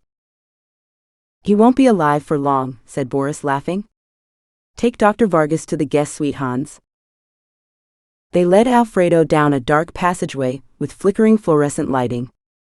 His ordeal had disorientated and shocked him, and he stumbled several times on the smooth flooring. Hans pushed him into a poky room with 2 single camp beds. There you are. Luxury. You can choose your bed. I need to use the bathroom. It's under one of the beds. Sleep tight, Dr. Vargas. What about Saul? What about the nasty Jew? He's dead by now. Dead? But he was still alive when we arrived. You understand nothing, do you? We had to take his fingers before he died or they can't be used. His fingers? Oh my God. Alfredo fainted. Hans chuckled. And you are next, Dr. Vargas, he said and shut the door. Saul Rosen struggled to stay conscious. Blood filled his throat, and he kept floating off the stretcher towards the lights in the ceiling. The Glock remained in his jacket pocket where he had managed to secret it whilst lying in the mud. The cold metal felt good in his hand. He could hear people talking. A fucking disaster. How were we to guess he was armed, said Hans. Well, he's here now. I need to get on with it. Can you tell Boris to hold out longer? I'll take the bullet out of his shoulder as soon as I finish here. Okay, Doc. Jewish bastard. Hans walked up to the stretcher and said it again, right into Saul's ear. Jewish bastard. You're going to die in the Führer's service. Saul smiled at him, coughing blood out of his throat so he could speak. So are you, he said. A sharp retort rang out and Hans fell to the floor, a large red stain spreading across his chest. His face had an expression of surprise frozen on it. Becker swore and ran to his side to feel his pulse, but it was too late. Hans? You bastard. He's dead. The gun fell to the floor, making Becker jump, and Saul Rosen slipped out of consciousness for the last time, a smile on his face. Boris Klein came running into the laboratory. Jesus, what happened? He kept the gun. Hans is dead. I have to get the fingers now or it will be too late. How can I help? What a fucking train wreck, said Klein, washing the blood off his hands. It will devastate his father, said Kurt Becker. The Schmidt brothers were always a little half-hearted about this project. Franz fancies the local women. He's never been Aryan enough. Well, his nephew was Aryan enough to die for it. That's true. I'll tell them tomorrow and alert them to the fact we have to leave. I need more time, said Becker, sitting in the corner with his head lowered. People may come looking for Dr. Vargas and the Jew. We have to put them off our trail. Klein rubbed his chin and examined his fingers. I've an idea, but we'll have to be careful no one sees us. Go on. We need Vargas for a while so we can talk to him about Vega's report and find out who knows what before we dispose of him. We may also want more fingers before we're ready for the final step. That makes sense. So, their car is at the hotel. If we bring it here, we can fix the punctures and put the 2 bodies in it. If we set it on fire and push it down the cliffs outside Lago Verde, people will think they had an accident on the way home. It will take them weeks to identify the bodies and realize Dr. Vargas is not one of them. We'll be long gone by then. Brilliant. I like it. Send one of the boys to change the tires. Then drive the car here, and we will load it up with the bodies and dump it tomorrow.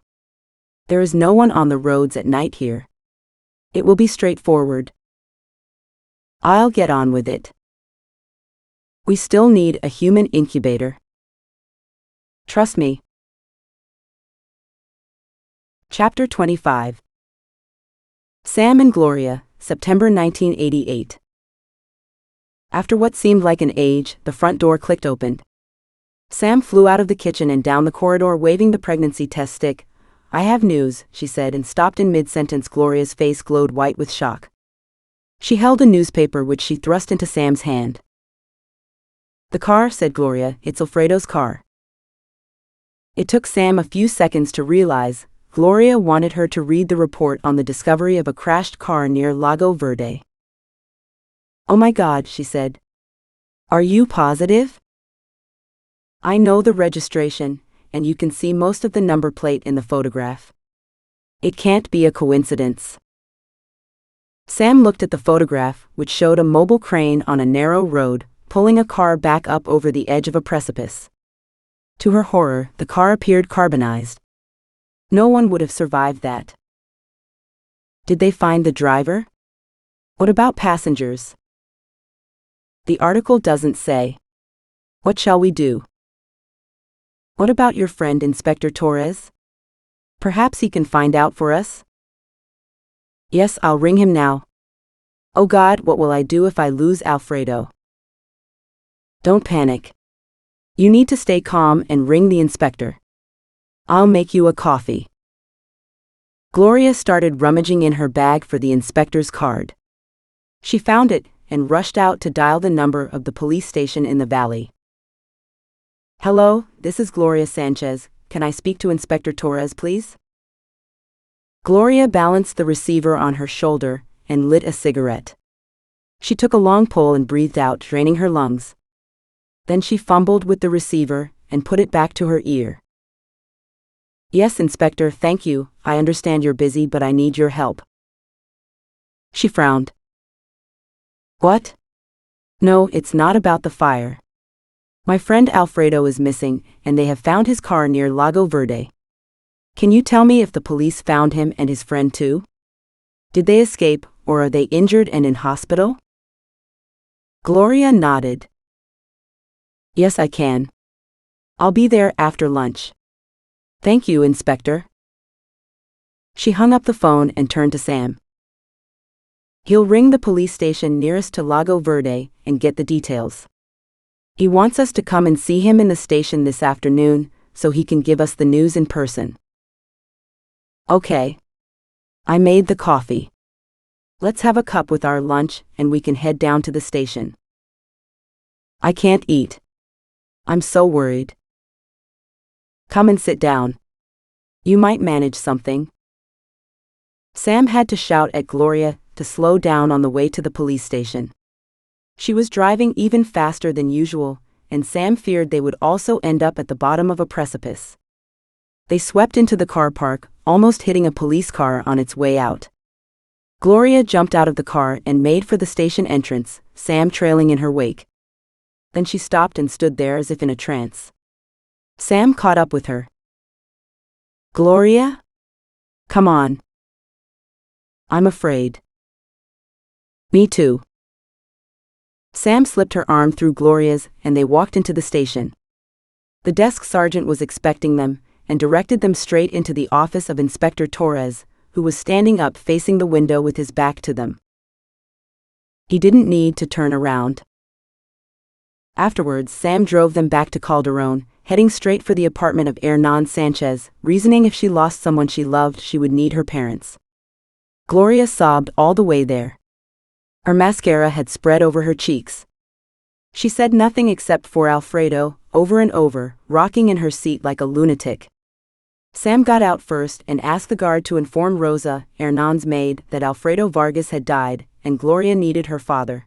They traveled up together in the lift, with Gloria weeping into Sam's chest, making a damp black patch on her shirt. The doors opened, and Hernan Sanchez stood there with his arms open. Sam passed Gloria into his care, without being able to comfort either of them. I'll come over tomorrow, she said.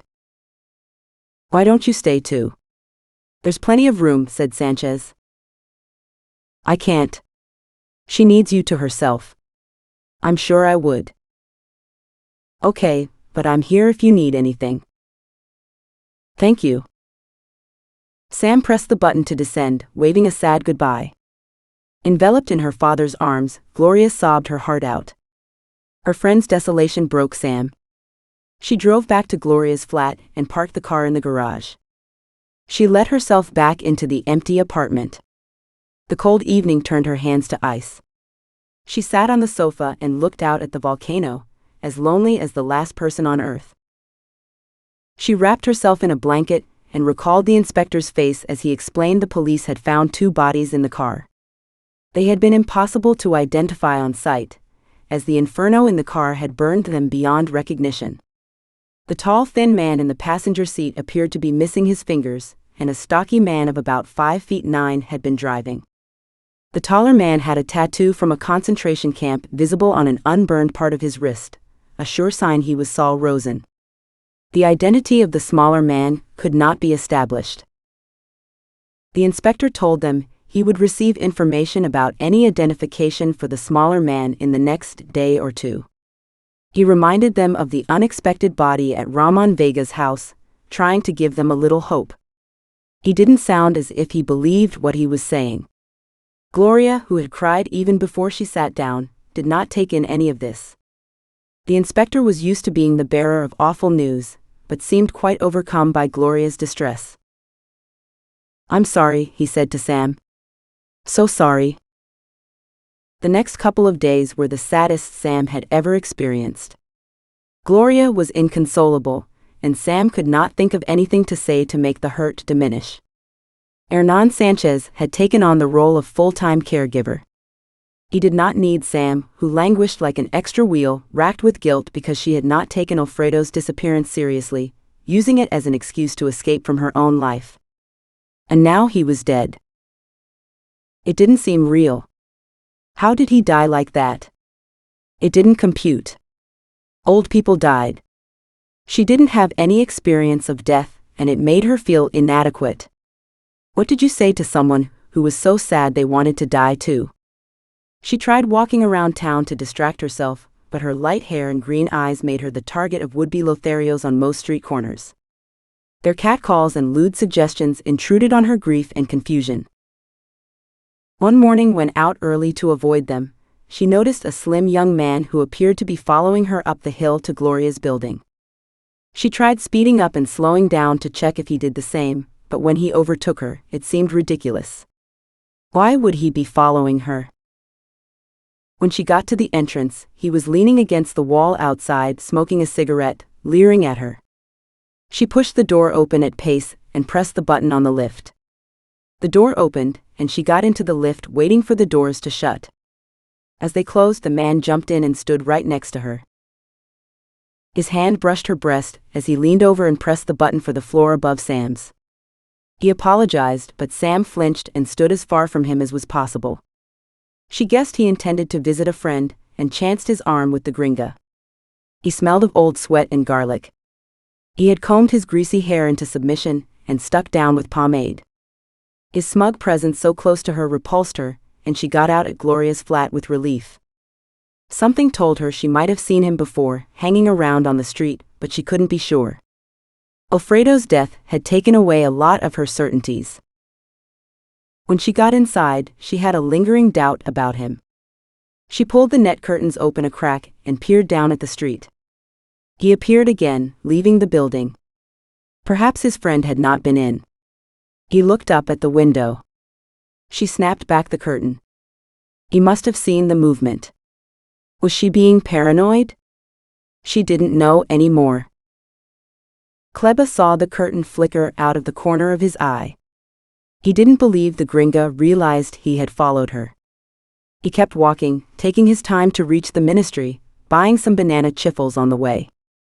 Holger Ponce waited for him, sitting in the back of his ministerial limousine. "What kept you?" he snapped. "Sorry, Minister, surveillance doesn't always go to plan." "What have you found out?" "Miss Sanchez is staying with her father. The gringa is still in her apartment. She goes walking by herself with a face like a wet Wednesday." "They've definitely seen the article?" "I'd say so. I spotted the daughter in the lobby of Senya Sanchez building, and her face was puffy and swollen from crying." "Ha! Vargas is dead then. That will stop them interfering in our plans." "No one can stop the Reich, sir." "That's what I meant. You've done well. Monitor them just in case." "Yes, sir." Chapter 26. Gloria came home on the fourth day, her face still swollen with weeping. She looked strange without makeup, her whole glamorous image having been washed away by the tears. She had shoved her hair into a chaotic bird's nest bun, which hung uncertainly to one side of her head. She wore some ancient tracksuit bottoms and an oversized t-shirt. She crawled into bed and hid under the duvets and seemed unable to put her sorrow into words. Ill-equipped to deal with such a depth of mourning, Sam did not understand how to comfort her friend, so she went into kitchen mode. She made coffee and tea and bowls of soup that went uneaten. Washing up gave her something to do besides looking out at the gray skies. She emptied ashtrays and went to the local shop to buy more cigarettes and escape the claustrophobic atmosphere in the apartment. She also had to deal with the knowledge she was carrying a child she didn't want. Alfredo's death had made it clear to her that she had a relationship with a man with whom she should not be having a baby. This was difficult to admit. She remembered how she had defended him when people who loved her tried to point out the inevitability of the failure of their relationship. She hated him for his duplicity and the misery he had caused her. There would be no future for them as a couple with a child. Why had she been so blind? And now she had a horrible choice to make with no support. Gloria needed support herself, being in no fit state to help Sam. Hannah had seemed disinterested on the telephone. She couldn't talk to Simon. Loneliness enveloped her like a cold sea. She needed to get rid of it as soon as possible. Despite Gloria's offer of help, she didn't want a child under any circumstances. Her career had just begun, and it would be difficult enough to get past the ring of prejudice which fenced her off from mining without adding a meter to the height of it. She couldn't face bringing up a child who looked like Simon or worse, behaved like him. Sam was sitting on the sofa trying to warm her hands on a hot cup of coffee when the telephone rang. Gloria had hidden under a pile of duvets in her bedroom and did not come out. Sam made her way to the telephone with trepidation. They had told no one about Alfredo yet, because the police had not made the information public, but the rumor about him being missing had spread. She dreaded fielding the inquiries from their circle of friends. "Hello? Is that the gringa? I need to speak to Miss Sanchez." "Inspector Torres? I'm afraid it won't be possible. She's sleeping." "Wake her up. I must talk to her right now. I have to ask her a question." His voice contained a suppressed excitement which proved contagious. Sam felt her heart rate increase. "Okay, give me a minute." Sam put down the receiver and went into Gloria's bedroom, switching on the light. The curtains hung shut, and the duvets rose and fell almost imperceptibly. A stick of incense had left its scent, and a long trail of ash on the bedside table. "Gloria, it's the inspector on the phone. He wants to talk to you. It's urgent." There was a snuffling noise, and a nest of hair emerged from the covers. "Urgent? I don't think I can bear to talk to him." "Come on, you can do it." Gloria got out of bed with a big sigh, and walked to the phone, dragging a duvet with her and leaving a trail of bedclothes in her wake. She picked up the phone and held it to her ear. "Hello, Inspector. It's Gloria Sanchez here." "Miss Sanchez, sorry to disturb you. I understand you are going through hell, but there's been a development." "A development? What do you mean?" "We have some new information about the bodies in the car. It will distress you, but I need you to confirm something for me." "Okay, go ahead." Her voice trembled. Sam grabbed her free hand and squeezed it. "Did Dr. Vargas ever have a serious break in his leg?" "A broken leg? No, I don't think so. We compared our scars and broken bones once for fun. I've broken everything you can break, but he claimed he'd never had so much as a fracture." There was the sound of air escaping from the inspector's lungs, a big relieved sigh which even Sam could hear. His voice rose with excitement. "The body we are trying to identify has metal plates screwed into his right shin. We are tracing the serial number now, but I think I can tell you." Gloria started to sob again, collapsing in a heap on the floor. "What?" said Sam. "What is it? Tell me for God's sake." Gloria gulped. She turned to face Sam, her eyes shining like beacons in her face. "It's not him. It's not Alfredo." She lifted the receiver which she had left hanging in the air. "Inspector?" "Yes, well, as you have guessed, we can confirm the body is not Dr. Vargas." "Thank you. Thank you so much." "My pleasure, Miss Sanchez. Please don't tell anyone. It won't be made official for weeks until we discover who he is." Gloria put the receiver back on the telephone, and the two women hugged in excitement. "I'll speak to my father," said Gloria. "We need to leave today. Segundo should be available now." "Okay, I'll get packed. I hope we can get there in time. If the Nazis didn't kill him, they are keeping him alive for a reason. At least we have a location for the search now. Fingers crossed." A shiver ran up Sam's spine as she remembered Saul Rosen's missing fingers. They might have reprieved Alfredo for some sinister purpose which hadn't yet become clear, and a foreboding swamped any passing euphoria at the news of his survival. To travel hopefully might be better than to arrive. Chapter 27. Guilt overwhelmed Hannah. She had always got her own way before. Being the older and more beautiful sister, she got a lot of positive reactions as a child, making her feel invincible. Sam had not represented competition in the beginning. Hannah hogged the center of attention and Sam trailed in her wake. That lasted until the trip to Sierramar, and the Indiana Jones-like adventure Sam had. Afterwards, Hannah had lost her advantage, as her mundane job and the string of pointless boyfriends paled beside Sam's career. She had become short-tempered and resorted to sabotage to get the better of her sister as the spotlight shifted away. Sam, who didn't possess a jealous bone in her body, remained unaware of this shift, which would have made her uncomfortable. For Hannah, Simon represented the last straw. What on earth did he see in Sam that Hannah didn't have more of, and better quality? Mystified and envious, she grabbed the opportunity to prove her superiority when Simon had come to her house. She didn't like him much, although he had an animal magnetism which made her feel sick. She had intended to seduce him and then blackmail him into leaving Sam for good. She had been drunk at the time and had not examined the ramifications of her plan before they consummated it. She hadn't expected to like him, or for him to like her. When Sam had dropped her bombshell about the pregnancy, Hannah panicked. Somehow, she got to the end of the conversation without blurting out the truth. The awful reality of what she had done to her only sister, who had never done her any harm and had always supported her, sunk in. She realized what a vile coward Simon was. He had come to her house to tell her about the pregnancy, but been sidetracked by the possibility of a quick shag. Now his own libido had screwed him.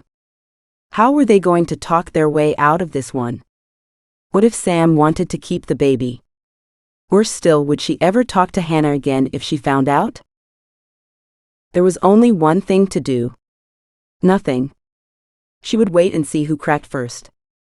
Either Sam would decide not to have the baby, or Simon would have to tell Hannah the truth about Sam's pregnancy. Either way, if she did nothing, there were no consequences for her. She could support Sam through the abortion if she had one, or blame Simon for seducing her when he knew Sam might be pregnant. She held the cards in a win-win situation if she sat on her hands. Simon turned out to be the weakest link and came to her house a couple of days later. She heard his timid knock on the door as she folded her laundry in the kitchen. Opening the front door, it surprised her to find him standing there with a large bunch of flowers. It made her even more irritated. "Why are you here?" Simon's face fell. "Wow. That's not the welcome I was expecting. I suppose you imagined I'd fall down in the hall with my legs open if you brought me some flowers?" "Please. Don't say things like that. It's unfair." "So I'm being unfair? That's interesting coming from a man who forgot to tell me his girlfriend, my sister, is pregnant with his baby." "She told you?" "Oh Christ. Let me in. I need to explain." "Yes you do, because I'm confused right now." She headed for the kitchen, Simon following her with his redundant gift. She nodded her head towards a kitchen stool and went back to folding her laundry. "Okay, I'm listening." Simon avoided her eyes. He kneaded his hands together, as if trying to extract the blame from them. "It's not easy to explain. I've always fancied you, and when you came on so strong, I thought it would be the only chance I'd ever have to be with you. It was selfish and stupid." "You've got that right. But I haven't. Because now I've been with you, and I understand you better. I don't want it to be the last time." "But Sam is pregnant. You can't walk away from her." "Sam hasn't confirmed she is pregnant. She only said she might be. I'm hoping she isn't, and anyway there's no chance she'll keep it. Sam is not maternal, and to be honest that was part of the attraction. For a man like me, a woman who doesn't want to get married and have children straight away is a big bonus. But the bits of Sam I like, you have them too. And more." "So what are you saying, Simon?" "I chose the wrong sister." Sam's mother, Matilda Harris, fretted over her terrible secret. There was no way she could keep quiet without tearing herself in half. Try as she might, she couldn't forget what she had seen. She had dropped some of Hannah's belongings back to her at her flat, early one morning on her way into town. Her daughter would be at home on a Saturday, so she didn't bother letting her know she was coming. She pulled into the pavement near the house where Hannah lived, and noticed the front door opening. She raised her hand to wave when Simon came out. This struck her as odd but not as awful as what happened next. Hannah followed him out in her pajamas. He turned around, took her in his arms and kissed her passionately before leaving. Waving back at Hannah, he did not see Matilda Harris in the car parked beside the pavement as he walked past whistling. "I couldn't believe my eyes," she told her husband. "I was so shocked, I slid down in my seat so he didn't spot me." What did Hannah say about it? "I didn't confront her. I just drove off." "Did she see you?" "I don't think so." Christ. What a mess. What on earth is going on? Does Sam know? Simon won't have told her while she was in Sierramar. She'll be looking forward to seeing him after being away. Poor old Sam. She has no luck. What are you going to do? Do. She sighed and pushed back her hair. What can I do? Hannah is so selfish. She always gets her own way, but I never thought it would come to this. I suppose I'd better talk to her. It will not be pretty. Rather you than me. I would offer to talk to Simon, but my opinion of him has just got a lot worse. I might do something stupid. I feel like slapping her. She's gone too far this time. I can't understand where we went wrong. They are so different, I sometimes wonder if one of them got swapped in the hospital. Except they look like twins. Well, Hannah definitely qualifies as the evil twin right now. I will give her a good talking to. And Sam? Chapter 28. Alfredo, August 1988. Alfredo came to on the floor, shivering from a combination of shock and cold in his tiny prison, his body stiff and sore. From where he lay, he spotted a chamber pot under one of the camp beds, surrounded by the corpses of beetles and millipedes. He reached underneath and pulled it out. Levering himself up on the bed frame, he relieved himself into the pot and pushed it back under the bed. It got stuck on something protruding from the concrete, and urine splashed over the side and floated some insects off the dusty floor. He snorted in disgust. He sat on the opposite bed and reviewed the contents of the room in the strong moonlight entering from a skylight set in a mirrored funnel. There were 2 beds with thin blankets and a table, beneath which there was a rickety-looking wooden chair. The walls were whitewashed and flaking onto the floor, which was painted red and had an odd sheen. A single bulb hung from the ceiling. He pushed his shoes off, dropping them between the beds, but kept the rest of his clothes on. He crawled into bed, wondering if he was in a dream. It seemed real, but he struggled to focus on his surroundings, which made him doubt its existence. His teeth chattered. He sat up again and reached across to take the second blanket from the other bed, pulling it over himself. There was no pillow, so he rolled up his wax jacket with the cotton lining on the outside. Lying in the moonlight, he forced himself to shut his eyes and slow his breathing, and he was soon asleep. The next morning, he awoke exhausted and disorientated, traumatized by the events of the night before. Where was Saul? There was something wrong, but he did not remember what it was or why he was sleeping in this tiny room. He caught sight of his shirt cuff, covered in dried blood. Lots of it. Am I injured? There was no pain. He waited for something to happen. When someone knocked on the door of his room, fear gripped him, and he did not answer. His heart was hammering out of control, even though he was lying in bed. He pulled the blankets right up to his nose, exposing his feet. The door swung open, and a man stood looking at him. Alfredo stared back. He thought he knew this man, but it confused him. He tried to stand, the room spun, and he sank to the bed again. Are you unwell, Dr. Vargas? A voice floated across the room. Alfredo smiled as it landed on his bed and purred in his ear. Then he fainted again. The first days of his captivity went by in a blur. It became clear to his captors that he suffered from shock. Dr. Becker made him stay in bed under some old covers. They gave him soup and hot sweet drinks laced with sleeping pills. When he surfaced, he felt clammy and filthy, still wearing the same blood-stained clothes as on the night they captured him. He surveyed the room as if he had never seen it before, and experienced surprise to see Kurt Becker standing in the doorway. "Dr. Vargas, welcome back. How are you today?" "A troll has taken up residence in my mouth, but apart from that, not too bad. I regret to inform you your colleague is dead, and you will soon join him. However, I don't see why your last days should be miserable. You do not deserve your fate, you are a pawn in Mr. Rosen's game." Alfredo digested this information.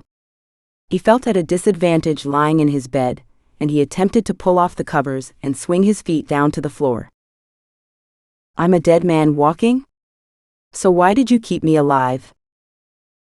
I may need you." "It's nice to feel needed," said Alfredo with patent insincerity, which went right over the top of Becker's head. "Well, I am alone here except for the guards. If you promise not to escape, I will allow you to come and go in the laboratory at your leisure. Since there is no chance of you ever telling anyone what we are doing here, I will share our story with you. As a historian, you are in a privileged position to be at the birth of the future and get an understanding of the past. Until you kill me. Yes, there is a disadvantage, but I can make it painless. Do I have a choice? No. I mean, you can stay in this room until you die if you prefer, but that's the alternative." The idea Kurt Becker might be bored and not following orders struck Alfredo. If he could convince Becker of the futility of murdering him, he might stand a chance, and people always told him how witty and charming he was. The acid test of his character would be an exam where you either passed or failed, except it was life or death. Alfredo chose life. "I'd love some breakfast," he said. "Will you eat eggs?" said Becker as if he were hosting a weekend in the country. Breakfast tasted delicious. Alfredo found his enjoyment of the food embarrassing. And the condemned man devoured a last meal. Dr. Becker looked at him as if to say something, but stopped. "What?" said Alfredo. "What did you want to ask me?" "I wondered what our friend Mr. Rosen told you about me. He said you sent his family to Auschwitz, and he had escaped from the transport, but his sister and parents had died in the concentration camp. Is it true?" "Yes. I was acting under orders." "Ah, that old chestnut. I hope you'll be frank with me, or I would rather die now," drawled Alfredo. Dr. Becker looked startled, and unable to find a suitable retort, he roared with laughter which disconcerted Alfredo. He realized the man resembled a cat toying with his prey, thrilled to see it running away far enough to slam a paw on its tail to make it more exciting. Resistance is futile, Schweinhund. Dr. Becker stood up. "Come on, bring your coffee with you, and I'll tell you a story." They walked into the laboratory, and Dr. Becker gestured at an old armchair. "Sit there. Oh, there are some clean clothes on your bed, and the toilet is down the hall to the right. It has a handheld shower with hot water in one corner. It's primitive, but it works. Use it when you like. Please do nothing foolish, or you will force me to shoot you." Alfredo sat down, changed his mind, and stood up again. "I'll go now if it's okay with you," he said. When Alfredo came back from his shower, Dr. Becker had put on his lab coat and a pair of surgical gloves and become absorbed in his work. It horrified Alfredo to see he was removing the flesh from what looked like a finger. The finger was long and thin and fresh. Nauseated, he shut his eyes and tried to pretend he hadn't seen it. Inside he knew. It's meat now. Salt is gone. When he opened his eyes, he saw Dr. Becker still working on his gory task. "Why did you come here?" asked Dr. Becker. "What did you hope to gain?" "We were investigating a report that a group of high-ranking Nazi officers, who are wanted by the War Crimes Commission, had escaped to Sierramar at the end of the war. Saul had heard you were one of them, and he enlisted me to help him find you.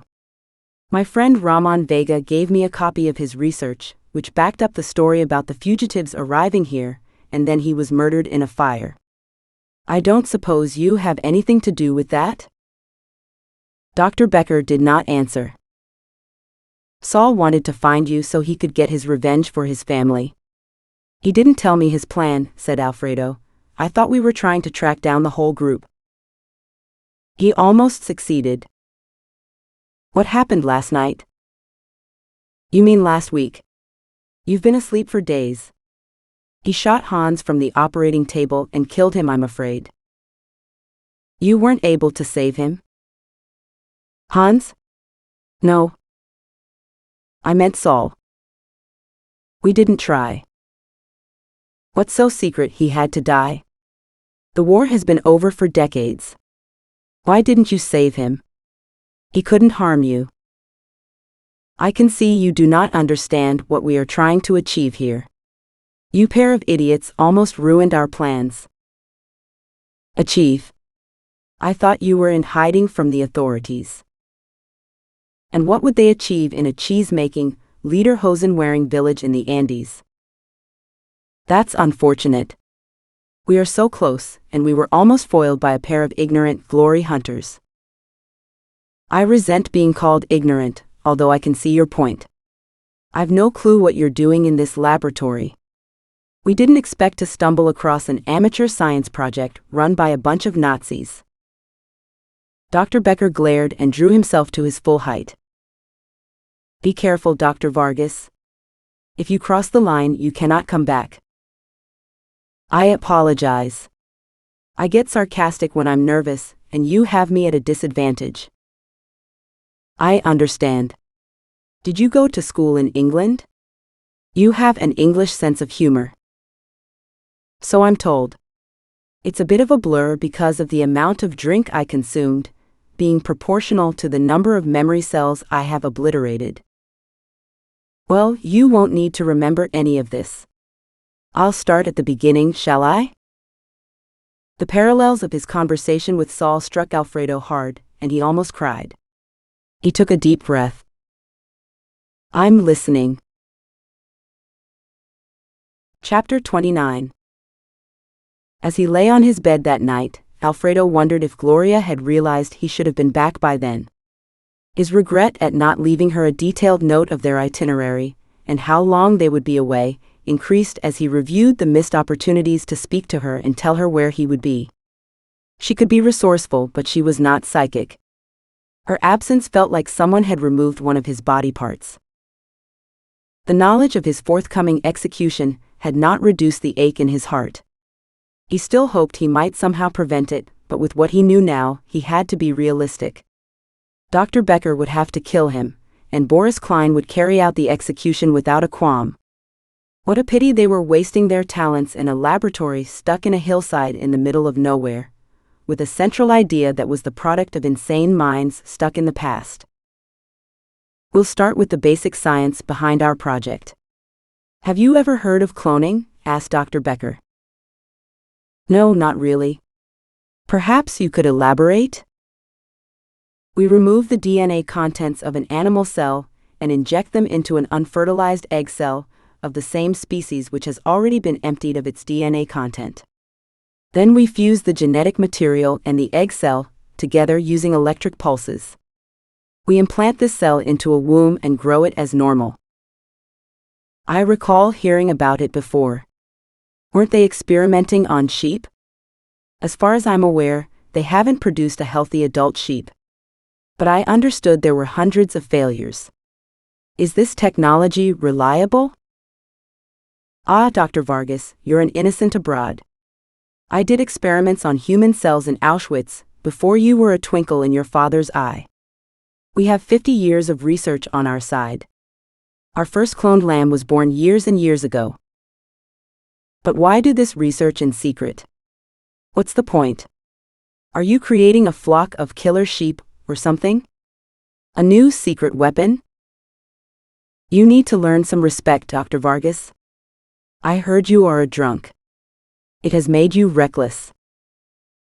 If you will murder me anyway, I'd prefer to go out fighting. So why are you doing this? I have a sacred duty to perform, and I need to be 100% certain I can carry it out. I have practiced for years, and we are on the brink of success. What are you trying to clone?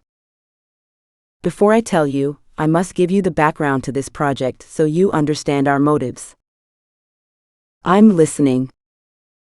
When the Second World War came to a close, we members of the Third Reich realized we had to accept defeat or become extinct as a culture. I was one of a group of loyal Nazis who swore to make it their mission to establish a Fourth Reich in the fullness of time. A Fourth Reich? Yes. A pan-Aryan world empire, encompassing the land populated by European-descended peoples. We escaped from Germany to various countries in South America to wait for the moment to try again. The time is approaching, with the dominant role of Germany in Europe. In 30 years' time, we will once again rule the continent. Who will lead this Fourth Reich? Asked Alfredo, who was afraid he might be hallucinating. Adolf Hitler. This convinced Alfredo he had entered a parallel universe. Perhaps they had drugged his coffee? Was he having an epic dream? The Adolf Hitler? Or a descendant? There is only one Adolf Hitler. Look, I hate to be rude, but isn't he dead? The Führer will never die. I understand his ideas might live forever, but it will be hard for a ghost to run an empire. Dr. Becker smiled. It was a smile so evil, Alfredo thought his organs had melted. If we carry out the final part of my research within the next couple of weeks, as planned, he will be 30 years old. The penny dropped. Oh my God, you plan to create a clone? How? Alfredo found it hard to accept what he had heard. Could it be caused by the delirium tremens? He hadn't had a drink for days. Perhaps he imagined this whole episode? Had they been in a car crash? Perhaps he was in a coma and dreaming. But it was so real. Even the cockroaches were convincing. It was hard to imagine that grown men believed they should reincarnate a human being because they had his finger, which they had kept frozen for 50 years. His maid wouldn't keep any meat in the freezer over 3 months. And worse, Kurt Becker, an educated man, a scientist, had experimented on his prisoners in the concentration camps, and was now planning to impregnate some unsuspecting female with a cloned cell from Hitler. He found it difficult to accept that such an urbane man could be so evil, whereas with Boris Klein it was all too easy. I have repeated the steps to the cloning thousands of times.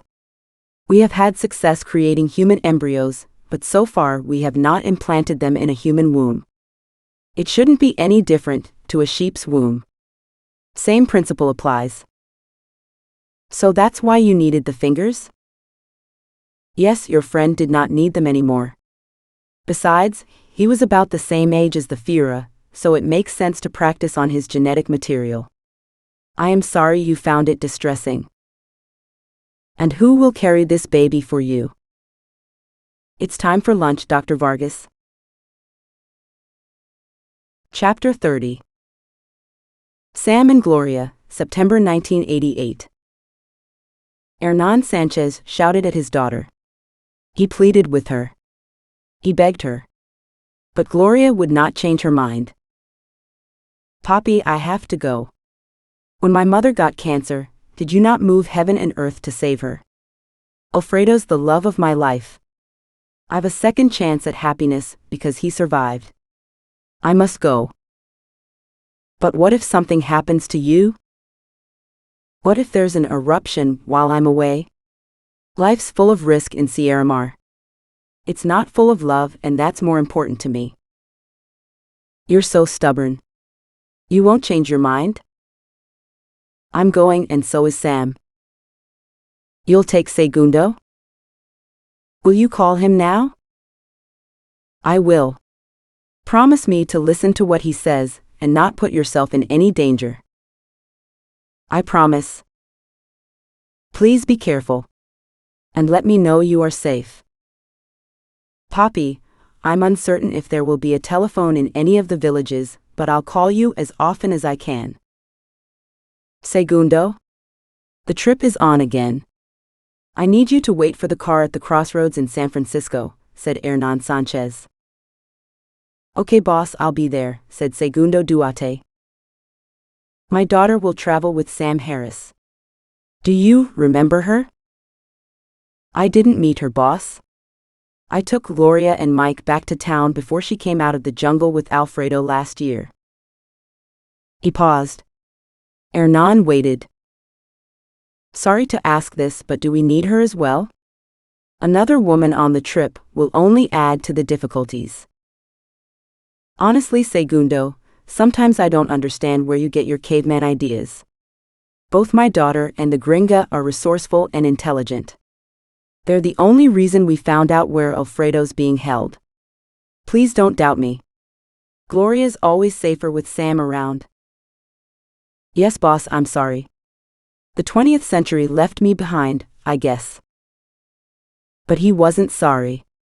Segundo thought women were trouble and only slowed men down. They were always crossing themselves when they met him, making him feel like a monster because of his crooked mouth. He didn't need the help of a gringa, who probably didn't even speak Spanish. In London, Hannah opened the door to find her mother standing on the doorstep. Hi, Mummy, was I expecting you? My memory is terrible. Her mother pushed past her and walked straight into the kitchen where she filled the kettle. Mummy? Is something wrong? Her mother turned around, grasping the counter behind her for support, and looked her in the eye. How can you ask me that? You're the one who should realize what's wrong. A feeling of panic overcame Hannah. Oh God, she knew. But how? She couldn't find any suitable words. What do you mean? You don't fool me with your act, Missy, you know exactly what I mean. You and Mr. Slimy. I saw you. So we had coffee together. What's the big deal? Can't I have a coffee with Simon if I want? You should have come in and joined us. Joined you? Are you mad? I saw him sharing a lot more than coffee with you last week. Snogging in the street like teenagers. How could you? What about your sister? Hannah sank down onto a chair. Things were much worse than she suspected. There was no easy way out of this conversation. You saw us kissing? When? Who cares what day it was? You were kissing your sister's boyfriend at 9 in the morning. He came out of your house. It's bloody obvious he stayed the night with you. You were still in your dressing gown. Don't lie to me. Hannah sighed. Even an inveterate liar like her couldn't think of a reasonable explanation for that. Mum, I'm sorry it happened. Simon's hard to resist, and I had been drinking when he turned up at my house. What else can I say? You're a wicked girl trying to use alcohol as an excuse. What about your sister? Didn't it occur to you how much this will hurt her? It has, and I made a decision that it would never happen again, but Simon and I like each other a lot. We're better suited than they are. It's not the first time in history a man has seduced more than one sister in a family. How can you say that? How can you trample over Sam's heart without a care in the world? I don't understand. What are you going to say when she comes home? Look, Mum, I don't know if this will last long, but we had to try because there was an atmosphere between us every time we met. Our feelings needed to be explored to see if they were real. What about Sam's feelings? Haven't you hurt her enough? That's the thing, Mummy. She should find someone else who won't hurt her, instead of hanging on like grim death to someone who always will. And don't lie to me either. You don't think he's good enough for Sam. You'd be relieved if she broke up with him for good. Matilda Harris sighed. Hannah had hit the nail on the head. Yes, that much is true. But why did it have to be you? It's a double betrayal for Sam. She won't understand. And don't fool yourself, you'll be crying on my shoulder in several months' time when he gets bored and finds someone else. How much sympathy do you imagine you'll get from us? I'm a big girl and much better at this than Sam. Simon can't fool me. Matilda shook her head. Her face was a collage of different expressions, fighting for supremacy. Finally, she shrugged. On your head be it. Sam packed her rucksack with essentials: penknife, chocolate, camera, tea bags, floppy hat, passport, collapsible water bottle. At the last minute she put in the snakebite zapper, just in case. She could imagine her father nodding in approval. Bags packed, she lounged on the sofa staring at the volcano in its white cloak of snow. While Sam waited, Gloria floated around the house chain-smoking and singing out of tune and throwing random things into her bag. Suddenly she went quiet and dived into the bathroom. Sam could hear her retching. Gloria, are you okay? Yes, I think so. I felt nauseous suddenly. I guess it's the shock of learning Alfredo is still alive. It's quite a lot to take in. You poor thing. I can't believe you have to go through this. It was a lot worse when I thought he was dead. Hilarious. Are you ready? Yes. Okay then, let's load the car. Segundo should be waiting at a crossroads outside of Calderon. We must try to find him before dark. They drove out of the underground garage in time to miss the evening traffic. Gloria pulled into the pavement and went to talk to the building's security guard. Washington, I will be away for a few days. Please don't let anyone go up to the apartment until I come home. He noted it into his book while she stood there with her hands on her hips. Can I ask where you are going, Miss Sanchez, in case anyone asks? I'm going to pick up Dr. Vargas, she said. Then she remembered what Inspector Torres had told them, and didn't elaborate. She didn't see Cleba Perez, who was hidden behind a van, copying the number plate of the car onto a piece of paper. Jumping into the car again, she turned to Sam. Right, let's go then. As they drove off, Cleba approached the guard. Good afternoon, he said. I see Miss Sanchez has left. I was hoping to talk to her about Alfredo Vargas. Oh well, she's going to collect him, I believe, said the guard. Where? I'm sorry, I don't know. Who are you? Cleba Perez. I work for the Ministry of Public Works. We need Dr. Vargas's advice on a project we are undertaking. Washington, not an educated man, was no fool. He knew it was unlikely the Ministry of Public Works would consult anyone about anything.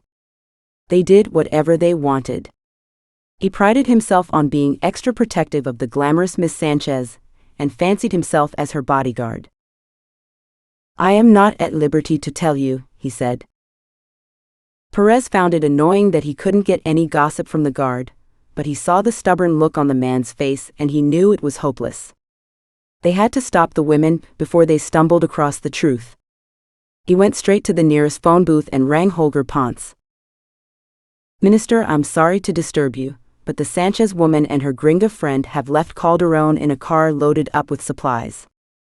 It looks like they are going to San Blas. Why are they going? Don't they read the newspapers? I had the article put on the front pages. I can't believe they are so stubborn. They'll ruin everything. Cleba waited while the minister ranted on. I am sorry, Minister, they believe Alfredo Vargas is alive. Who told you? I heard Miss Sanchez tell the guard in her building. Would you like the registration number of the car? What? Oh yes. Tell me. PG 236S.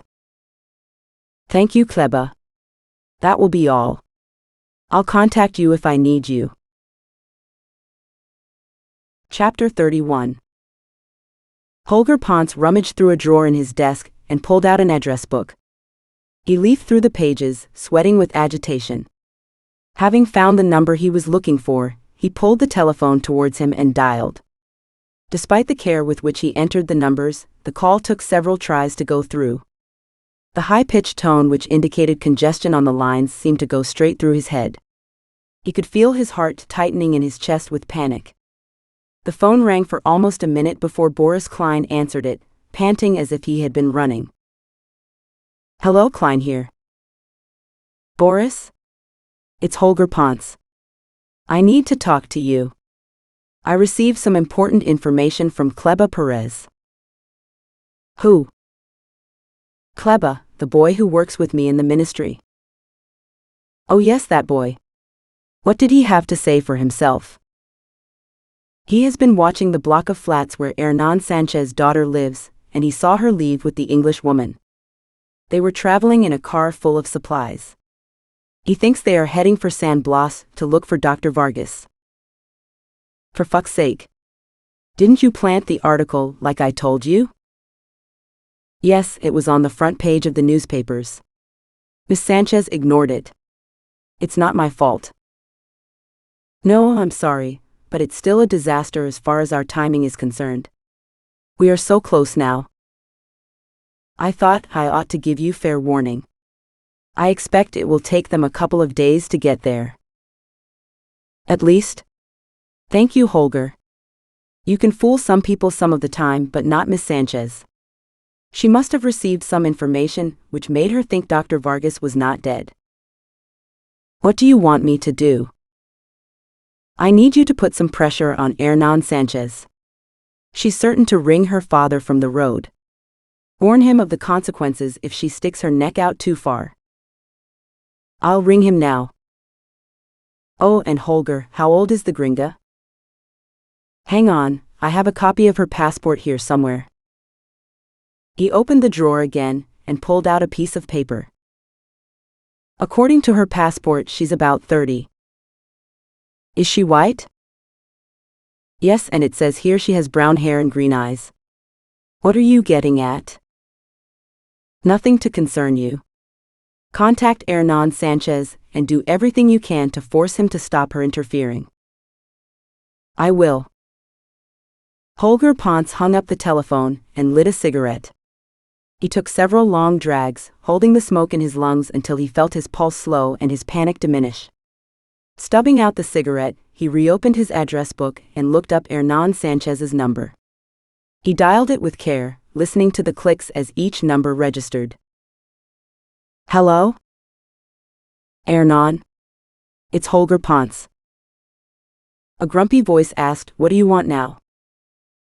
Your daughter has set off for San Blas. No good can come of this.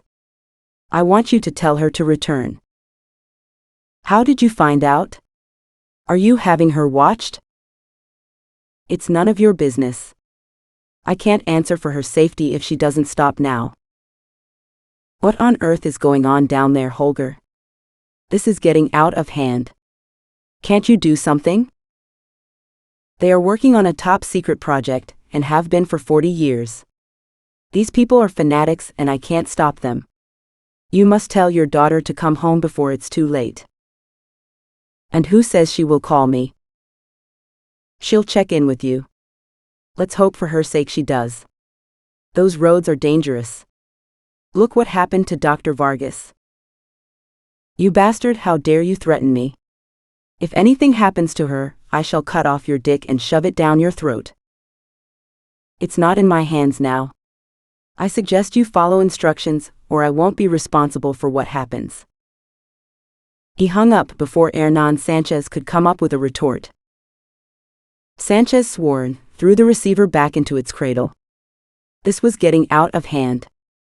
As much as he trusted Segundo Duarte to keep the women safe, he couldn't risk anything happening to them. When he had built the road to San Blas, there had been no sign of anything strange going on. The speed with which the Germans were building the village had impressed him, but they wouldn't let him bid for any of the contracts there.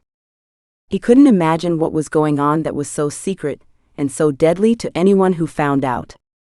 There had to be something he could do to even the playing field. If only there was some way of exposing them. And then he remembered Ramon Vega's report. What better way of opening the whole can of worms than to reveal the real identities of these people? It would force them to abandon the project and flee the country. He went to his wife's dresser and removed the report again. Finding DHL's number in the phone book, he contacted them and asked them to come and collect a document for immediate transport to Miami. Then he put the report in an envelope and sealed it with tape. He went into the kitchen and put it on the table. Rosa? The man from DHL will be here in an hour or so. Can you please give him this envelope? Of course, sir. He still felt a little emotional and panicky. He would expose himself to the criticism which would result from publishing such inflammatory information. He felt tempted to change his mind, but his daughter was his life. To the surprise of Rosa and the building security guard, he took a walk to calm his nerves. It had been years since he had walked anywhere and he felt self-conscious. It took him a while to get into the rhythm, but soon he had gathered speed. He walked around the block, stopping to eat an ice cream in the pizza place, and by the time he got home again, he had calmed down, but his blood still boiled. He'd had about enough of Holger Ponce. The bastard would go down this time, but not until the girls were safe. Night fell in San Blas, where Dr. Becker and Boris Klein were eating at the hotel. Klein wolfed down his dinner, disgusting Kurt Becker, who was a stickler for good manners. He spoke before swallowing, giving Becker an unwanted view of his last mouthful. The Sanchez bitch is on her way with the Englishwoman. They think they can rescue Dr. Vargas. This is a complete farce. It's becoming like a soap opera. However, I venture to suggest that it presents us with an opportunity. How so? The Englishwoman is the perfect incubator. She's Anglo-Saxon in her 30s. I didn't want you to use a non-Aryan. The blood of the Fira must not be contaminated. But we can't keep her here, they will find her. I have been thinking we should contact Argentina. It's about time we moved down there. Sierramar is no longer safe. How close are you? In theory, I am ready. We may only get one chance at this rate. I can't believe it. After all these years of work, a Jew, a drunk, and an Indian may thwart us at the last hurdle. Sounds like a joke. There's nothing funny about it. Get ready for the implantation. We can't permit anything to go wrong. Chapter 32. There's a package for you, Mr. Vega, said the receptionist, flicking her hair back and giving him a laser beam smile.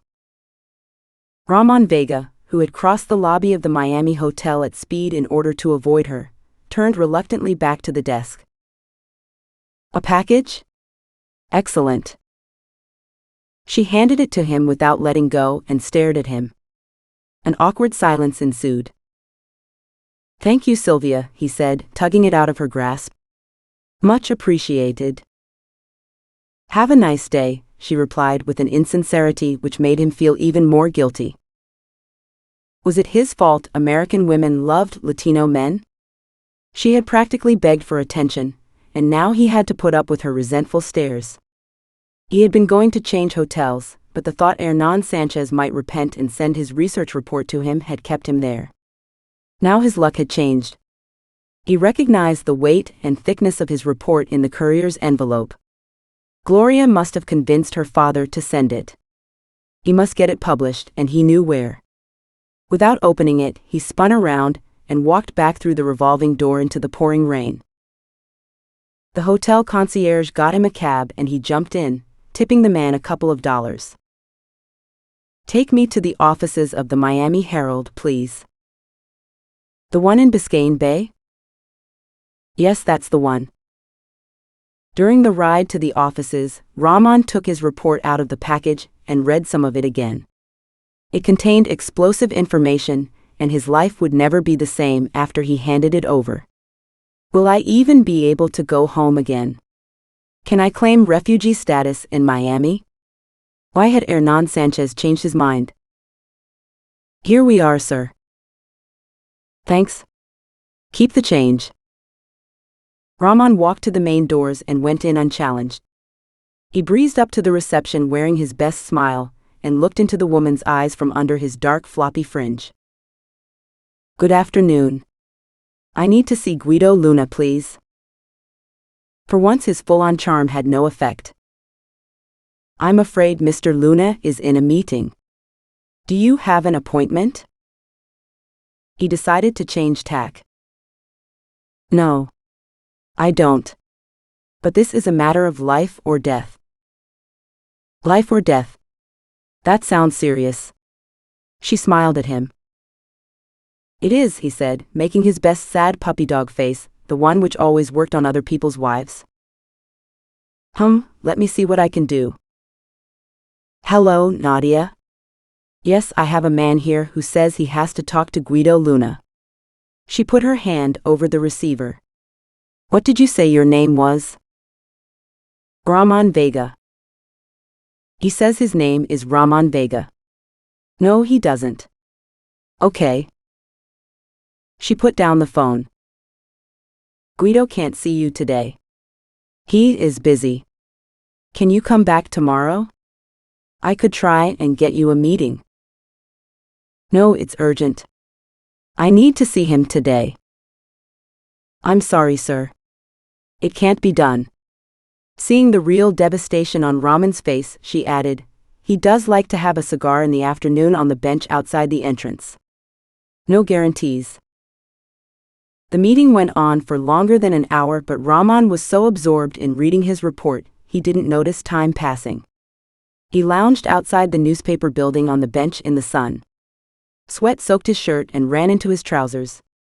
Finally, a short man with a bushy mustache and a big mop of gray hair stepped through the revolving door and lit up a cigar.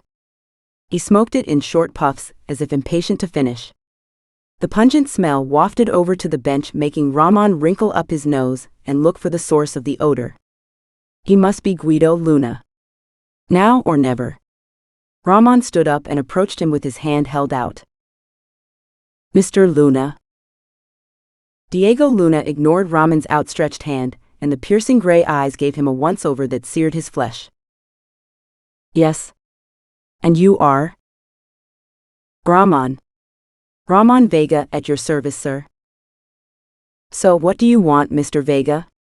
I'm a busy man. He didn't look busy, but Ramon wasn't stupid enough to comment. I have a scoop for you. A scoop, eh? We'll soon see. You have 30 seconds. I have proof there is a group of fugitive Nazis hiding in the mountains in Sierramar. Diego Luna did a double take.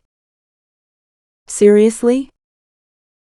Cross my heart and hope to die.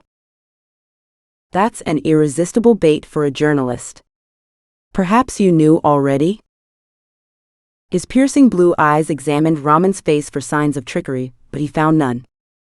He took a deep drag on his cigar, and then threw it into the bin with a look of sorrow. You'd better not be leading me on.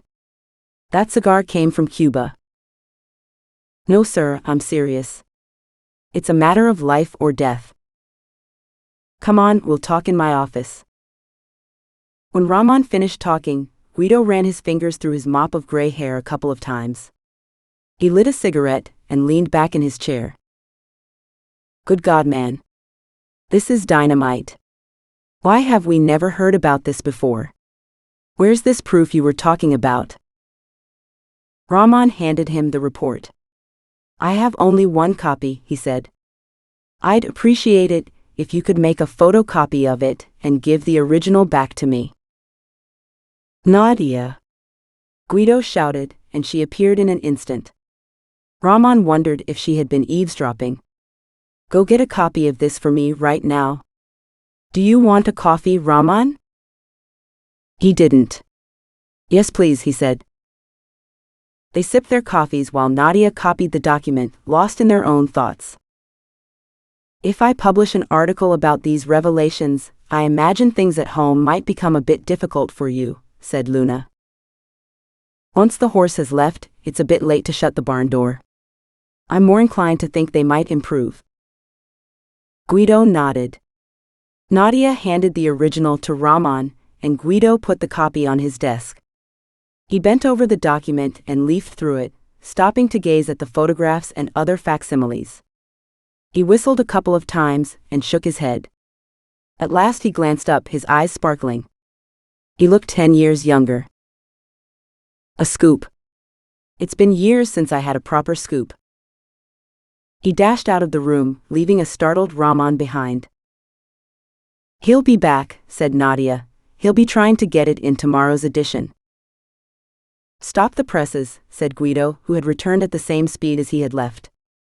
Well, it's too late for tomorrow's edition, but we'll mock up the front page and a double-page spread for the following day. How does that sound? Excellent. Thank you. I'll pay you for an exclusive. We will do an interview with you as a follow-up. He rubbed his hands together in glee. That'll teach them to label me as washed up, he said to no one in particular. Nadia beamed. Show Rahman out. We'll see you here tomorrow morning at 10 for a photograph and an interview. I'll be here tonight if you need anything. Thank you. The pleasure's all mine. Back at the hotel, Rahman phoned Hernan Sanchez. Mr. Sanchez, it's Rahman speaking. I received the document. That's great, Rahman. I'm so sorry I didn't send it straight away. It took a tragedy to make me see sense. A tragedy? What happened? There was a car crash near Lago Verde, and they found 2 burnt bodies. The police told us one of them was Alfredo. We mourned him for 3 days. Alfredo? Oh my God. Don't panic, the autopsy proved it couldn't be him. But there is no doubt we were meant to think it was. My daughter and her friend have set out to find him. Is that a good idea? They may also be in danger. I never dreamt my research would lead to this. I sent my fixer with them so they should be safe, but I want insurance. I decided if we published the report, the Nazis wouldn't have any reason to try and keep their presence a secret. It's up to you now. How soon can we have it on the front pages? I managed to get into the Miami Herald today and talk to one of their longest-standing journalists. He has agreed to do a write-up on my report. The day after tomorrow, the revelation about Nazis hiding in Sierramar and the complicity of the government in hiding them will be front-page news. I hope it won't be too late. I tried to stop the girls from going to find Alfredo, but my daughter is so stubborn. As soon as I have a copy of the article, I'll fax it to every newspaper in Calderon. Can you please help me? Anything. I'll need the fax numbers. Chapter 33. Sam and Gloria, September 1988. Sam and Gloria got to the crossroads where Segundo Duarte waited in the gathering gloom. Hernan Sanchez's fixer loitered outside a local shop festooned with baskets of fruit and footballs hanging in net bags. A woman crossed herself as she passed him on her way into the shop, his scarred face causing her superstitious soul to revolt. He didn't give her a second glance and came over to the car, a rucksack slung over his shoulder and a cigarette in his mouth. Good evening, he said, lowering his head, and then, how are you, Miss Sanchez? I am at your service as always. Segundo, how good to see you. Get in. Ignoring Sam, he climbed into the back seat of the four-wheel drive, flicking his cigarette into the gutter as he shut the door. Señor Duarte, buenas noches, said Sam, determined not to be left out. Me llamo Sam. Ya sé lo mismo a usted. I know, the same to you. He didn't look her in the eye or notice she looked at him with frank interest, and had not crossed herself or shown any interest in his scar. Let's go. We should get to the hostel by midnight, said Gloria, who hadn't picked up the chill in the air. She released the brake, and they were off into the gloom. She put the music on full volume, making it impossible to chat. Sam wondered what Segundo made of Fleetwood Mac. They were singing You Make Loving Fun, and Sam thought about Simon and the baby, and whether Alfredo would live to see it. She had not yet confessed the result of the pregnancy test to Gloria, and as time went by, it seemed less easy to do. It struck her as ironic that she should get pregnant at the drop of a hat, while poor Gloria, who still hoped for children, would never do so. She wanted to discuss her fluctuating feelings about the situation and about Simon, but Gloria's recent trauma had made this seem trivial in comparison, so she kept a lid on her struggles. As usual, the passage of time made her reconsider her decision to leave Simon, mostly because she didn't see anyone else doing better in the boyfriend stakes. No relationship escaped troubled times. Should she stay with the devil she knew or discover some other man's weakness? Should she prefer Simon, who couldn't say no to a seductive body, to a man like Alfredo, who couldn't say no to a seductive bottle? Sam struggled with compromise. She had strong principles which she expected others to uphold. She thought if she resisted temptation, her other half should too. Being iron-willed led to her success against the odds, but it often caused her unhappiness as it was hard for her to accept that mere mortals were a lot more likely to succumb to easy choices. After driving for a good 6 hours, they stopped at the same hostel where Saul and Alfredo had stayed. They were weary and hungry when they arrived. It was almost midnight, but they persuaded the owner, who had stayed up drinking in his own bar with 2 friends, to rustle up some bowls of soup left over from the evening meal. Gloria questioned the owner about Saul and Alfredo. "Yes, I remember those gentlemen," he said. "They talked and drank into the early hours." "When?" said Gloria. "Oh, I can't remember, perhaps 2 weeks ago." "Where were they headed?" "They were off to San Blas, but they were planning to stay in Lago Verde on their way there. They told me they'd need a room on their way back, but they never turned up. I guess they went somewhere else." The American had an interest in the local culture. Perhaps they went to the Indian market at San Marco? Sam got Segundo alone. She didn't understand why they had started off on the wrong foot, but she wanted to improve their communication. There was no way of estimating how much they might need each other on the trip. "I'm glad you are with us. Senor Sanchez trusts you. Have you known him a long time?" "Long enough." "Did you meet him in Calderon?" "Why are you asking me questions about it? It's none of your business." Gloria, who joined them, interjected. "Don't be rude to Sam. She's only being nice. Segundo met my father when he saved him and his family from the clutches of a loan shark who held his son for ransom. Segundo had been looking for work, and my father hired him to make a road or something.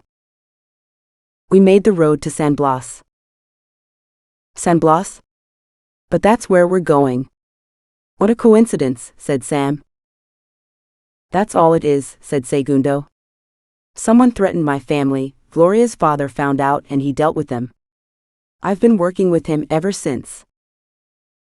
"Senor Sanchez is a legend," said Sam. "He's a special man," said Gloria. "Amen," said Segundo.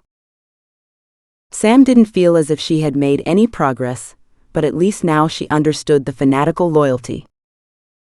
She shared a room with Gloria. They lay side by side in their single beds, wide awake despite the hour. The glow of Gloria's cigarette deepened in the darkness as her friend inhaled. Usually she would have complained about smoking in the bedroom, but she hadn't the heart. "Do you think he's still alive?" asked Gloria. "Yes. They would have put him in the car with Saul if he was dead. It seems like they were trying to put us off the trail." "What do you mean?" "Why push Saul off a cliff with a random body in the car? They could have pushed him off by himself. Also, why set fire to the car? I think they burned the bodies to slow down identification. They were hoping the police would assume the body belonged to Alfredo and put it in the newspapers. They sent a message." "A message? To whom?" "To us. They must be aware we are on to them. I don't know how, but they must. It's the only explanation. They are trying to stop us going to San Blas to look for Alfredo by pretending he is already dead." "So they were buying themselves time? But what for?" "It's a mystery. I've no idea why they don't run away to Argentina if they realize that we have discovered them. There must be a reason they are staying in San Blas when they should be leaving. I can't imagine what it is though. It has to be important. Important enough to kill for." It must be related to those weird underground buildings we noticed on the aerial photographs. I hope we're not too late. We're on the right track. I don't believe in God, but I'm doing a lot of praying. I hear you. The next morning, they ate breakfast at dawn. Despite the hour, Gloria woke in a sunny mood for once. It didn't do her much good as she retched when the scrambled eggs arrived and stumbled outside. Segundo grunted and reached over for her plate. Waste not, want not, he said. Sam found Gloria smoking a cigarette outside. Are you okay? Said Sam. I'm fine. I've picked up a stomach bug. Don't worry about me. I'll finish my breakfast before Segundo does. We should go as soon as we are ready. I'll be right there. Sam returned inside and sat opposite Segundo, who ate the remains of Gloria's breakfast. What are we looking for when we get there? He asked. Sam reached into her rucksack and pulled out the aerial photograph of the hidden laboratory. She handed it to Segundo, who glanced at it and threw it back. It's a hill, he said. Why's a hill important? You see those figures? She said, pointing at the photograph. They are wearing lab coats. That hill is on the far side of San Blas, at the end of the road to the forest. I've been there before. I didn't see any buildings then. We think it contains an underground laboratory. Why else is this truck parked here? Do you see the shadow? It might be a door. Segundo grunted. It wasn't clear whether in assent or disdain. Alfredo may have stumbled across a drug laboratory or something like that, and is being held captive inside the hill. Why would they keep him? We don't understand. You don't know much, do you? There's no need to be rude. I'm doing my best. I can't imagine why they got a girl to do a man's job. To her surprise, Sam realized he felt jealous of her for doing his job, protecting the Sanchez family. She didn't have time to argue. I'm a woman, not a girl, and without me you wouldn't have found anything. I don't care if you like me or not, but we need to work together on this before it's too late. Against my better judgment. Sam let him have the last word and went to pay for the hostel. Gloria was revving the engine in impatience by the time she came out with her bag. There didn't seem to be any ill effects from Gloria's dodgy tummy. Segundo sat in the back, his hat over his face, catching a nap. Sam got into the car and shoved a random cassette into the player. Let's go then. It should take us about 5 hours to get to the spot where the car crashed, said Gloria. At ludicrous or ridiculous speed. Shut up, gringa. Chapter 34. Even with Gloria at the wheel, the journey took hours. The rainy weather had made the roads worse, and their contents disguised the potholes, making them perilous at any speed. They passed through a village where the local people were following a statue of the Virgin Mary around the streets. It delayed them an hour, but even Gloria enjoyed the spectacle. Tiny people, slightly bigger than dwarfs, marched behind the Virgin, dressed in elaborate costumes. The women wore heavy felt skirts with multiple layered petticoats topped with white lace blouses. On their feet, they had espadrilles, which did not seem to offer any protection against the weather. Most of the men wore trousers which looked like +4s in shape, with multicolored waistcoats and baggy shirts. The adults were sporting bowler or trilby hats made of felt. They chanted as they marched in odd high nasal voices. Behind them, a brass band with ancient battered instruments blasted out national favorites, sustained by a bottle of rum doing the rounds out of sight of the priest. Sam took surreptitious photographs out of the window, being careful no one noticed her. She knew from experience that mountain people in Sierramar didn't like their photograph being taken. As they crawled out of town, a woman approached the car and asked for money. Gloria handed over some coins from the cup holder in the divider between the seats. The woman tried to grab her hand, insistent despite Gloria trying to drive off. What does she want? Asked Sam. To tell my fortune. It can't do any harm. Let her do it. At least it will feel less like begging if you have paid for a service. Honestly, Sam, sometimes I think you're related to Mother Teresa, said Gloria, but she stuck her hand out of the window. The old woman gazed at it, tracing the lines with her forefinger and muttering invocations of some sort. She started talking, but not in Spanish. Segundo? Do you understand what she is saying? She's speaking Quechua. She says you will have a long life with children. Gloria snatched her hand back, furious and upset, but the woman did not stop talking. Great danger awaits in the mountains. You should turn back. Sam felt a chill down her spine which spread to her arms. The hairs stood on end. If she had been superstitious, she would have taken the hint. Silly old woman. Let's go, said Gloria, revving the engine. It cut out. The spirits are trying to tell us something, said Sam, only half in jest. Gloria turned the key and restarted the engine. She sped out of town without a word. Sam felt terrible. She should have known all fortune tellers predict happy marriages and children for women. It had been predictable, and yet she fell right into the trap. Give the customer what they want. Damn. Gloria smoked 3 cigarettes in a row, lighting the next one from the embers of the last. She drove with grim determination, alone with her thoughts, worry etched on her face. Alfredo must still be alive, he had to be. A double death would be too much for her to bear.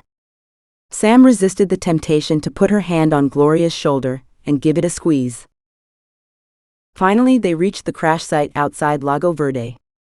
The police tape which wafted in the breeze still identified it, tangled in the grasses on the roadside.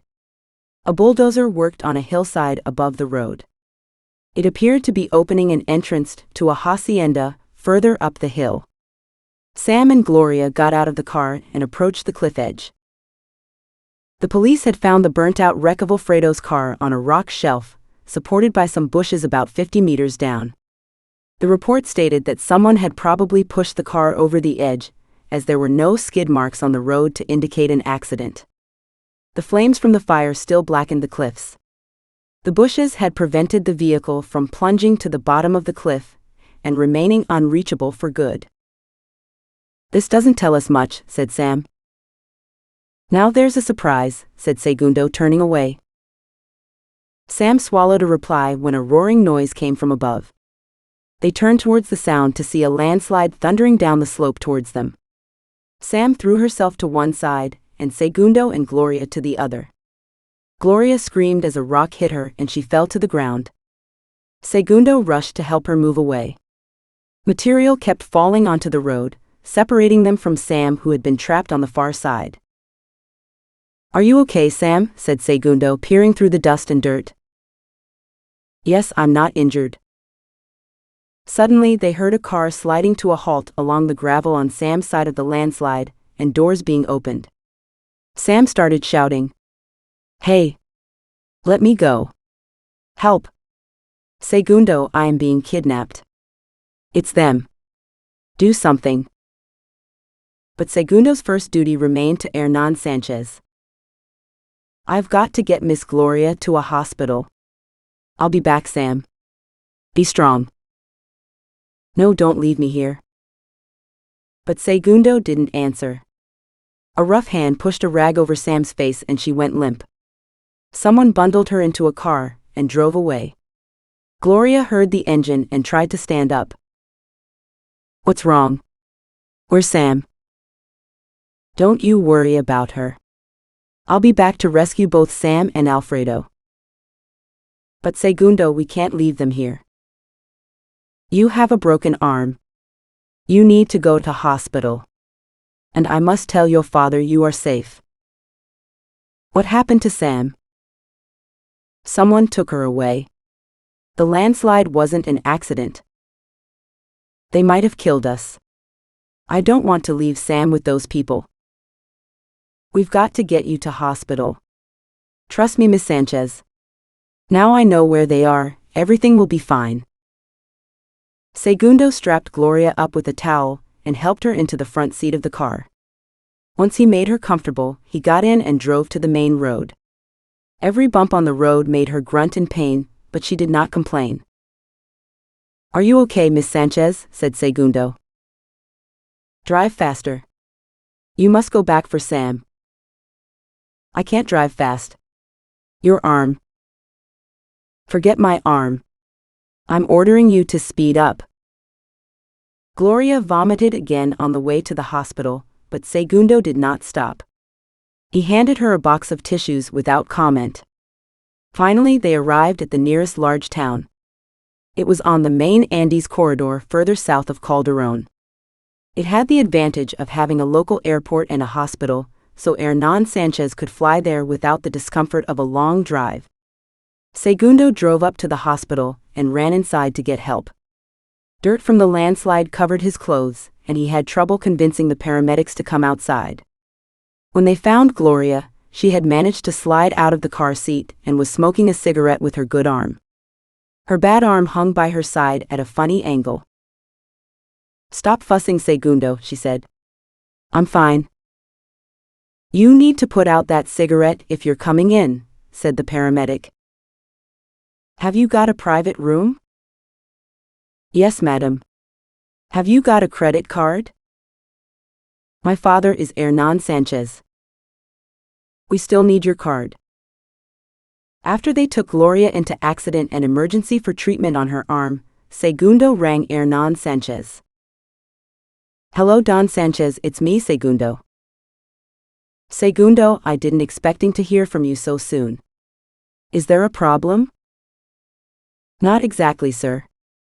A landslide landed in the road and a rock hit Gloria. She's hurt." "Hurt? How bad is it?" "Sir, she's okay. It's only a fracture in her left arm." "Oh God, I knew it would be too dangerous. I should never have let her go." "Did you have any choice, sir?" Hernan laughed. "No, I guess I didn't. She's as stubborn as me." "What about Sam?" "I'm afraid the landslide was man-made. Someone intentionally separated her from us and took her away in a car." "Do you think it was the Nazis?" "I don't know, sir, but it can't have been a coincidence." "How terrible. Where are you? Is there an airport nearby?" "We're in Llanos. The medics told me there is a daily flight from Calderón at about midday. You should come tomorrow and visit Gloria, but I must go back today and look for Sam and Alfredo. I remember the lie of the land from when you and me built the road. That was a long time ago. I hope you can get there in time. If it's okay with you, I will set out now for Lago Verde. I need to do surveillance on the hideout in San Blas, so I can find out how many men are there and work out a plan. Don't worry about me. 30 men wouldn't stop me from rescuing Miss Sam and Mr. Alfredo. Be careful, Segundo. You're family to me. I'll get the first flight out there tomorrow morning. Gloria will be fine until then. Please go back and rescue the others." "Thank you, Don Sanchez. I'm proud to work for you. I won't disappoint you." Segundo hung up the phone and found Gloria sitting up in bed with her arm in plaster. She had a purple bruise on her cheekbone. "Miss Sanchez, I've to go now. I won't come back unless I have Dr. Alfredo and Miss Sam with me. Your father will take the next flight. He should be here tomorrow morning." "Segundo, don't worry about me. Time is of the essence. Good luck." Chapter 35. Sam woke up in the back of the car as they were driving through San Blas. Her head spun, and she almost vomited. When she forced open her eyes, she thought she was hallucinating. She saw what looked like dolls' houses through the windows of the car.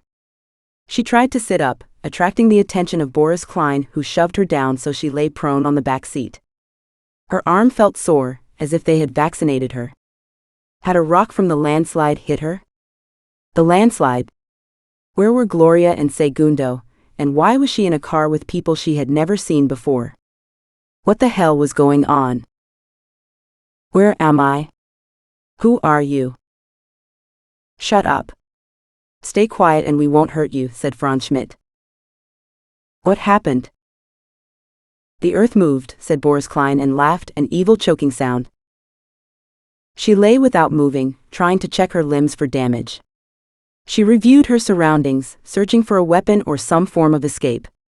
To her horror, there appeared to be blood in the stitching channel on the seat near her face. Whose blood is this? It will be yours if you don't keep quiet. The men sniggered at Klein's joke. Sam spotted her rucksack on the floor under the front passenger seat. She pulled it towards her by inches and edged the zip open with her finger, dulling the sound. She slipped her hand into the main pocket and searched for her penknife. At the bottom of the bag, she felt a box. What on earth was that? And then she remembered her father's present. She took the box out of the rucksack and removed the snakebite zapper, which she shoved down her sock. She put her hand back into the rucksack where she found the penknife, which she put in the side pocket of her khaki trousers. Some chocolate lurked in one of the pockets, but she knew they would smell it if she unwrapped it by mistake, so she left it in the bag. They drove out of town and stopped on the edge of a forest. Sam saw the trees and decided to make a run for it. She pulled hard on the door handle as they slowed down, but the child locks were on. It didn't stay shut for long. Boris Klein opened it and pulled her along the seat by her t-shirt, which pulled up over her breasts, exposing them to his lustful stare. She grabbed it and pulled it down again, her fury making her strong. I wouldn't bother, he said. I can have you any time I want. He put his hands under her arms and pulled her out onto the ground. The impact dispelled any illusions she had of escape. Stand up, he said, and go into the doorway. What doorway? But now she could see a dark crack opening in the hill, and fluorescent lighting in a passageway which led into it. Can I bring my rucksack? Do you think I'm stupid? He grabbed it and shook out the contents, removing the camera and her passport and leaving her with the chocolate and tea bags and some clean underwear. Take it. He shoved her hard, and she stumbled towards the door. The fact she had been right about the secret building did not comfort her as they entered, and the door closed behind them. Segundo drove back to the place in the road which the landslide had blocked. His concern for Gloria and his preoccupation with the fate of Sam and Alfredo meant he drove straight past it without registering, as someone had cleared the blockage and pushed it off the road and down the same cliff as Alfredo's car. Several kilometers down the road, he realized what had happened. This was Segundo's first experience with German efficiency. But why had they cleared the road when the landslide did a great job of preventing people from going to San Blas? They must be planning to make a getaway soon, or they would have left the blockage in the road. It had to be the only way in or out of the area. The Nazis must be aware the people looking for them had a good idea of their location. They would make a break for it in the next few days. He had to move fast. The lights of Lago Verde welcomed him after 2 long days on the road, and he needed to eat something and go straight to bed. He headed for the inn where he had stayed years before and found it was still in business. Uncertain when he would sleep again, he wanted to rest before the final struggle.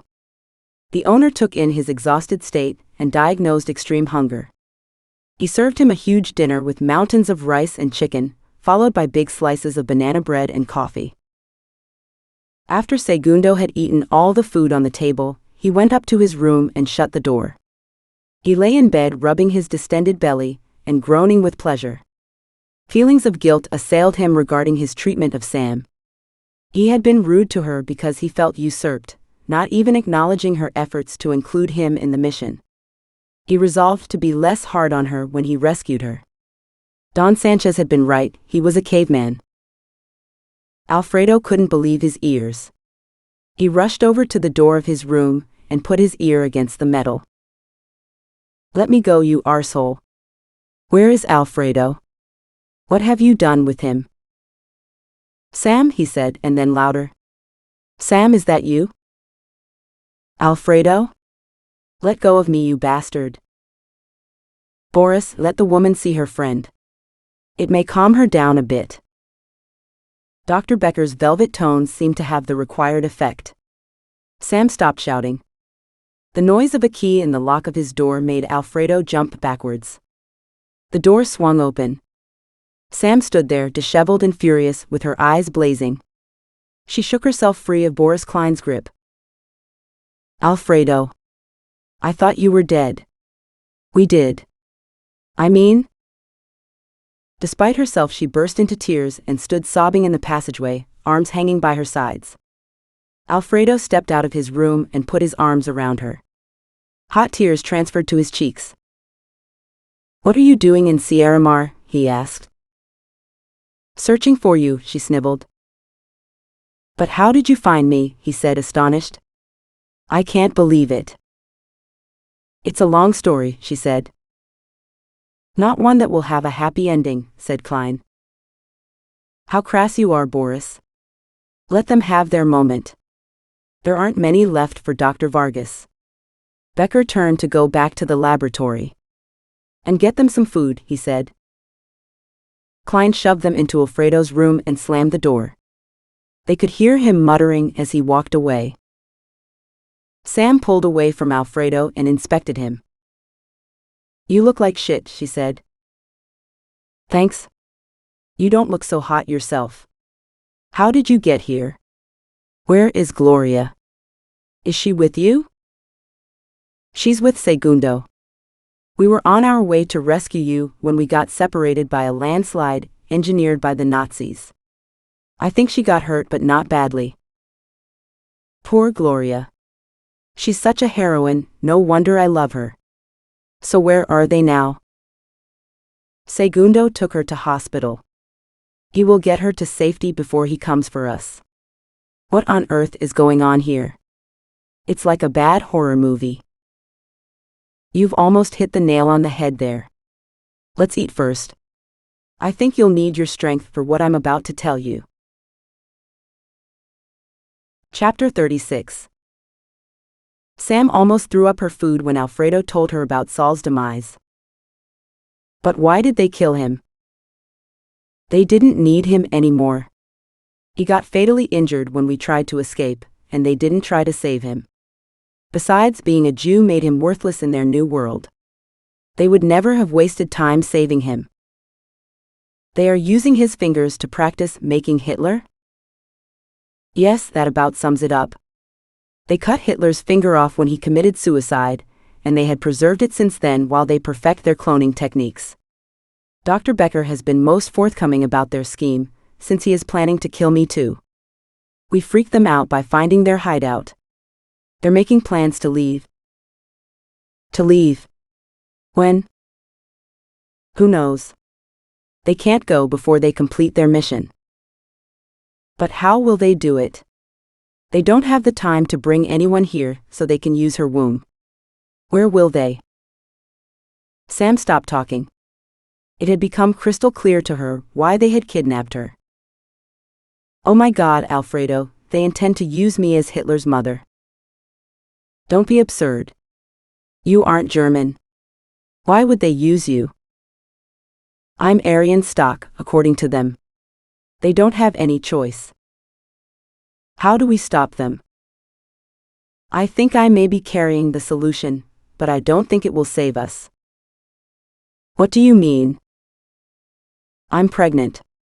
They can't inseminate me if I'm already carrying a baby. Jesus, Sam, when did this happen? Are you positive? You don't appear pregnant. In fact, you're skinny. Sam didn't want to tell him about the sad days when they imagined him to be dead, and food tasted like cardboard and their appetites died too. Normally, she would have been glad to lose weight. Simon always grumbled about her eating habits. He liked her to be slim. Is awful Simon the father? I'm afraid so. Never mind him. What are we going to do? Segundo will be back in a couple of days. We must try to stay alive until then. And your baby? Let's not mention it again in case they hear us. But? No buts. She made a zipping motion with her fingers across her mouth. Kurt Becker sat alone in his laboratory, looking at the frosted canister in front of him dripping onto the countertop. It had come down to this. Over 40 years of secrecy and planning would now culminate in a rushed trial which was almost certain to fail. He had procrastinated for years because the possibility of failure terrified him. What if he destroyed the finger with no result? Now there was no alternative. They couldn't guarantee they could get the canister out of the country without it defrosting. There were too many risks, now people were searching for them. Sierramar had been wonderful for many reasons, but when it came down to it, it was too primitive. The unreliable electricity supply, the periodic droughts, landslides and strikes blocking the roads. They could no longer rely on the village of San Blas as their cover. How ironic the Jew and his friend Dr. Vargas did not understand what they were walking into, and had destroyed their project by coincidence after they had been operating in plain sight for so many years. He put on some gloves and wiped the frost off the catch, fiddling with it, but not attempting to dislodge it. Boris Klein appeared and watched him fumble. "Are you ready, Kurt?" "Ready? How can anyone be ready for this?" "Come on, old friend. You can do it. You've done these hundreds of times." "Yes, I have. Thank you. I need to do this alone. You might break my concentration." "I understand. I will not disturb you. Let me know if you need help." Kurt Becker nodded. He heard the door close behind him. The canister weighed heavy in his hands, and he struggled to get a good grip on the catch. It opened with a pop as the air equalized, and a short metal tube slid out onto the table. It looked intact and undamaged by 40 years in various freezers, but there remained only one way to find out. With great care, Becker unscrewed the top and shook the contents out into a large petri dish. A gray slime ran out of the tube, followed by what looked like a shriveled piece of rubber which fell into the center of the dish. The gray finger, with its nail hanging off, looked as if it had been mummified. He poked it with his scalpel, dread invading his being. He reached over to the bench and picked up a bottle of sterilized saline, which had the same salt content as blood, and squirted it onto the finger. Then he cleaned off the slime by moving the digit around in the liquid. He then transferred it into another petri dish. This he filled with more saline. The finger refused to assume a healthier color and looked like a twig on a stream bed. He put the lid on the dish and put the finger in the fridge. Half an hour later, the finger had rehydrated and looked a little better. Becker cut a minute piece off the end and macerated it in saline. He dropped the resulting liquid onto a slide and put a glass cover on it. Then he put it under the powerful microscope. Bending over the lens, he searched the liquid for whole cells. He could only see a gray soup with broken bits of cell content and structure. This abortive trial run did not concern him, as he had cut a piece from the extreme end of the finger. The extremity of the digit was bound to be rotten to some extent. He went back to the table and dissected the finger with precision cuts to reach the inner flesh. The fresher material did not appear to be in great shape either, but he could see some whole cells in the liquid, which he transferred to some clean saline. He put this liquid under the microscope in a petri dish and used a micropipette to breach the walls of one cell. With great care, he used the rubber bulb on the same pipette to suck up the contents of the cell. He then squeezed the bulb again and pushed the contents out into the saline and peered at them. They were whole, but they were a nasty gray color. Perhaps they needed more hydration. Were they viable? How could he tell? He didn't have time to check. He took another petri dish out of the fridge. This contained the empty egg cells harvested from German women undergoing fertility treatment in Calderon. A colleague had collected them over several months and kept them frozen for shipment to San Blas. When Kurt Becker questioned the ethics of using the eggs without permission, Klein dismissed his objections. Who will miss a couple of eggs? He used a clean micropipette to remove one of the empty eggs and placed it in another petri dish beside the finger cells. Then he sucked the contents out of another finger cell and injected it with great care into the egg cell. With extreme caution, he removed this and placed it in a new petri dish half full of saline. He repeated this procedure, making 20 egg cells with new contents. Sweat dripped off his brow as he put a lid on the petri dish. He put the finger and the other cells in petri dishes into the fridge. Then he tipped the newly filled eggs into a warm dish with a weak electric current running through it. He sat down exhausted by his effort.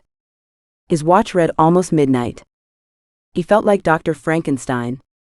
Would he create a monster? He had never thought about it. All those years, missing his family and working for the good of the Reich, it had never occurred to him to ask himself if this was a good idea. The Führer had been a great leader, but there was little doubt he suffered from chronic depression and a touch of insanity. What if his madness had been genetic? He rubbed his eyes. This was no time to develop cold feet. He had finished everything he could do that evening. He cleaned the laboratory and the surfaces with meticulous care. As he left the laboratory, he bumped into Boris Klein, who waited outside on a chair. "Is it done?" he asked. "Yes, the process of fusion is underway." "Did you inject the woman with hormones?" "Yes, while she was asleep in the car." "It should only take a day or two to make her ovulate and for her womb to accept the eggs. She's a fine-looking young woman. I'd like to shut myself in a room with her for an hour or two." "Are you crazy? Don't you dare touch her. What if you impregnated her? She's our only chance and it's a long shot." "Fingers crossed then. What are our chances of success?" "I can't say. It's in the lap of the gods now." Chapter 37. Ramon Vega blinked in the bright lights. Beads of sweat clung to the makeup on his face, tempting him to rub it off. "Stay still, Mr. Vega, we need to take readings from your skin tone." "Can you please hurry this up? I need to get out of here." "Will do." "Darling, can you put the corduroy jacket on, Mr. Vega? There, the brown one looks more learned." "It's a pity you don't wear glasses, Mr. Vega, to add gravitas," said his assistant, a short girl with blonde hair who leaned in close to his face, so close he could smell her breath mints. "I can't help it if I'm handsome," said Ramon, winking at her. "And it's Dr. Vega, not Mr. Apologies. Just another few minutes." With the photographer satisfied, Ramon returned upstairs to Guido Luna's office. He had to wait for him, because they were reviewing the final proofs of the article in another building. While he waited, Vega became uncomfortable with the close-quarter flirting of Nadia. He felt relieved when he heard the elevator pinging, and Guido Luna appeared clutching the proofs. "Good morning, Ramon. I trust you slept well." "As well as expected, I should have stayed here with you." "Would you like to check the proofs?" "Yes, please." Guido laid them out on the table. A big headline ran across the front page: "Secret Nazi Enclave in Sierramar." The two-page spread had various images from the report reproduced with in-depth analysis of Ramon's report. The effect was stunning. Ramon imagined the reaction it would provoke in Calderon. A blank space remained for his interview and the photograph they had taken of him. "Okay, so let's get the interview started," said Guido. "May I ask you something?" said Ramon. "Is there anything wrong with the special? We can still edit it if you notice we are missing something or have got something wrong." "No, nothing like that. I have some friends who are in danger because of this Nazi cult. Can you help me get the article sent to the press in Sierramar?" "Listen, we can't let other newspapers steal this scoop in tomorrow's editions, but I can give the story to the Reuters agency to distribute first thing tomorrow morning." "Reuters?" "Yes, they will spread it around the globe, and the newspapers in Sierramar will have the story by the afternoon. Does that help?" After finishing his interview and making it clear to the photographer that he didn't care which picture of him would appear in the article, Ramon asked Guido if he could use a telephone to contact Sierramar. They directed him to the office of a journalist who was out doing some research into a story. He settled into the office chair and pulled out his notebook and looked for the number of Gloria's father. He tried ringing the operator, but then remembered he could ring straight through from Miami. Don Sanchez? Yes. Rahman? How are you, my boy? Any luck? Great news, sir. They are publishing an exclusive article tomorrow, and will pass it on to Reuters to send worldwide. That's fantastic news. I'll go down to their offices in Calderon first thing in the morning and get the printouts. What will you do with them? I'll take them to Holger Ponce. He's the source of most of the communications coming out of Calderon. He must be in touch with the group in San Blas. It may be our only hope of stalling them. Good luck, sir. Thank you, Rahman. It will be my pleasure. I hope we're not too late. My unwillingness to accept my past almost killed my daughter, and has put Alfredo and Sam in terrible peril. How could you realize these people were still so fanatical? I can't believe it myself. It's incredible. By the way, I'm going to the south tomorrow as my daughter is in hospital with a broken arm. Oh no, how did that happen? I hope it wasn't related to my report. It has caused enough mayhem. Don't worry. It's not serious. Another casualty of this saga. Let's hope she's the last. Give her my best wishes and let me know if you get any updates on Alfredo and Sam. I promise I'll ring your hotel if I get any news. I'll be waiting for the chance to come home to Sierramar. I hope it will be soon. If you're short of money, I can send you some. That's something I can do for you. Thank you, but the Miami Herald are being most generous in their payment for the scoop, and it's likely they'll ask me to appear on the news and talk shows in the USA, so money won't be a problem from now on. Okay, I'll keep you posted. Hernan Sanchez got up early the next morning and had a quick coffee before asking his driver to get the car out. They drove through the streets ahead of the rush hour and parked outside the Reuters offices. Hernan read the paper without interest, trying to will time forward. When the office opened to the public, he climbed out of the car and pushed his way through the door.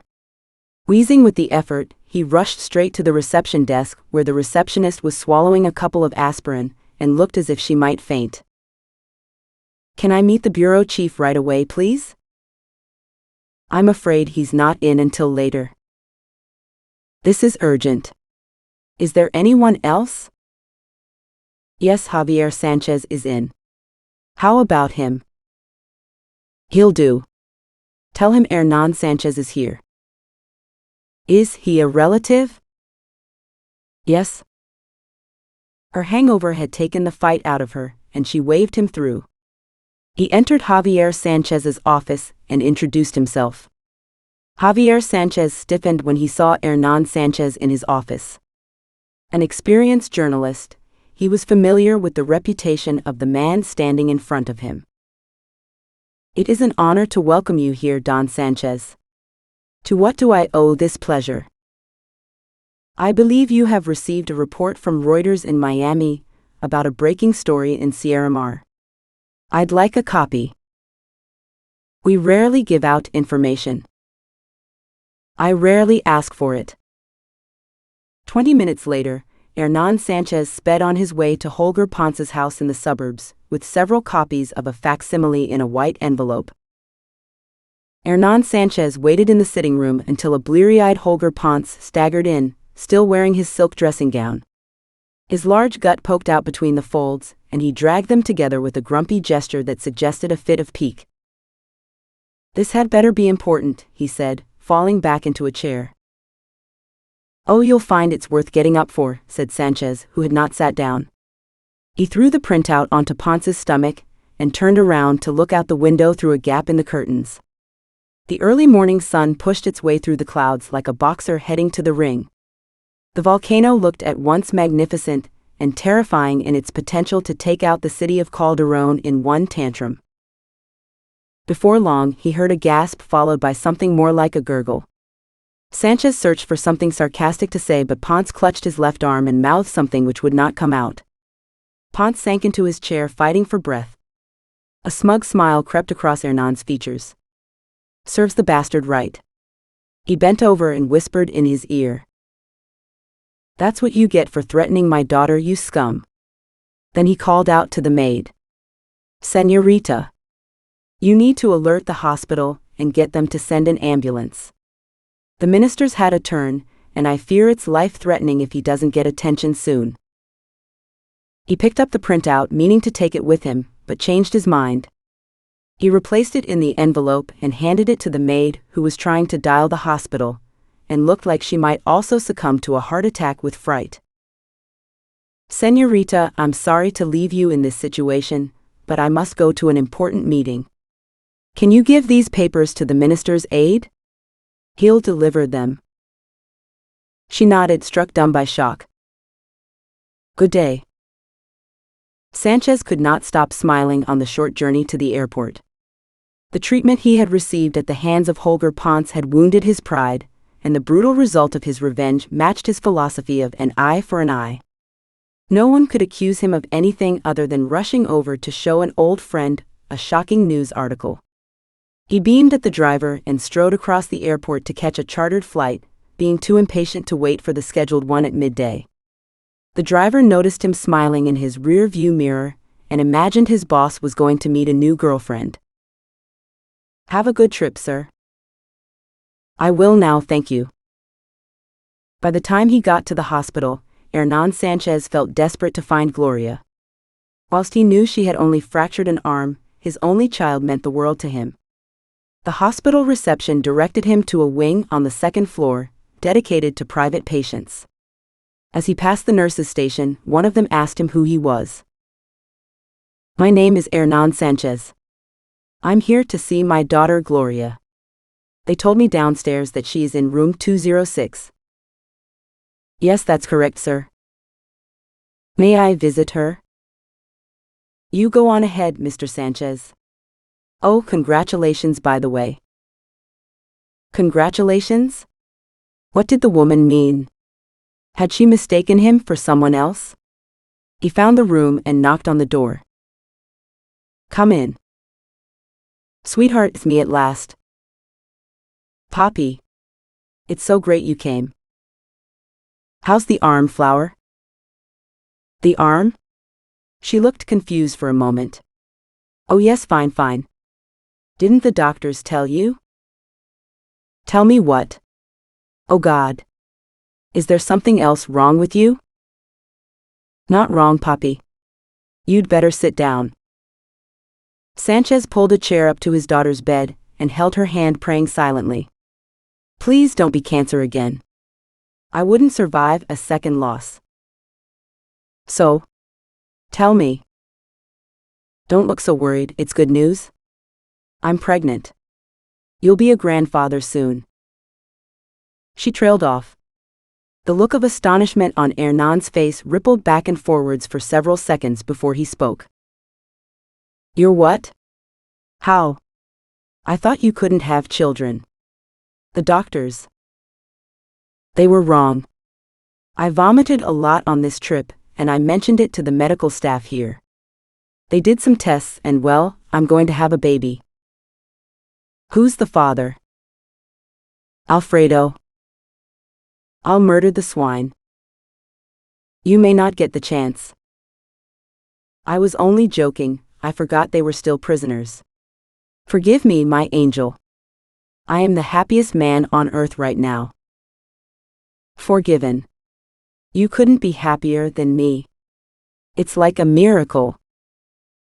Do you have any news about the others? Segundo went back to get them. He left last night to rescue them alone. He's not the only weapon we have. I have some great news of my own. The Miami Herald published Ramon's research in an article condemning the Sierramar government's collaboration with the Nazis, and Reuters is distributing it worldwide today. Every newspaper in Sierramar will have the revelations tomorrow, and the news will spread like wildfire. Fantastic news. Hopefully, when it gets to San Blas, the Nazis will flee the country and let Alfredo and Sam go free. I can't imagine why the Nazis would bother to hold them anymore, now we have discovered their whereabouts. It's a mystery. I can't help feeling there's more to this than meets the eye. Chapter 38. Segundo woke up before dawn and left the hotel in the dim street lighting to walk to the main square in Lago Verde. A cold wind pierced his jacket. The place seemed deserted, but a kiosk at the bus stop sold bus tickets and breakfast. He chased some sticky pastries down with a hot sweet coffee while he waited for the first bus to San Blas. Dawn broke, but the clouds were dark gray with rain. The streets were empty, except for a tourist couple from the port of Guayama, who were sitting together at the bus stop half asleep. The lack of passengers going to work surprised Segundo. "Where is everyone?" he asked the bus driver. "What time did they start work in San Blas?" "Are you joking? Those German racists won't let anyone from Sierramar work at their village. They say it would ruin the concept." "What concept?" "It's supposed to be like a real German village, with authentic food and housing and authentic villagers. I don't think there are many mestizos in Germany." "You're probably right." Segundo realized he would stick out like a sore thumb if he got off the bus at San Blas. He bought a ticket and sat at the front so he could talk to the driver. "Can you tell me how far you go?" "I go to the other side of San Blas where the road ends, and then I come back through the town again on my way out." "Is there a forest there? And a round hill?" "Yes, that's the place." "How do you know?" "Oh, my cousin is cutting some wood out there.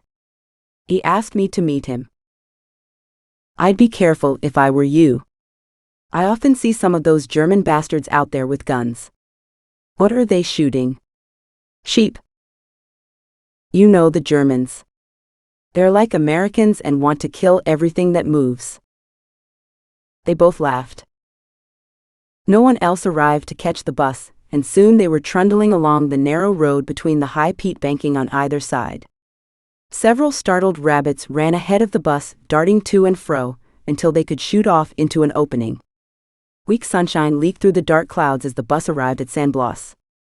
The streets were empty, but Segundo crouched down in the sunken entrance steps of the vehicle to be invisible from the pavement. The driver raised an eyebrow and wagged his finger. "Are you poaching?" "You won't tell." "Of course not. Anyone who steals from them has my blessing." They continued through town and out the other side. A forest loomed into view, black and threatening, the damp trees with their dripping branches cutting out the light. The road stopped abruptly at the edge of the trees, lacking the courage to continue. The bus driver opened the door and dropped Segundo at the end of the road. "Are you sure this is the right place? It seems spooky to me." "This is it. Thanks a lot." The bus driver turned back to San Blas, waving in his mirror at Segundo until he was out of sight. There were several vehicles parked under the trees at the side of the road, but no sign of any occupants. Segundo could not see any reason for them to be there, so he slipped into the woods and found a hollow from which he could watch the cars and the hill. He took a piece of plastic out of his pocket and placed it flat on the earth and lay on top of it. He camouflaged himself with leaves and settled down to wait. Despite the sheeting, the cold seeped into his bones, and he shivered to keep himself warm. Sam woke up with sore breasts. They felt hot and swollen and uncomfortable, no doubt a symptom of her now unwanted pregnancy. She would start vomiting any day now. Her mood couldn't get any worse, although blaming it on her pregnancy seemed a little naive. The irony of the situation in which she found herself made her almost hysterical. The Nazis were planning on implanting her with an unwanted baby, when she was already carrying one she didn't want. How did this happen? Contraception had always been a priority for her. She couldn't understand why she differed so much from the other women she knew. Even Gloria, the adventurer, the nonconformist, longed for the child she couldn't have. Why did the thought of having a baby feel so alien to her, when most women of her age were like ticking time bombs. And now she would be the mother of Hitler? There was a satirical show in there somewhere. On another occasion Alfredo would have enjoyed the joke, but by the look of him, now was not the time. The door rattled and Boris Klein entered with Kurt Becker. Sam stepped backwards, and Alfredo put a protective arm around her shoulder. "We need a blood sample," said Becker. "You must be joking," said Sam. "We can do this the hard way or the easy way," said Klein. Sam considered her options. Segundo must be on his way by now. If she could stall them for a day, they might have a chance of rescue. There was no point in getting injured. She might need to run away. "Okay," she said, "don't take too much. I need it." She rolled up her sleeve. Klein grabbed her, at the same time rubbing his hand over her breast. His deliberate action sent a wave of fear up her back. "Don't touch me," she hissed, "or you'll regret it." "Ha, the British bitch has spunk at least," he said. "Stop messing around, Boris. Sit down while I take the sample." Kurt Becker pushed Boris back towards the door. Sam calmed down and sat on the bed, proffering her arm. Alfredo, who had been silent, sat down beside her and held her hand. "Hang in there. You're not alone." "You soon will be," said Boris, "alone and on your way to Argentina. They'll never find you there." "Shut up," said Becker, and he pushed Boris out into the passageway. He shut the door behind him so Sam and Alfredo couldn't hear what he was saying. "Why don't you go into town and check with the hotel for any news?" he told him. "We need to do the procedure as soon as possible and get out of here before our options reduce." "What about Dr. Vargas?" "We'll leave him here. You can kill him tomorrow. He keeps Sam calm, which is vital right now." "Great. I can't wait to rid us of the superior bastard. And for God's sake stop baiting Sam. She doesn't look defenseless to me. I don't see any fear in those eyes, only fury. I'd watch your balls if I were you." Cold to the bone after several hours spent hiding in his hollow in the woods, Segundo's feet felt like concrete bricks. Suddenly, he heard what sounded like a lock being opened. He watched in amazement as a door opened in the grass on the side of the hill. He struggled to see the outline in broad daylight, even when he knew it was there. A large man with gray hair and a goatee stepped outside, shielding his eyes, followed by a guard wearing an old uniform which looked as if it had seen better days, who was carrying a pistol. They walked over to a pickup truck, talking in loud voices. Segundo still struggled to make out what they were saying. "Tomorrow, I think. Be ready to leave then." "Okay, Mr. Klein. Shall I come with you?" "No, stay here, Dr. Becker may need you." The bearded man got into the pickup and drove off, and the guard wandered back inside. Segundo waited until he had shut the door, and then he crept through the trees until he could see the doorway better. A plan formed in his head, but he needed confirmation that Sam and Alfredo were being held in the hill. He circled around behind it, and discovered a large tank of diesel hidden under the cover of some leafy bushes. As he got closer to it, he heard the chugging of a large generator dug into the hillside for soundproofing. The only other outward sign of its existence was the exhaust pumping smoke into the air. He crept closer and crawled up to the top of the hill, where he found several shafts dug vertically into it. The Nazis had lined these with mirrors. He lay on his stomach and tried to put his head at the correct angle to see down into the holes. A shadow moved across his vision. Alfredo. He had found them. Sam had been right. Grudgingly, he gave her credit for spotting the hill on the aerial photographs. He would not have known where to start. It would have been nice to alert them to his presence, but he worried someone else might spot him. He continued to reconnoiter the hill, sliding through the grass like a python. Down another of the holes, he could see a laboratory with an old man fiddling with some test tubes. He couldn't believe his luck. They had staffed the Nazi headquarters with 2 old men and a guard who spent most of the time asleep. He decided to pick them off one by one and crept back down to his hiding place. Chapter 39. Boris Klein drove into town with his usual disregard for safety, scattering chickens and sending up curtains of muddy water from the puddles lining the road. He got to Schmidt's hotel and put his pickup in the car park. He came through the back door in the dining room, saluting the picture of the Führer which had been replaced over the fireplace. Franz Schmidt was reading a scurrilous local newspaper and admiring the scantily clad women who adorned its pages. Boris looked over his shoulder and sniffed. "You can't fancy those Indians," he said. "You've been here too long." "I guess. A woman's a woman as far as I'm concerned.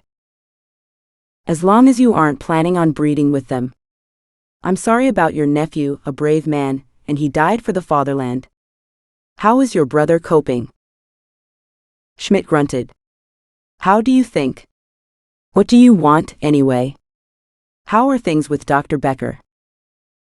"We've had a little local difficulty, but we have sorted it out. Becker and I will take the project to Argentina to prevent further problems." "That sounds serious." The telephone rang. Both men stared at it without answering, but it didn't stop. Schmidt shrugged and grabbed it. "Yes, San Blas Hotel at your service. Yes, he's here now as a matter of fact. Please hold." He put his hand over the receiver. "And talking of Indians, it's Kleba." "Who?" "Kleba, the minister's assistant." "Oh, him." Klein grabbed the receiver and shoved it to his ear. "Yes?" "Mr. Klein, it's Kleba." His voice sounded funny, like it was breaking. Emotion had raised it an octave higher with emotion. "Yes, boy, what's up?" "It's Minister Ponce, he's had a stroke." "Christ, is he going to be okay?"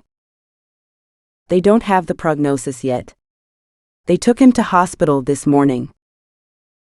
"What terrible news. I need you to wait at the hospital and keep us updated. Can you ring again and leave a message here at the hotel when you find out how he is?" "Yes, but that's not all. I think he heard something which gave him the stroke." He hesitated. Klein could hear him fidgeting. "What other news?" "Get on with it. What could be worse?" Hernan Sanchez visited Minister Ponce this morning and gave him a copy of a news report Reuters has sent to the agencies in Sierramar. The Miami Herald has done a lead article about a Nazi group present in the country. It mentions you and Dr. Becker. It even mentions San Blas. Every newspaper in the country will have it on the front page tomorrow morning." Klein turned white with fury, alarming Schmidt, who stepped back behind the counter. "What a fucking train wreck. How did they get this information?" Kleba stuttered. "I have the press release from Reuters right here. It says they based the report on the research of Dr. Ramon Vega, and there is a photograph of him. He's in Miami promoting it." "I thought the bastard died in the fire. You told me the police found 2 bodies." "They did, Mr. Klein, but Dr. Vega wasn't one of them. It says here he escaped the fire and someone else died in his bed." "Jesus. You idiot. We are fucked." He dropped the receiver as if it were a poisonous spider. Things were unraveling too fast. They had to get out of there before the news spread any further. "Are you feeling okay, Boris?" asked Schmidt. "You have gone ashen." "It's time to get out," he said. "We need to leave for Argentina. We are no longer safe here. Tell your brother and the others. Pack up and leave tonight, or it will be too late." Back at the laboratory, Kurt Becker felt a little more hopeful. He had tested Sam's blood and been thrilled to find Sam's hormone levels showed she was ovulating. It couldn't have been the injection she had received, because it hadn't had time to take effect yet. Her womb would be receptive to their implant. It had to be a lucky coincidence, and they needed one. Time had closed in, and he had to implant the eggs that evening to give them time to settle on the womb and embed before they left for Argentina. The journey would not be easy. They would have to keep her comatose to prevent her trying to escape. He had seen the fire in her eyes when Boris had touched her breast. She was a typical British person. They seemed so meek and reserved, but God help you if you provoke them to a fight. Their ability to defeat the Luftwaffe, despite the overwhelming odds against them, had astounded him. Total incomprehension reigned in the German ranks about how the British Air Force always arrived in the right place at the right time to shoot down their bombers, until they realized British scientists had developed radar. And how on earth had Sam found them in San Blas? Alfredo had never mentioned that anyone else knew where they were going, and he never appeared to think they might rescue him. His amazement when Sam turned up seemed pretty genuine too. It was time to check on the eggs. It would be touch and go to get them implanted in time, even if they were ready. He felt a deep resentment that his years of research were for nothing, and circumstances had forced him into a single throw of the dice. No one appreciated the fine line between success and failure like he did. Mostly because he had been economical with the truth. He had exaggerated his successes with the cloning of sheep, hoping his results would catch up with the reports before anyone noticed.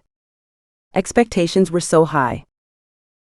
The original team were getting old, and their offspring were not as keen on a Fourth Reich, being more interested in pop music and sex.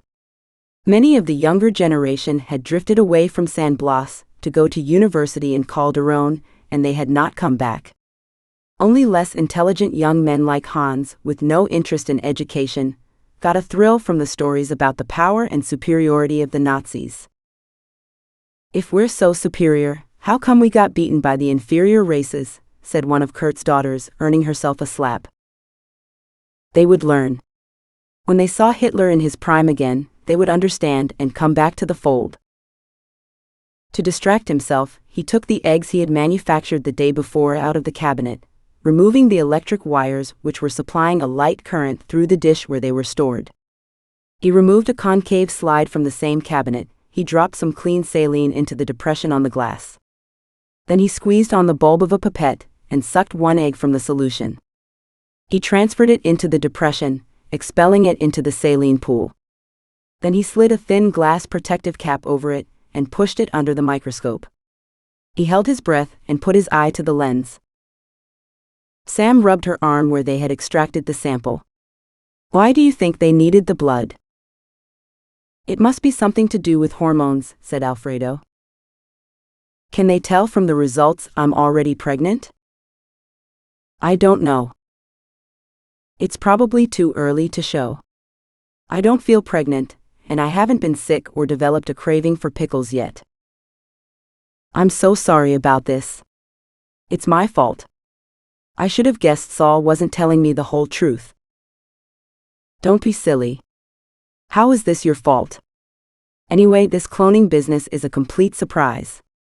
Saul wanted revenge for his family. How could he guess what they had planned? But he had a gun. I saw it, and I still didn't realize the danger we were in. Jesus, Alfredo, 99% of the male population of Sierramar have a gun. They're not planning to take over the world, are they?" "No, I guess not, but I wasn't expecting you to get involved. I chose to be here. We'll be fine. Hang in there. Segundo will be on his way by now." The sound of a horn being blown drifted down the shaft. "Hey! Did you hear that? There's something happening outside. Maybe Segundo is here to rescue us." "I hope so. I don't think we have much longer." Klein screeched to a halt outside the laboratory and put his hand on the horn of the pickup. The sound echoed across the forest. In his leaf-covered hollow, Segundo jumped with fright, his heart pounding as the adrenaline flooded his system. He spun around in his hiding place so he could see the truck. The man with the beard sat inside the cabin, banging the dashboard with his fist.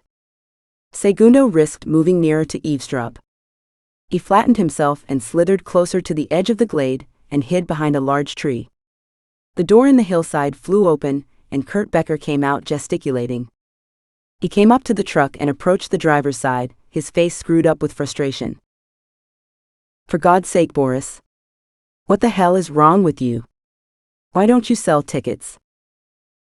The bastard published his report. Which bastard? Didn't we burn the report? I found it in the back seat pocket of Dr. Vargas's car, and it got incinerated when we burned the vehicle. Remember? Ramon Vega. He's alive. Apparently, Kleba set fire to Vega's girlfriend instead of him. What do you mean? Vega was having an affair.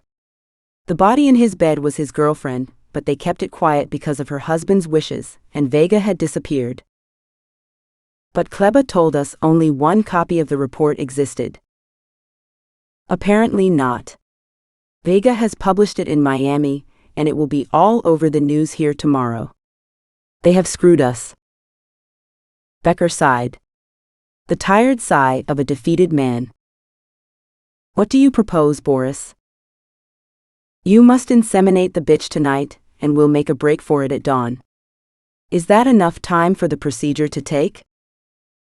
If we keep her asleep and put her flat on a mattress in the back of the pickup, one of the eggs may take. It's a big risk. It's a bigger risk sitting around here until they come and get us. Okay, what about Vargas? We must dispose of him. I'll help you anesthetize the gringa, and then I'll take him outside and shoot him.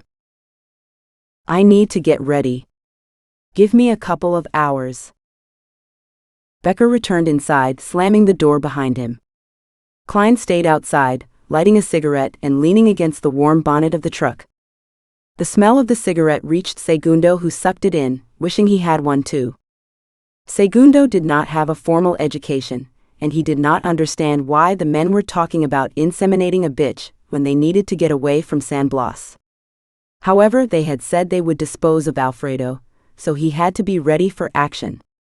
He crept back to his hideaway and removed his gun from its plastic bag. Quivering with fury, Kurt Becker entered the laboratory.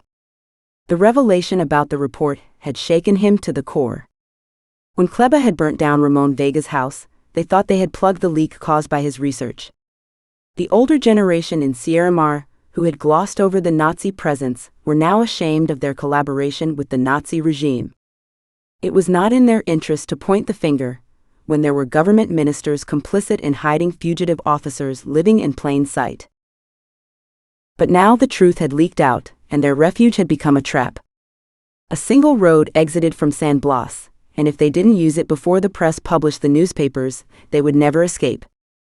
He sat down and put his head in his hands, massaging his temples and trying to calm down. The report was not the only problem. He hadn't told Boris about the eggs. He had put the first egg under the microscope with his hopes still high, but they soon turned to despair. The contents were amorphous, a gray slime with no form or partition. He threw it away, washing it off the slide with a stream of saline into the plastic bin beside the counter.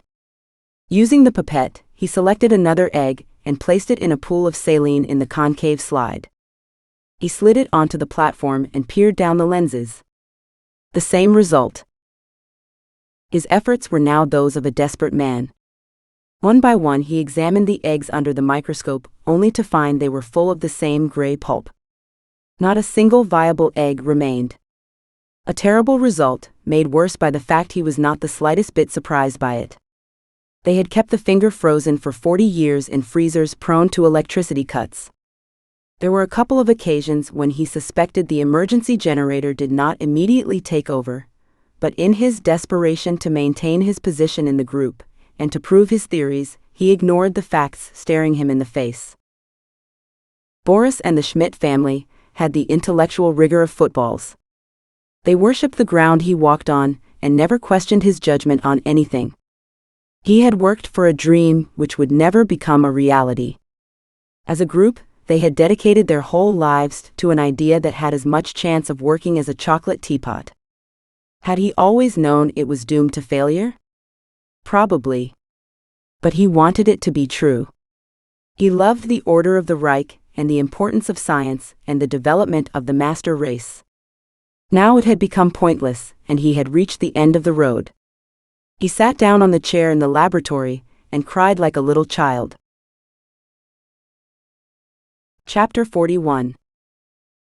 Boris Klein had not held a man at his mercy like this for many years. He smiled in anticipation and caressed the pistol in his hand. He shoved Alfredo in the back and pushed him out of the entrance towards the forest. Alfredo felt frantic. All he could think about was Gloria and the purposelessness of his life until he'd met her. He had finally found a reason to live just when he was about to die. The irony made him sigh. One of his last breaths. He didn't want his last thought to be regret. Only one option remained. He would make a run for it. Better to be shot trying to escape than on his knees. He looked for the opportunity to make a break for it. They moved deeper into the trees. Darkness enveloped them, and the wet branches brushed his face. Stop here. He stopped. Now or never. He tried to run, but lead filled his legs. Kneel. His legs buckled. His muscles had gone on strike. He fell to his knees as his shoe got caught in the root of a tree. The bird stopped singing. He heard the safety catch being taken off. How did you find us? Asked Klein. A combination of things. Ramon Vega's report started us on the trail, and then we got confirmation from the widow of Rolf Kaufmann. She showed us photographs of your group in Nazi uniforms. Silly old bat. Her husband was a monster. He liked little girls. And you don't? That's your last joke, Dr. Vargas. I'll give it to you free. Do you want a minute to pray? I don't believe in God. Boris Klein steadied himself on the mossy ground. He lowered the pistol to the nape of Alfredo's neck. Alfredo shut his eyes at the touch and tried to picture Gloria. The damp crept into the knees of his trousers, and he spotted a beetle pulling a moth into a hole. Time stood still. Sam heard Alfredo shuffling towards the exit. Please, she said to Becker, you don't have to kill him. He can't hurt you in Argentina. I'm sorry. He knows too much. Sam sobbed in grief and frustration. She sank to her knees on the floor of the cell. They would not make it. Last-minute rescues were for the movies. Becker looked down at her in sympathy. Can you get up and come with me, or do you want to wait for Boris? This won't hurt. The procedure is a little uncomfortable. I would prefer it if I never saw Boris again, said Sam with a bravado she did not feel. Then she remembered. Can I get some underwear out of my bag? Okay. She grabbed her rucksack and searched around at the bottom of the bag, and her fingers closed around the plastic taser. She slipped it into her trouser pocket and followed Dr. Becker into the laboratory. The heat in there made her nauseous. The white walls were flecked with dirt and blood. Can you lock the door, please? Said Sam. Klein mustn't watch this. I don't want that man looking at me naked. Fair enough. I wouldn't either. Dr. Becker locked the door. Sit down for a minute while I check that we are ready to go. Sam tried again, pleading. Please, can't you stop him? Stop Boris. Don't let him shoot Alfredo. I can't stop Boris. No one can control the man. He's an animal. Alfredo is my friend. Dr. Becker looked at her with his cold blue eyes, but she saw no pity there. There is nothing I can do. You are lucky to be alive. If we didn't need you, you'd be dead too. Now take off the clothes below your waist and get up on the operating table. Sam sat down and took off her shoes and socks. She hung her jeans over the back of the chair and slipped out of her knickers. Time stood still. She couldn't help it, she was listening for the shot. Run, Alfredo, run, give yourself a chance. Please. And then a single shot seemed to reverberate around the room. She wailed and put her hands over her ears as if it would shout out the truth of the sound. Alfredo? No. I'm sorry, Sam. There was no choice. There was plenty of choice. You should have left him tied up for someone to find later. You're a murderer. So many deaths. What's one more to add to the list?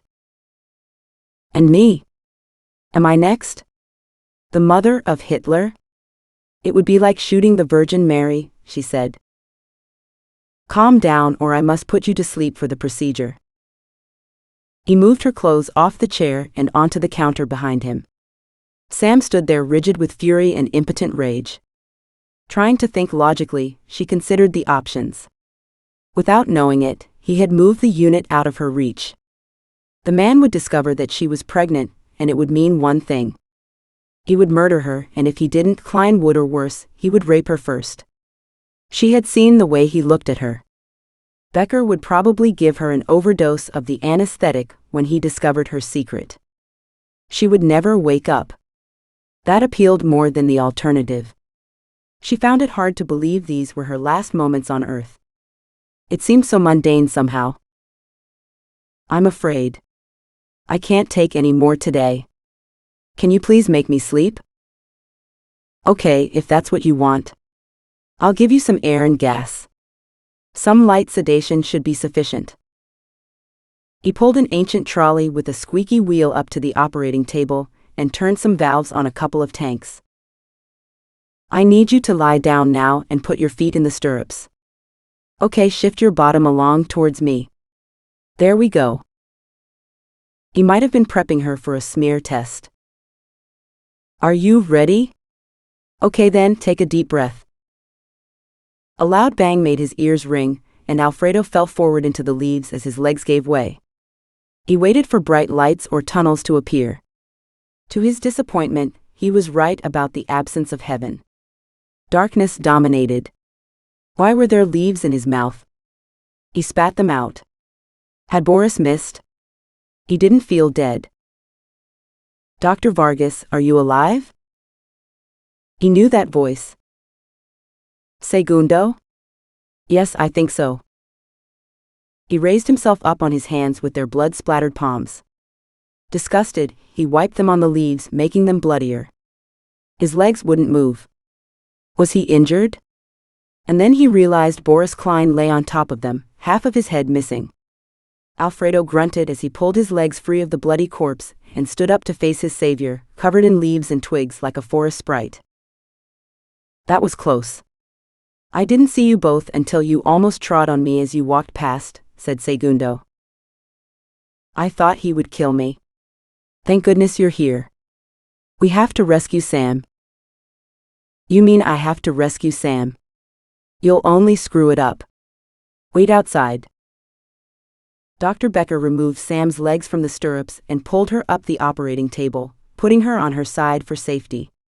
He put her clothes beside her in the nook between her thighs and stomach, so she would get dressed without getting off the trolley. He looked at his watch. She should come around any minute. He would need Boris' help to get her into the truck and tied down. Where was he anyway? The shot had echoed around the laboratory at least 10 minutes before. Perhaps he was hiding the body? Becker fussed around the laboratory, cleaning away the evidence of their project and sealing it in a large black rubbish bag. They would have to take this with them and dispose of it down the cliffs outside Lago Verde. Sam moaned and thrashed around. He went to her side and held her down so she would not roll off, taking advantage of her comatose state to admire her from close up. It's a pity she had proved so unapproachable. She was an attractive woman in the prime of her life. No wonder Boris salivated around her. If he had been younger, she would have tempted him too. He stroked her leg, lingering on her soft skin, and thinking about those Argentinian women waiting for him. His hand explored her body in a leisurely way. Suddenly, she sat up. Before he had time to react, she had removed his hand and thrust something into his chest. A jolt of pain radiated over his body. He flew backwards onto the floor. Had he experienced a heart attack? Sam had reclined again, still holding an odd black unit in her hand. She laughed at him. Before he got up, there was a loud bang and the door of the laboratory flew open. Are you okay, Sam? Said Alfredo. You're alive? Said Becker, staggering to his feet. That's twice you've been dead this week, said Sam, still lying on the trolley. I hope you won't make a habit of this. I like to make an entrance. Step away from her now. Segundo had moved forward into the laboratory. He was pointing a pistol at Becker's head. Becker didn't recognize him, but the threat in the voice made him shiver. I don't think I will. Come on now. It's over, said Alfredo. Where's Boris, said Becker. Mr. Klein will not be joining us, said Segundo. Jesus, you killed him? Kill or be killed, I'm afraid. Where is the security guard? He's having a nap. Move away from the trolley. Or I'll be forced to shoot you too. Oh, that won't be necessary. I'm leaving.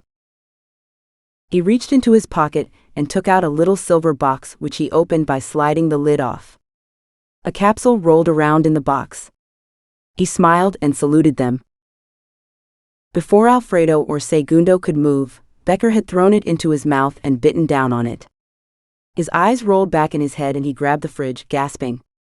Foam formed at the corners of his mouth. A smell of almonds floated in the air. Shit. That's cyanide. He's a goner, said Alfredo. Don't go near him, that stuff's lethal. Becker fell to the floor without lifting his arms to cushion his fall. A sickening crunch echoed as his face met the tiles.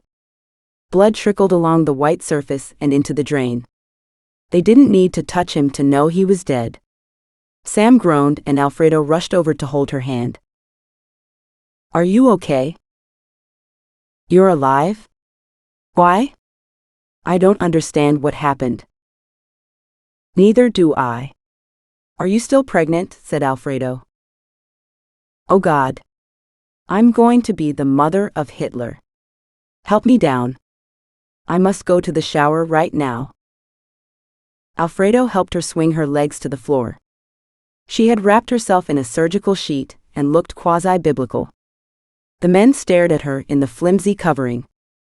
Sam had the build of a Valkyrie, and being wrapped in a sheet emphasized her athletic body. What are you looking at? She hissed, grabbing a couple of towels from the side. She shoved her feet into her shoes and pushed past Segundo, heading for the shower. What did she mean? Mother of Hitler? What on earth is going on here? He said. It's a long story. These fucking Germans are weird. Nazis, not Germans. Same difference. I need some fresh air. This place is claustrophobic. All Nazis are not German, and all Germans are not Nazis. Come outside and let Sam have some privacy, and I'll explain a few things to you. Sam lay on the floor of the shower, washing herself out with soap and water, using the shower hose and a plastic water bottle. The floor did not look clean, and the cement felt scratchy and uneven, but it didn't put her off. She didn't take any chances, and had her legs up on the wall, so the water penetrated to her cervix. It was undignified, but compared to the alternative, an easy choice. She watched the soapy water flowing across the tiles and into the drain. She drew some weird satisfaction from watching Hitler washed into the septic tank to join the rest of the sewage. Still groggy, she reviewed the situation. There were things she didn't understand. If she was pregnant, how come she was alive? And why didn't she have any symptoms? She had not put on any weight, and the only person vomiting was Gloria. How weird. She tried to stand up but she couldn't, so she stayed sitting on the floor under the jet until the hot water turned cold. Chapter 42. A plate of hospital food dried out in the sunlight flooding into Gloria's room. She wore a pair of her mother's pajamas, sitting propped up by pillows covered by an old blanket. A big bunch of stargazer lilies were shedding perfume and pollen in equal measure, staining the off-white doily on the bedside cupboard. Hernan Sanchez sat on the edge of Gloria's bed. His manner suggested he wanted to say something, but couldn't find a way. Okay, what's wrong? I can see you want to tell me, Gloria said.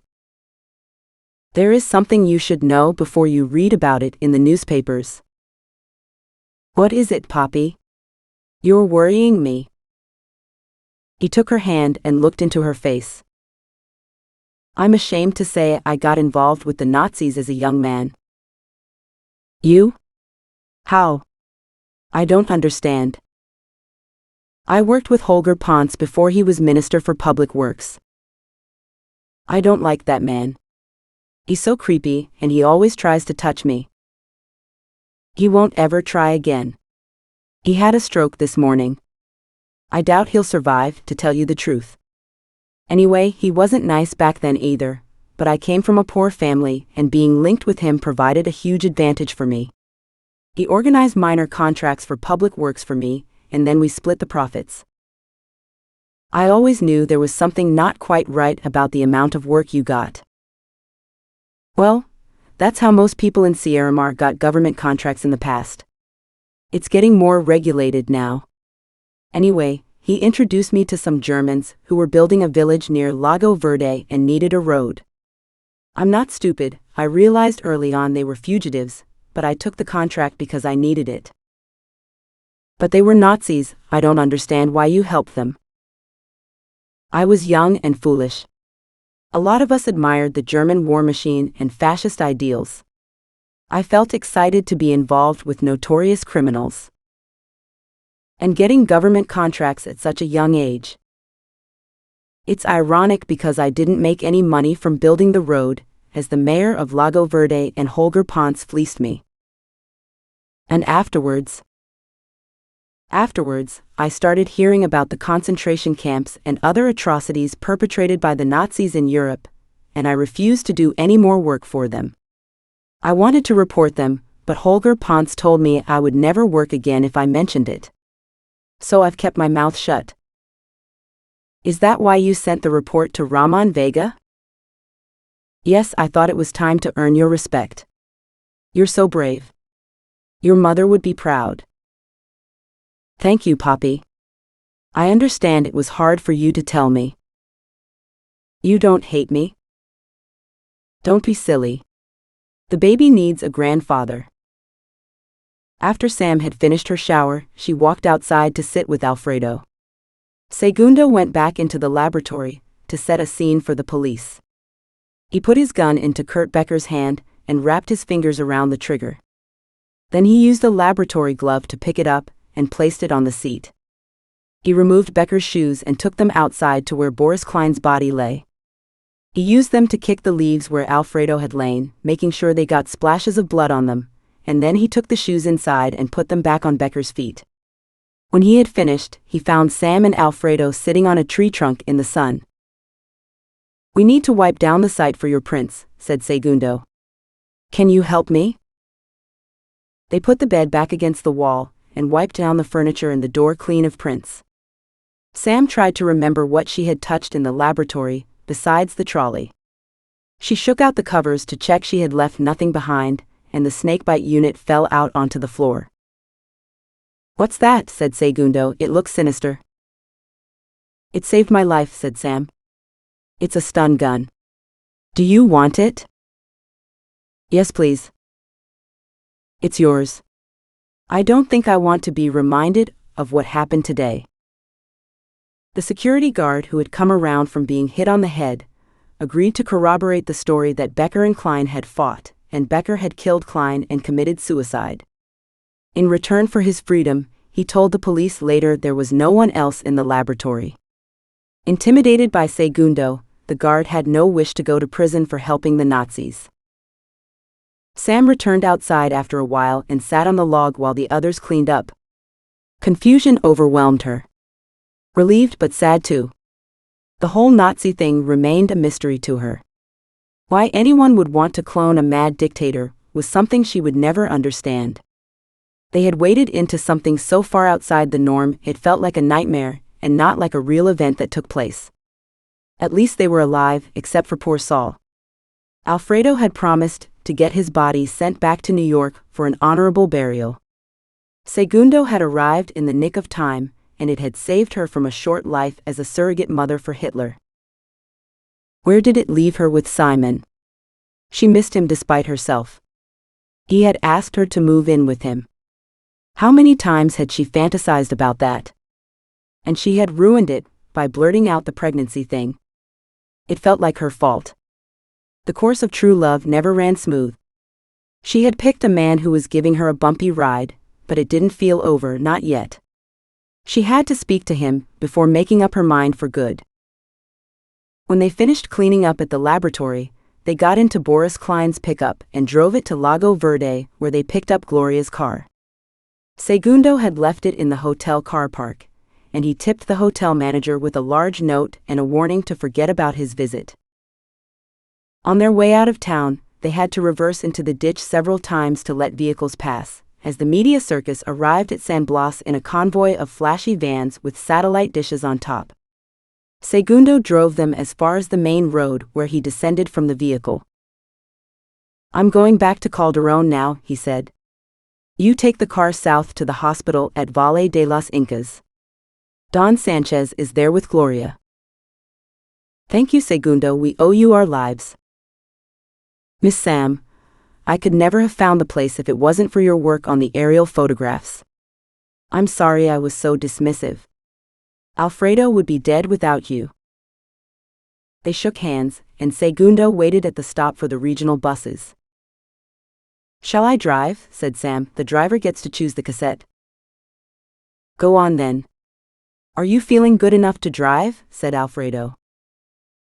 "If you were a girl, I could tell you how I feel," said Sam. "Right. Don't tell then. I don't think I want to know. Let's have some AC/DC." They got to the hospital in the early evening. Visiting time was over, but the staff allowed themselves to be persuaded to accept a generous donation to the office party fund, and waived the rules. Hernan Sanchez, to whom the rules did not apply, saw them walking down the passage and came towards them. He embraced Sam and had an awkward handshake with Alfredo. Sam tried to go into Gloria's room, but Hernan stopped her. "I think Alfredo should go in first," he said, winking. Sam felt amazed and confused in equal measure. "Okay, sir, thank you," said Alfredo, who had already started down the corridor. He got to the door and opened it. The door swung shut behind him, leaving him standing there, gazing at Gloria, sitting up in bed with her eyes shining. "Darling," she said, "you're not hurt?" "You silly goose, aren't you the one who's in hospital?" He rushed forward and took her in his arms. "Oh God, I thought I'd never be able to do this again. You can't escape from me now. I'm going to marry you." "And who said I was going to accept?" "Aren't you?" "Well, since I'm carrying your baby, it might prevent my father from having you shot." "Baby? What do you mean? I thought you said didn't you what? How? Are you sure?" "The doctor told me that it's 4 months gone already. I thought I had got a little plump. I never imagined I could be pregnant." "But isn't Sam pregnant? Has the world gone mad? What's going on?" "I don't know. What do you think?" "I think I'm the happiest man in the world." "You must compete with my father in that case. Could we call it a tie?" Sam, who had caught the last comment, asked, "Call what a tie?" "Sam, you're safe, thank goodness. Are you okay?" "Yes, I'm fine. I'll tell you the gory details later. How about you?" "I'm pregnant." "You're what?" "Pregnant. They've done the tests. I'm going to be a mother." "Oh my God, that's why you were vomiting. What fantastic news. When are you due? We're going to have babies." "Sam, are you sure you're pregnant?" Sam's excitement evaporated and she blanched. "I'm such an idiot," she said. "I remember now."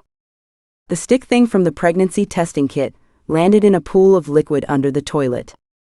The liquid must have contained hormones from your pee, which gave me a positive test. I'm not pregnant. So that's why Becker didn't kill me. You must explain that comment later. I'm a little tired after so much excitement today. I have booked a private flight back to Calderón tomorrow, said Hernan Sanchez. I'll get one of my drivers to collect Gloria's car. Chapter 43. Back in San Blas, a solemn meeting of the residents took place, chaired by the Schmidt brothers dressed in black suits and white shirts with fat black ties. An interwoven mix of worried muttering and thick cigarette smoke percolating the air formed the atmosphere in the hall. Blonde hair turned gray on heads bowed with age, and many chairs had walking sticks balanced against them or hooked on the back. Franz Schmidt stood up to speak. He grasped the lectern like a drowning man gripping a lifebuoy, his knuckles white. By now, most of you will know Boris Klein and Kurt Becker have been found dead in the woods outside of town. We may never know what happened to them, although it is rumored to be connected with the death of my son, Hans. The police have designated it a murder-suicide, and we don't want to arouse their suspicions. It would not be wise to pursue it, he said. What will happen to our town? Shouted someone. There is no reason to believe we are finished. What is certain is that our community is wounded and will never be the same. I understand some of you plan to move to Argentina, but I'll be staying here in San Blas, and I hope many of you will also stay here with me. The war is over. This is my home. I want to live my last years in peace. I have met a woman from Lago Verde, and I intend to marry her. There was some loud murmuring which he quelled by raising his hand. Some of you will object to her ethnicity, but I don't care anymore. I think it is time we woke up and joined the 20th century. We need more workers to make a success of the village, and I propose to go to the mayor of Lago Verde and organize some interviews. Is there anyone who objects? No one spoke. Okay, I'm going to take that as a yes. We'll have a service on Sunday for Boris and Kurt, and I would be grateful if the memorabilia could be discreet, as the police may still be here spying on us. Thank you, and for the last time, Heil Hitler. The reaction to the article in the Miami Herald was instantaneous. Ramon Vega became famous. They invited him to speak on the important talk shows in America. Larry King Live and CNN News invited him for interviews, and they feted him from pillar to post. Women were falling over themselves to help him get over the trauma of his near incineration. He took full advantage of the therapy they offered, reasoning one should never look a gift horse in the mouth. He found it exhausting being in the public eye. He flew first class and stayed in the best suites. Money poured into his bank account. Publishing houses begged him to write a book, or several. Nazis were, as Guido Luna had remarked, irresistible copy for journalists. Ramon had always imagined being famous, but when a woman bribed her way into his hotel room and lay naked on his bed covered in sushi, he realized too much of anything is boring eventually. He did eat the sushi, which was lukewarm, and ravished the woman who was not, but he came to the realization he wanted to go home. He rang Alfredo. Hello, old friend. Hello, you reprobate. Aren't you supposed to be dead? Reports of my demise were greatly exaggerated. I hear you're famous. A bit. Where are you now? I'm at the airport. Which airport? Miami. I'm coming home, and I thought you might put me up for a while as some bastard burnt my house down. You can live in Gloria's flat for the time being. She's moving in here with me. Wow. Congratulations. Any reason for the hurry? I'm going to be a father. Brilliant. What does Señor Sanchez think? He thinks we'd better get married straight away. And I agree, not that I was given a choice. You're getting hitched. Do I know the best man? I believe he's on his way from Miami. By the way, what time do you arrive? A flood of different feelings had overwhelmed Sam when she found out that Gloria was pregnant, and not her. She needed a minute to herself, so she left Alfredo and Hernan in Gloria's room and sat in the stairwell by herself. So she wasn't pregnant. Thank God. She expelled the air she felt like she had been holding in her lungs for weeks, and laughed. A close shave.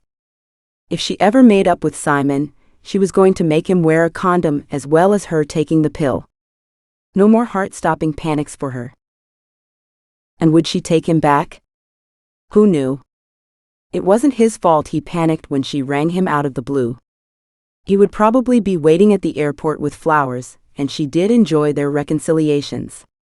She would make him beg though. When she got back to Calderon, there was only one thing on Sam's mind. She rang Hannah. "Hello, it's me." "Oh, hi Sam. How are you doing? How's Sierramar? Is there someone with you?" "No, it's the television. I'll turn it down." "Since when is the television in your bedroom?" "I meant the radio. How are you anyway? Any news?" "I'm not pregnant, if that's what you are asking." "Oh, thank goodness. You must be relieved." "Well, yes, I guess so. The mind plays funny tricks on you." "How is Gloria?" "Oh, she's pregnant and she's getting married." "What? I remember you telling me she couldn't have children. How did it happen?" "The doctors don't understand. They say it's a miracle." "Who on earth would marry Gloria?"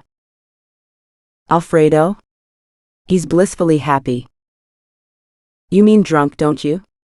Wasn't he missing?" "Not any longer. We found him and he asked Gloria to marry him." "Your friends are completely bonkers. Don't stay too long or you'll end up like them." "The wedding is next week. I'm planning on coming home when they leave on their honeymoon." "Oh great, that will be wonderful." "Hey, don't sound so enthusiastic then." "No, sorry, I got distracted. It's great news. I'll ring Mom and Dad and tell them." "Okay, I gotta go. See you soon." "Bye." Hannah rolled over in bed to face Simon, who had heard every word and become ashen-faced. "Oh God, she's coming home." The end. The next book in the series is The Star of Simbako. Thank you for reading my book. If you enjoyed it, won't you please take a moment to leave me a review at your favorite retailer? Thank you. P.J. Skinner. All books are available in paperback from your favorite retailer.